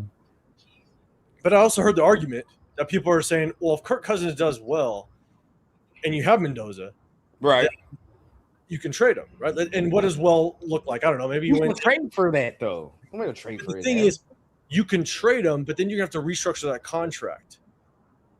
Because there's no way in hell you're signing a 39-year-old quarterback at the time for an extra 4 years. So you'd have to restructure the contract. Dude, you don't put the quarterback at number 1 to trade him. Come on. Guess what? That don't even. This isn't going to do it. So then you're going to end up having to cut him because he's not going to restructure. And when you cut him, he's going to have to sign a brand new contract. And if he doesn't sign what his agent loves to give him, right? You're robbing another team. Well, then you just lost trade capital because you just traded Kirk Cousins with us. So we got your trade capital because you traded him before that date you have to cut him. Yeah, the 4th day. Trade him, right? Yeah. What team is going to risk that and give up the trade capital, and then Kirk Cousins wants more than you want to offer him? And now hey, for real, Bueno. If somebody's willing to trade for Gino, and it's true, you can trade him. You have to restructure the contract. Right. You do have to restructure. That is a good point. No, but to Jeff's point, though, if he looks like complete ass during training camp, then we're already starting off on the wrong foot. Then it's already bad. But I think it's where I think it needs to be clear. On whatever side, like if Fernando's gonna start, I really do think it's gonna be competition. It need to be clear where it's like, yeah, you clearly beating him out. You know what I mean? It's like you clearly look better. But to Cousins' point, that don't help his ass after this, because if he gets beat out by a rookie, then it's like, well, shit. You know what I mean? Like, how good are you? But even if Fernando Mendoza's ass, you're getting rid of Cousins anyways, because you're not going to sign Kirk Cousins to a. If he's ass year 1, does that mean you completely throw him in the bathwater? It depends how ass. Depends how trash. Because that's what I mean. Everyone's saying he's ass year 1. Does that mean he's going to be ass forever, or he's just going to take longer for him? Well, what's because I don't think. And what's ass? Personally, I don't think because everybody talks about this shit, but this is just my perspective. In today's football, you can't have no Peyton Manning ass rookie season and continue to have your job in today's football. I don't think you can do that. I think there's too much money on the line, bro, where these quarterbacks have to come in and play a certain way where you're on a rookie contract. No, bro, who else has had that type of season like that? Josh Allen, the rookie contract changed the way teams have looked at rookie. Because you can move off. Look at what the 49ers did with Trey Lance. Mm-hmm. They give the draft capital to get Trey Lance, and they're like, you know what? He ain't him. Let's move off. And they're lucky they found Purdy. Kyler Murray and Josh Rosen. Yeah. I think the rookie contract, the pay scale has helped teams literally be like, hey, if you ain't the guy, we're done. and we're moving on. Yes. You have to. It's too much money involved, bro. You about to get this man like damn it. Thank you, Sam mil. Bradford, for that. By the way, This 300 plus mil, bro. You got to get this man. Sam So like, Bradford. if he has a Peyton Manning-esque ass Bradford rookie was season, part of you're going to start sweating because you can be like, fuck, you know, and especially with what's going on next year too, you're gonna be like, oh shit, you know what I mean? Like, what are we gonna do? You know what I mean? That's why the pressure is a little more ramped, a little more amped because people talking about that. Now, look, if he's just like, damn, you know what I mean? Like, but you see some positive, you see more positive than you see negative, and it's like, okay, he just looked like a rookie, like he just got to clean these shits up. You can live with that. You can live with that. You just can't be like, dog, like you look like fucking Kenny Pickett and Mitchell Trubisky out here. You're the number 1 overall pick. Like, you can't look like that. Yeah, Daniel Jones. You know what I mean? Now we're like, all right, bro. You know what I mean? Now we're fucked off. Let me see on the flip side. Okay, on the flip side, right? I just kind of give you my tinfoil hat stuff, right? On the flip side, and this is not because I'm team trade back. Okay, chat, pump the goddamn brakes, mind you. Clint Kubiak is on a 5-year contract. Yes. 5 years tells me that he's not pigeonholed into getting a guy this year. You have 5 years. That's 5 years. It means you just need to make a run in the playoffs. It's not winning a Super Bowl. You just need to make a run, right? You have 5 You have years. to get in or just the run? You have to make a run. I do think that you At you some point, you gotta get us to that playoff shit. You got At to some get a couple point. of games. Yeah, I'm sorry. We're in a tough ass division. You know? I don't give a damn. You got 5 years. At some point, bro, this is what you're here for. maybe I didn't say it right. Like, make a run in the playoffs, and so you're getting a Yeah, hell yeah. So maybe I said that wrong. My Hey, bad. you guys got another follower. Team trade back. Okay. So, what if the conversations at the table with Kirk Cousins was, hey, if a damn good trade offer comes, we're gonna take it. But if not, right? If we're gonna take it, we trade back. We're gonna build the foundation of this roster. And guess what, Kirk Cousins? Maybe they don't take a quarterback this year. Maybe it's not even Ty Simpson. Maybe I don't want them to. If they do, yeah. Okay. So if they pass on Mendoza, you don't want no quarterback in this draft even At all. No, Brendan? fuck no. I want all efforts towards next year. That's what I want. I want no quarterback at all. You don't want Cade. You don't want none of that. Imagine if this makes more sense. Okay. Imagine if this makes sense. I don't want to say more sense, but imagine if this makes sense with Kirk Cousins sitting at the table at 38 years old, right? He's going to be 38 years old. Clint Kubiak and him had one of the best seasons, the best season that Kirk Cousins had, right? So they have that relationship. They have that rapport. They're sitting at the table going, if we get a haul, we're trading back. We're going to build this foundation. Kirk Cousins, you have 1 year to prove yourself. If you don't prove yourself, we're getting a quarterback next year. If you do, then, and that means you're winning us That's the team 9, 10, maybe even 11 games. We're giving you a 2-year extension at See if you 40 do it million. again. Yeah.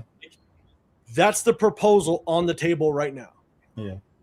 Now, again, this is an aging quarterback that in his mind thinks he can still produce, that thinks he can still be a quality starter. Exactly. Yeah. I'm not saying Well, I got a quick question for Rundown. Who do you think wants Mendoza outside of us? Do you think there's people that's really The willing Jets. to give up? The Jets would be, think they're the willing Jets to would be give the only up? ones I can really think of. I don't know what they're willing to give up, but they definitely like him. Yeah. But Arizona. that's my point. Do you think they're really willing? So my question to you is, if that's the case, why do you think it's such a great pick at literally overall number 1 when you don't have anybody giving you anything? Well, you don't have to know that. They've already said they've had offers. Nobody's giving. Nobody. Yeah. And Come on, man. The same way you're speculating, we're just going off but what we heard. Spytech was up there. bro, They asked him. He said, we received offers. But see, that just goes to where your mentality with Mendoza. It's been put out there. Offers have been received. Yes or no, Rundown? No, I have. So is it fair to say no one's offering anything? They're all right, they would. but I bet you they're not offering what we want. They didn't say what it was, but they offers are definitely being not. thrown out there. I'll tell you this. They definitely not giving what Rundown is looking for, which is 3 first-rounders. That's definitely not happening. That's what I want. Hey, everybody said we want to get 2 that- firsts for Max, And that you're not going to get that with a Jaden Daniels, who I would consider to be a considerably better prospect. But then again, you got to think about this though too. Turf. And you might not agree with it, but you got to think about this. There wasn't shit you can offer Washington. because they were saying this is our guy. It wasn't shit you can offer for Drake May because they thought in the organization this is our guy. We can't say that. Why not? Because remember, because from what I was told at the end of the day, that Coupon Tom didn't even put an offer out there. Because again, everybody's going to say that's their guy until they didn't say it was the about Raiders, how but much you the can't price say that is. other teams didn't offer something for Jaden. Other Right. teams, But we knew offered. Washington wasn't going to move. We tried to offer shit. We I were one of the agree with teams that wanted to y'all. go. I up agree there. with y'all. I agree with y'all on that. But no, that was not true, bro. That's what I remember. That's why Coupon Tom got fired. That was partially the reason, because he did absolutely nothing. At least that's the rumor I can say. I can't say I know that That's what for I'm a fact. saying. Yeah. But a lot of that was the reason why, partially why Coupon Tom got fired, was because he literally did zilch to go get Jaden Daniels, which was what AP wanted. So, I mean, take that for whatever it's worth. I don't know. My whole thing, and I've told Leo this. I've told everybody this, right? I said, and I'll end it off like this. My whole thing is, Kirk Cousins is good enough to win 7 games. He good enough to win 7 games. Didn't you say 6 earlier? You bumped it up one. I can say 6. Live? Chris said 6. Oh, okay, my bad. I'm on 7. My bad. I'm on 7 games. But either way, like, he's good enough to win 7. He might even sneak you an 8th. Maybe he might. He's good enough to do that.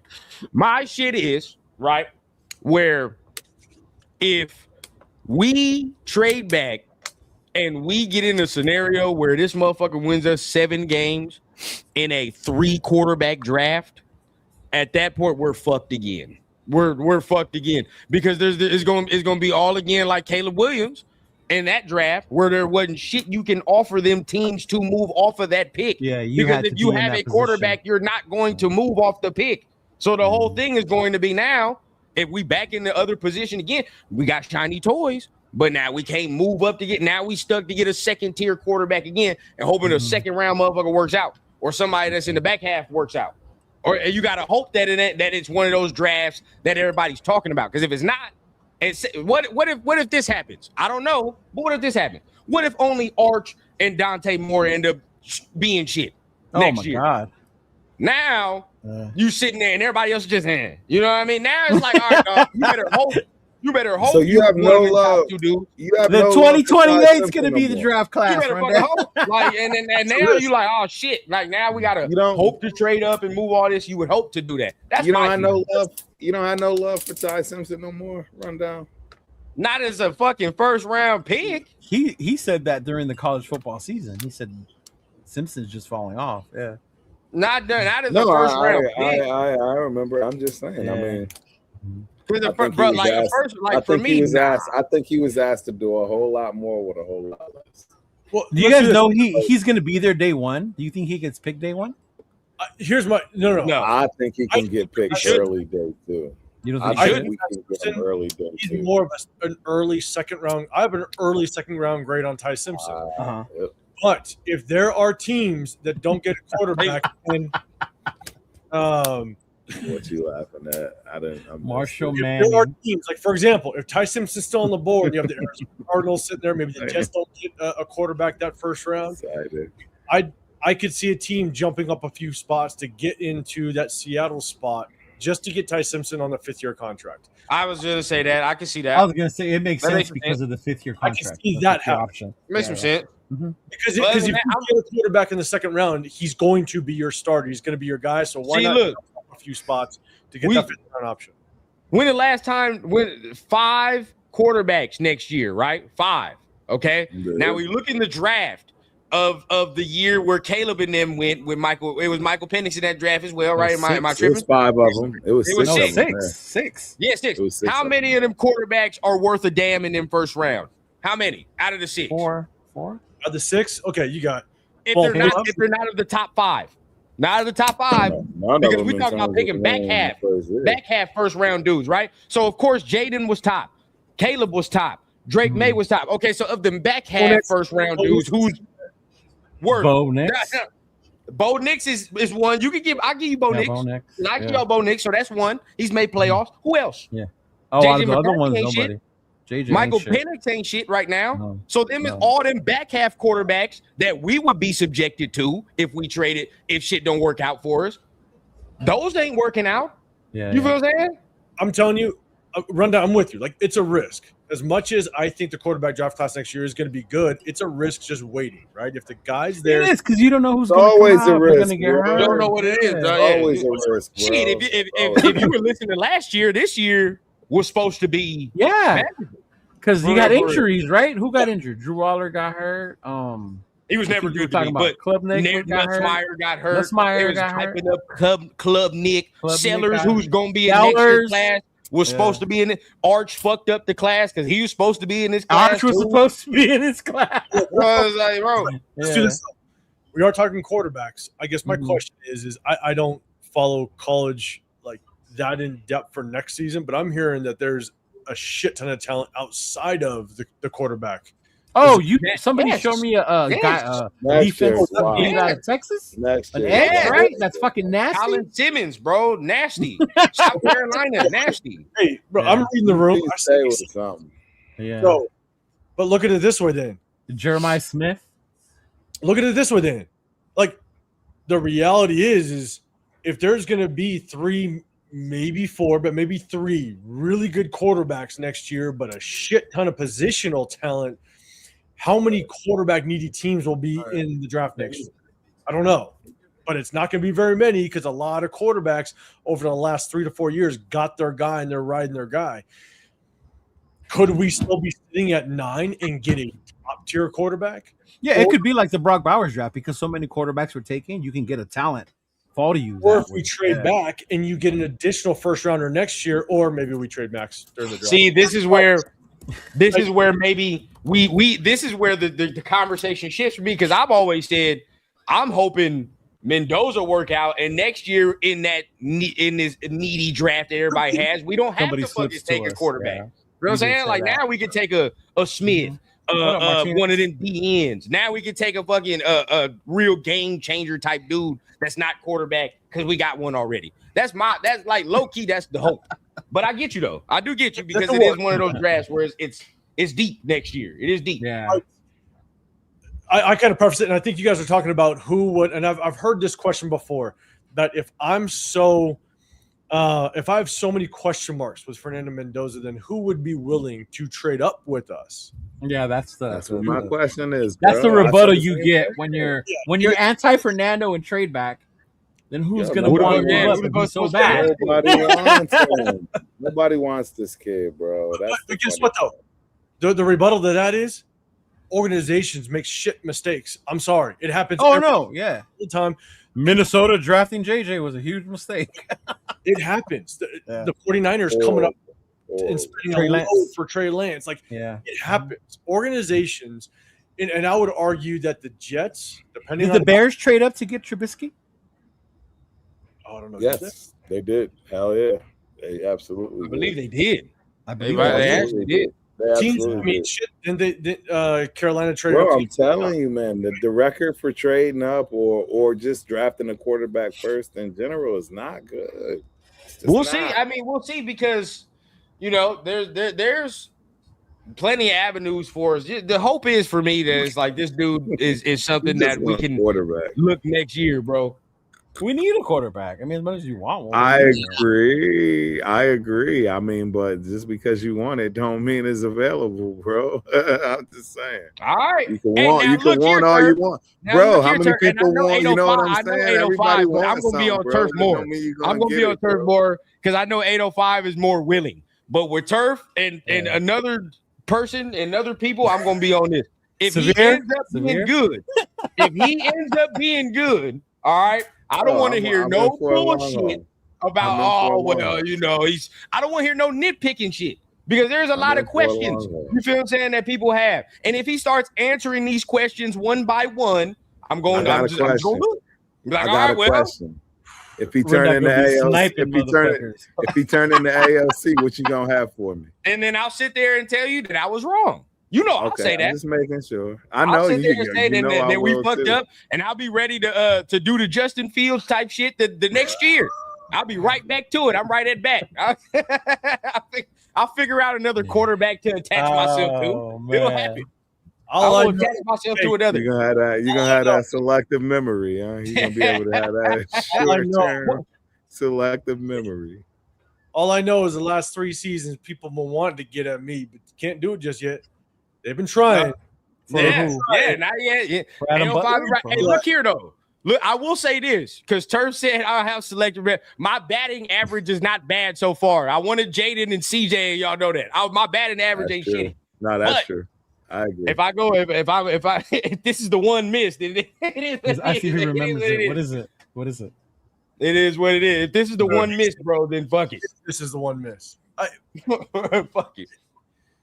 And I think what's difficult though is and I've said this kind of ever since starting this whole like YouTube stuff, right? Is that what really is tough about being in the position we've been for so long is that everybody questions certain decisions because we've sucked for so damn long. You know, we've had our moments, right? 2016, 2021, stuff like that. Dixon, get out of here, Dixon. You got your mind. Let's you highlight that comment. Get that comment off the screen. But like, if we're, and I said this a while ago, like if we were the Eagles a couple of years ago, right? If we were the Seahawks, right? This banter wouldn't be as bad because we've been bad for so long that it becomes really emotional. Yeah. It's so emotional about wanting to win. Everybody has their own idea of what winning looks like or what the path looks like. Yeah. Yep. There's no direction. You're like, I get that a lot of emotion just rides into just what the right decision is. And because half the goddamn time we can't trust the front office, I do hope that Spytek's different. Yeah. But we haven't been able to trust the front office for so long, or Mark Davis or anything, that it opens the floodgates for everybody to become an expert, to be honest, because everybody thinks the pathway is right. And so I hope we find the right path. I hope that moving forward, we can make shit work. But I'm in wait and see mode. Like I said before, the last time the Raiders did what I wanted them to do in the first round was Khalil Mack. It's been a long, tough road. Wow. Yeah. Wow. For sure. For sure. I hope we get on the right path. And if it is Fernando Mendoza, we'll say, if it is Fernando Mendoza, that doesn't make everybody right, and it doesn't make me wrong. If we trade back, it doesn't make me right and everybody else wrong, because ultimately we have to figure out what the process looks like and how it plays out. Because just because the Raiders pick him doesn't mean he's going to be the fucking savior. I know what's going to happen. We're going to pick him because if I was a betting man, we're going to pick him. Everyone's like, "Oh, I told you so." He's the greatest thing. Oh yeah, and he hasn't played a snap. Played a snap. But if we trade back, that's not me saying, "Oh, that was the right decision," because you still need it all needs to play out properly. You still need to make sure you draft properly. There could be a world we trade back. He goes to his other team. He actually makes, like, say he makes the fucking Jets good. Now we looking like we're like could. That's people's fear, Rundown. I get it. Yeah. I get it. Mm-hmm. Out of all teams, say if we do trade with the Jets, and out of all fucking teams, he makes them look good. With their quarterback shit. Bro, that'd be tough to swallow. I ain't gonna cap pause, but that'd be hard. That'd be hard. Man, it ain't gonna be tough to swallow for me. Oh, what if it's Arizona? Because it's not gonna happen, Jets bro. Historically, have been shitty with quarterback. We're not. So that's the other thing, bro. We're not ready for the kid. We need picks, man. We need multiple picks. We have 10 picks. Yeah, but we need more than that. We have so many. How many do we need then for it to be 14? I'll take 14. Hey, Dixon, if this happens, that officially will cement you to be like, all right, we could talk some shit then at that point. Yeah. But I ain't talking no shit during his first season for real. I ain't gonna lie. Yeah. I ain't talking no shit in his first season. For me though, I'm not too worried that we're not prepared for him, because one, you can sit him, right? And you can build this roster for, like, if you sit him, we have Kirk Cousins. If you sit him, we will have 2 off seasons to really prepare for him. If Mendoza is the pick, they've had that mindset since free agency for the most part. So they developed, they brought him for free agency. They're going to take the 10 picks this year, and they're going to take the entire offseason next year to really build this thing the right way. So I'm not necessarily worried that we're not ready. That's why I'm with you with the 3-year thing. I'm ready, but again, you guys have heard me say it. Like, I'm more worried about whether or not he is the guy. That's my biggest thing. If Caleb Williams was in this draft and we weren't ready, I'm still picking Caleb Williams. Right. I'm taking him yesterday. That's different. I agree. It's different. You know what I'm saying?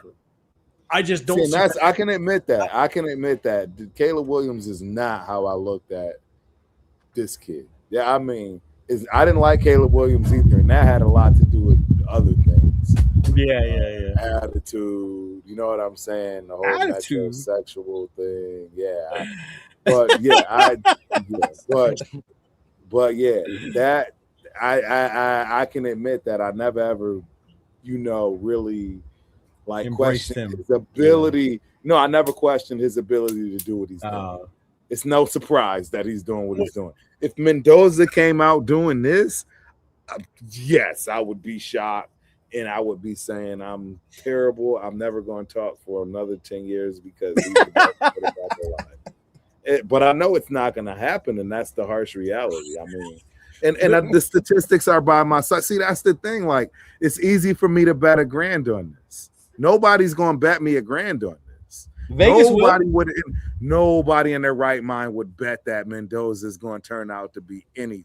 I'm sure there's a bet somewhere on the internet where you can do it. I promise you 100%. Nobody's. I'm going to ask Chris to find it for you. I'll put it together. Find me a bet that Mendoza. I bet that Mendoza never becomes a Pro Bowler. Yeah. Find that bet for me, and I'll put $1,000 on it. Bro. See, tank for Arch, bro.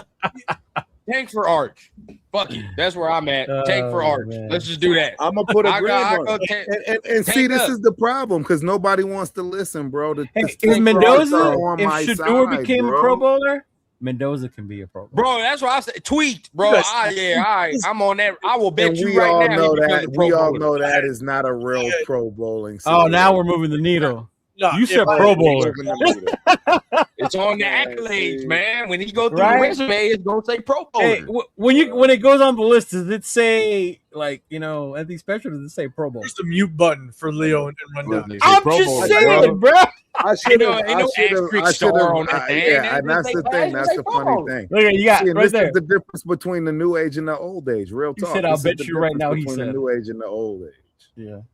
Because the old age, we knew what Pro Bowler meant. This new age, everybody is they're actually co-signing that shit. So then the correct word you wanted to use was all pro. Bingo. Okay. Bingo. No, you're right. No, bingo. Yeah. No, you're absolutely right. All and pro, I don't mind being standing correct. All pro is different. And I'm telling you right, I'm telling you right now, I got $1,000 for anybody that believes that freaking Mendoza will become an all pro. There's two teams. I got $1,000. Second team, all right? First team. I got first team. First team. And you got that bet for life. Whoever wants that bet from me, you got that bet for life. You hear that? Silver facts. Hey, look. All I Somebody know is get that word out to Mendoza. I want to be the chip on his shoulder. If you trade back Tank for Arch and get me Denzel Boston. Tank for Arch and give me Denzel Boston. What I want. Well, I want Denzel Boston regardless. But either way, y'all know what it is. But Denzel don't go till like later on, right? So you don't want to pick anybody else on the first? Hey, bro. I think he's going to be very productive in his NFL career. Damn, Jeff, even you won't believe that bet? You're not on the same way? No? Because you think he's going to be a fucking Pro Bowler at some point. That's why. There's no way on the planet that anyone in their right mind thinks freaking Mendoza is going to be a Pro Bowler. Mendoza washes out in 4 or 5 years if he even makes it. There's a lot of people on this planet thinking Fernando's going to be a Pro Bowler. I'm here. I'm about what that. Year is Kenny Pickett in? That's I'm about that action. Asinine statement. That's an asinine statement. What year is Kenny Pickett in? Let me remember. I went to Pittsburgh. Is Kenny Pickett in like his fourth, fifth year? Fourth, fifth year. Yeah, he's in a fifth year easy. Fifth year easy. Yeah, because I saw him playing. And all these quarterbacks can last 5+ years, and Kenny Pickett going on 6 years. There's no way we're saying that he'll wash out. I didn't say he would definitely do that, Cider. Jeff is saying he'll wash out. No, I'm talking about. I see Dixon's comment. Yeah, no. I don't know why I'm even doing this because I never pay attention to the comments. But no, for real, I'm just saying that any number one quarterback that gets drafted, if they do become something, it's not with the team they got drafted by. I didn't say that. That means because you're number one, you're going to get better. Year. There's plenty of number one quarterbacks that didn't amount to nothing ever, Dixon. I don't give a damn if he made the Pro Bowl this year, bro, because that don't mean nothing. No, not the don't first mean year. nothing. And nobody's expecting that. I'm talking long term. See, and that's what I'm trying to get across. I'm banking on the fact that from what I see as far as Mendoza's ceiling, I don't see it. I see other quarterbacks in the next few years coming by that are going to be more dynamic. They're going to be like Mendoza. Yeah, he'll manage the game for you, but he's not going to go win one like these other dynamic quarterbacks that are coming behind, bro. And if y'all don't see this shit, I don't know what to tell you. Who are those quarterbacks? There are plenty of them that we don't know. No, dude, there are so many quarterbacks. So that's what I'm saying. So now I got to go through all of these high schoolers that are all big time coming up quarterbacks that some people know about, some don't. They got all kinds of them, bro. I'm talking about 7-footers, 6-footers. There's all 7-foot quarterbacks. Yeah. At this point, bro, they got 300-pound quarterbacks. He said 7. He got Shaquille O'Neal playing quarterback, dog. At this point, bro, I'm ready to just say fuck it, trade back, and let's wait for the dude that's at Cal right now, bro. Let's just wait for him. He'll be out in 2 more years. He can throw both hands. You feel what I'm saying? He'll oosh. We'll be straight. We'll just wait 2 more years. I can wait. All right. I want to see the 7-foot, 300-pound quarterback. Bro, I don't know. No, there's a 300-pound quarterback for sure, but I don't know if he's 7 foot. There's like a. I want to see this motherfucker. There is a wild, ridiculous. Can you break his film down for me, 805, please? I'm gonna tell you exactly.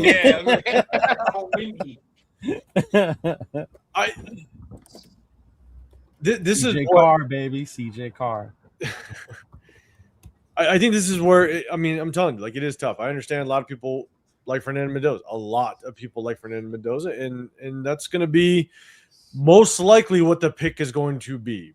I just kind of put that tinfoil hat with Kirk Cousins going, man, like the more and more I look at that contract and the dynamic, like, the position that Kirk Cousins. Hey, y'all better call me if they trade back. That's all I know. I better receive a call, live. FaceTime. You're going to be live, right? Yeah, me, Chris, and Severe, we're going to find a spot to just set up, and we're just going to one camera because I know everybody wants to get our reaction when that pick goes down or the trade. I just put a YouTube join the back channel for you, Leo. 6'8", 255-pound high school quarterback from Texas. I'm just telling you. 3-star. It's wild shit out here, bro. It's just wild stuff out here all over. Now, I didn't say he was a 5-star. I'm just saying they exist, bro. I didn't say he was good, but I said he was out there. They exist. He's big. He's a big boy. Well, I ain't gonna lie. They do say this dude is a monster too. But I mean, hey, I'm just telling you, I'm in Texas. It's a little different out here in Texas. If I was back home in Connecticut, I would not be talking this brash. I'm just keeping it 100. I'm in Texas, bro, especially at these track meets, bro. It's like you see Lyman running 100, and it's like, bro, he's never going to come remotely close to that. But then when you realize how actually fast he's running to be that big, bro, it's just different. It's different out here. Oh, we saw that this year. You guys see how many people ran a 4.340 this year? That's what I'm telling you, bro. It's different. The number of people that ran a 4.340 is insane. I mean, sir, if you know, stuff is changing, bro. Because I lived up in the Dallas area for 6 years, and I coached football up in North Dallas. And you know exactly what I'm talking about. Like they breed them a little different over there. But it's different, bro. They hold motherfuckers back 2-3 years. So by the time they get to high school, I don't disagree with you, Leo. I'll be wanting to see their birth certificate. Like, what's this? What is this? Yeah. Hey, real quick, I got to end up getting on out of here, fellas. Yeah. Hey, much love to all y'all, man. Hey, I love when we do this thing. Next week, I need reactions with 805 and all that, because if we trade back, right? Like if we trade back, I have to hear it. I have to hear it. But you know, if we take Fernando, I just want to watch they stream to just see the somber mood after. Shit just ain't gonna be no happy mood. They just gonna be sitting there, man. So I just definitely want to see that. I don't think anyone will crash out, but you'll see it in their face. Like I'm gonna see it on their face though. No, Leo, I will have the JT the Brick Genty face. See, and the fucked up part is because Fernando's not going to be there. Right. JT won't be there in Pittsburgh either. I think he's going to be in Vegas. Can we admit though? Can we admit that if we do trade back, the Raiders did one hell of a job of tricking. Oh, Jesus. And I would love it. And I would fucking agree with you more, bro. I couldn't agree with you more. With the event that's going on in at the practice facility, day 2, how they're promoting that meet the number 1 draft pick or the first round draft pick, however they're promoting it. Like, they I would played feel so bad for that person that's picked that we traded back for, because they they would get so get them salty looks. It's gonna crowd salty looks. That whole facility, that whole practice facility. I would be curious who shows up. I'd be curious. Real talk. That day 2 event. Oh, that would be so fucked up. It's not that dude's fault, but damn. Oh, there'd only be dudes like 805 and shit in the crowd. Like, hey, bruh. I'll be there, dog. I'll be there day 2. I'll be there at the headquarters. Like, who we meeting? Yeah. I'm gonna look. I'm gonna look for all the silver and black colors in Pittsburgh if we trade back, just to see what it is, because the it's gonna be full out crash outs, bro. I can see it already. It's gonna be full out crash outs. The people that will turn on Spy Tech is gonna be crazy. Oh yeah, I know. Because he's the greatest GM ever right now. So that'd be wild. They would show up to the headquarters with pitchforks to come get them, bro. Oh yeah. 100%. Oh yeah, 100%. Hey, but y'all already know, man. Much love to all y'all. Love you, love Leo, love 805, man. Y'all have a great rest of the night, man. We'll go ahead and do our thing. Peace. Hey, you too. Peace. All right, fellas. Hey, thank y'all, man. We fucking went way longer than I thought. I was supposed to go driving tonight, but I ain't going nowhere now. He said I ain't going nowhere. Just yell at each other for a quick minute. That's what we need. I'm gonna go early in the morning because tomorrow's WrestleMania. Hey, just so you know how much I love y'all. It's Friday. I should have been watching wrestling, and not once did I put it on. I paid attention to it the whole time. Is it on? SmackDown's today. Yeah. Okay. I'm still on you, Leo. It's just wild how popular wrestling. Man, the crazy part is the main shit hasn't even started yet. 805. The main shit's here in Vegas. Tomorrow. Yeah. That's crazy. I knew tomorrow is going to be even crazier, bro. Sunday is going to be insane. Sunday's the day. Yeah. Butt chug a beer, silver. Thinking we're gonna trade back. Needs to butt chug a beer. That's what we want, bro. That's what we want. The best part though is, to be honest with you, if we do draft Mendoza, oh yeah, I want him to succeed with no question. I want us, of course, hell yeah. But, get him a wide receiver, bro. Yeah. But at the same time, just because we get Mendoza doesn't mean that was the right pick. We need to let this thing play out. But also, too, like, just because we get Mendoza, that doesn't mean we stop building the team also, though, right? Even if we're talking about next year's draft, we're still in the plan of adding weapons in the draft, adding weapons through free agency. I think that's what gets lost when you hear people say get Mendoza, like, and then we're set. Like, no, you still have a lot. That's why I'm with you when you said 3 years, 805. I was so glad you said 3 years. Yeah. Mm-hmm. It's got to be. Yeah. And I'm going to enjoy, at least next year, I'm going to enjoy every game with zero expectation. I'm going to barbecue. I'm going to have my drinks. And we're going to have some fun next year. The only thing that's going to suck, 805, is those cheap tickets we got last year. If Mendoza's playing, they're not going to be cheap anymore. They're not going to be cheap. Yeah. We're going to be watching games at our spot. We're about to get a spot. But at the same time, we might have to just like wait for like kickoff. As soon as the kickoff happens, right. We can get in. Yeah. That's and that is what I guess I'll end it with this. The only thing that if according to the chat, when we draft Fernando, Yeah. if I have to hear that ABBA song at every tailgate, I'll lose my shit. I'm just saying. How the hell? I am 100% with you. As rough and tough us as Raider fans have claimed to be for so long, because it will be brutal. Before this, like back when the AP talk and the Jim Harbaugh talk, everybody was like, AP is Raider way. Jim Harbaugh isn't Raider way, blah, blah. Silver and facts. Fernando Mendoza ain't Raider way. Like, he is a complete 180 of Raider way. But if I have to go to the tailgate and listen to that stupid ass ABBA song, we're going from Too Short as our anthem. ABBA. Yeah, like, this it's not a good look. It's not a good look. Like, yeah, okay. If everybody's right and he go, the chat's right and 98% of the fan base is right and he goes wins the Super Bowl, okay, whatever. Like, that's great. Fucking love it, right? Coach. Dancing Queen. Dancing Queen. Coach, I prefer Too Short just sticking as our anthem. God damn it! Oh right, my god! I go to the tailgates. I go to the tailgates every home game. What's up, Juan? Yes. That's what I have. That's true. That part would drive me crazy because as much as we like the tailgates, they're already asking for like rights to the song, or at least they're trying to buy them in the stadium. I'm just like, this kid has. I told you there's a remix out there. There's a rap remix out there. If you want to check it out, maybe that's more. Jesus Christ! Jesus Christ! On that note, it is definitely time. All right. Turf is definitely out of this piece. Thank you, brother. Good night, y'all. Good night. Talk to you later. Man, that was fun. Man, Gino, I appreciate you putting it together, man. This was good. Hey, no I'm telling you, I think when it comes, I know you told me. When it comes to just this crowd and this group, I think doing it like once a month, just get together and we can just kind of freestyle and just talk whatever topics are going on. It's always good because when you get people on with different perspectives, you're allowed to kind of bounce off back and forth. You know what I'm saying? Yeah.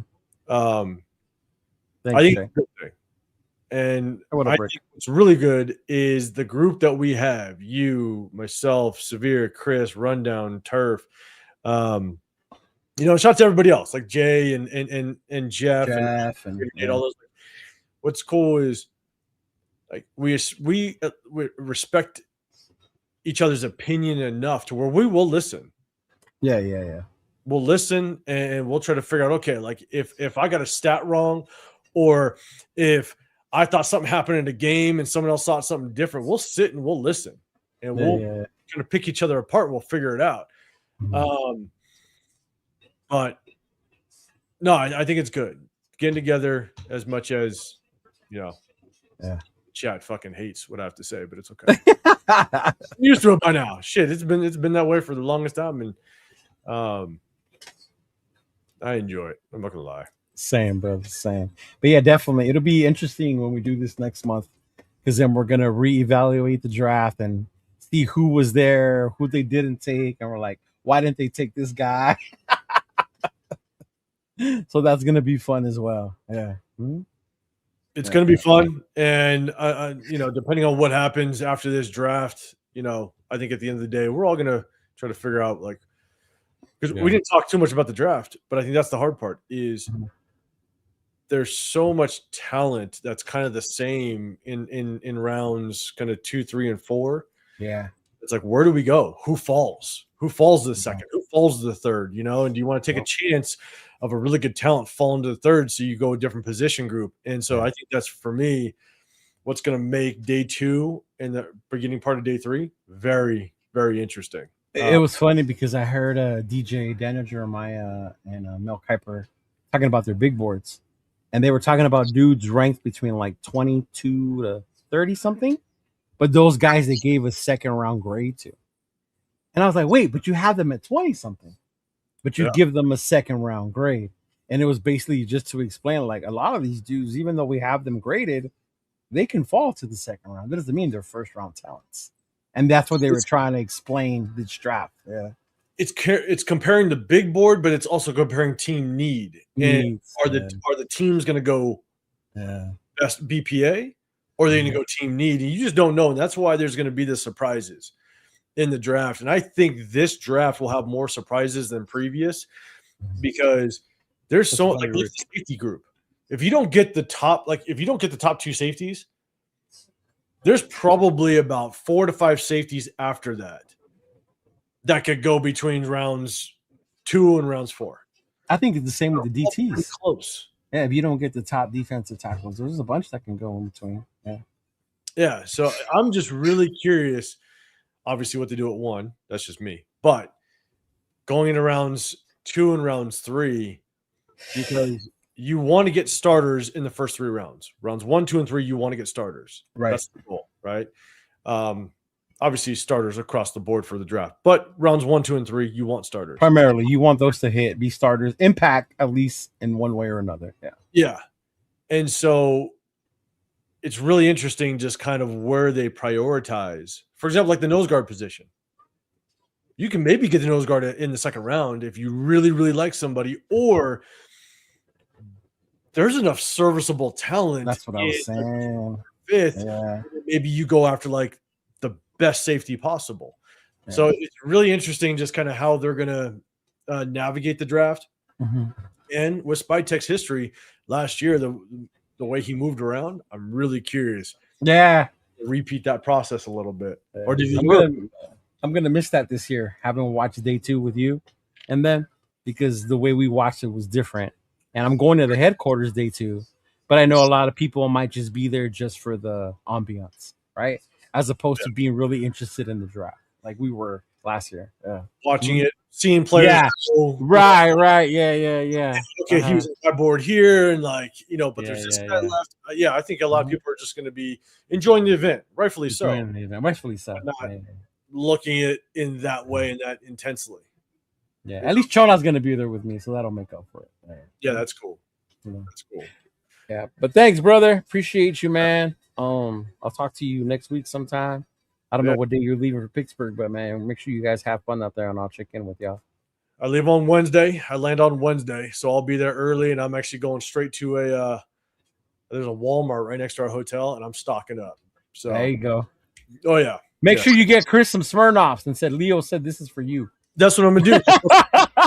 we're prepping for the trade back. Okay, that's what we're doing. God damn. There you go. For the trade back. So. All right, Rick. Hey, Rick, I'll be down there on Friday. So if you're still down there, bro, I'll be at the headquarters on Friday. Nice. Maybe I'll run into you. All right, brother. I'll be at the draft, and then as events go on in the Vegas area, I'm here nearby, and man, I rock out, have a good time. Hey, don't forget to tell your brothers to swing by Thursday. Yeah, no, I told them on day 1 on draft day. Yeah. Told them the location. It's all teams are welcome. It's not just Raiders. It's all teams. Yeah, one of my brothers lives in Camarillo, and then my other brother, he lives in Woodland Hills. Okay. So they're gonna see if they can drop by. Yeah, it's all right. Cool. All right, brother. All right, man. I appreciate you. Take it easy. You too. Peace out, y'all. Later. Just win, baby.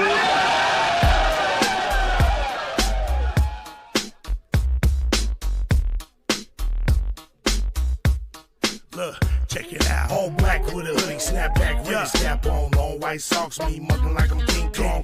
With them all black Chuck Taylors. West side and this bitch yelling Raiders. Thuggin', cause we know with it. Motherfuckers like y'all suck, but we don't give a fuck, nigga. We deal with it. Y'all jacking, getting nigga fucked up with the quickness. Parking lot scribbles, giving nigga the business. Shh, quiet, the fuck you mean? We yelling Raiders, bitch. Like fuck your team, you wanna talk your shit. Get sad like Scream Stadium, take off, nigga. Homicide scene. Oakland to LA, LA to Oakland, Las Vegas, Sin City, steady smoking. Raiders looking to get another ring like fuck y'all haters, nigga. Y'all know me. We yelling Raiders, bitch. Y'all know what's up, like Raiders, bitch. Quick it, 2 niggas up like Raiders, bitch. I show no love like Raiders, bitch. Nigga, we don't give a fuck.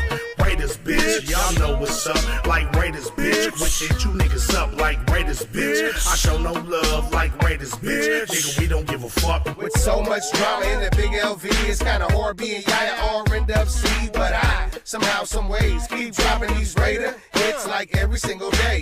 May I sip on this Henny while these haters pay attention and my name stay mentioned. I'ma stay G'd up like a silver feed up and tucked as a burner just in case it heats up. But I'm humble, 10 toes down to never stumble. Keep doing Raider music, imitating, never double. It's like everywhere we go, it's like the same old shit. Here Raiders just suck, y'all can suck my dick. It's a nation just to prove, no need to consume, win, lose, or tie. Raider Nation keep moving, top to the bottom, bottom to the top. It's Raider Nation all day till the casket drop. We yelling Raiders, bitch. Y'all know what's up, like Raiders, bitch. Quit it, 2 niggas up like Raiders, bitch. I show no love like Raiders, bitch. Nigga, we don't give a fuck. Raiders, bitch. Y'all know what's up, like Raiders, bitch. Quit it, 2 niggas up like Raiders, bitch. I show no love like Raiders, bitch. Nigga, we don't give a fuck. Welcome in this bitch like nigga, what's happening? Some whiskey in my cup, turned up, Raider Nation hella active. Watch what you say, watch the yapping, nigga, don't get your ass kicked. We bout the action, I'm a goofy nigga, but I ain't no goofy nigga. Fuck around and find out, he doing a 2-piece nigga. Everybody knows me, soon as I hit the scene. They like, Raiders, bitch, nigga, fuck your team. Champions Club, I am the one. VIP access, we do what can't be done. I do what I do, nigga, that's on the daily. Talking hella shit, give a fuck if they hate me. Only one nation, Raider Nation, and it's evident. Any other nation is irrelevant. Commitment to excellence, just win, babies, what we telling them. Shout out to the nation, you know I had to represent. We yelling Raiders, bitch, y'all know what's up, like Raiders, bitch. With it, 2 niggas up like Raiders, bitch. I show no love like Raiders, bitch. Nigga, we don't give a fuck. Raiders, bitch, y'all know what's up, like Raiders, bitch. With it, 2 niggas up like Raiders, bitch. I show no love like Raiders, bitch. Nigga, we don't give a fuck.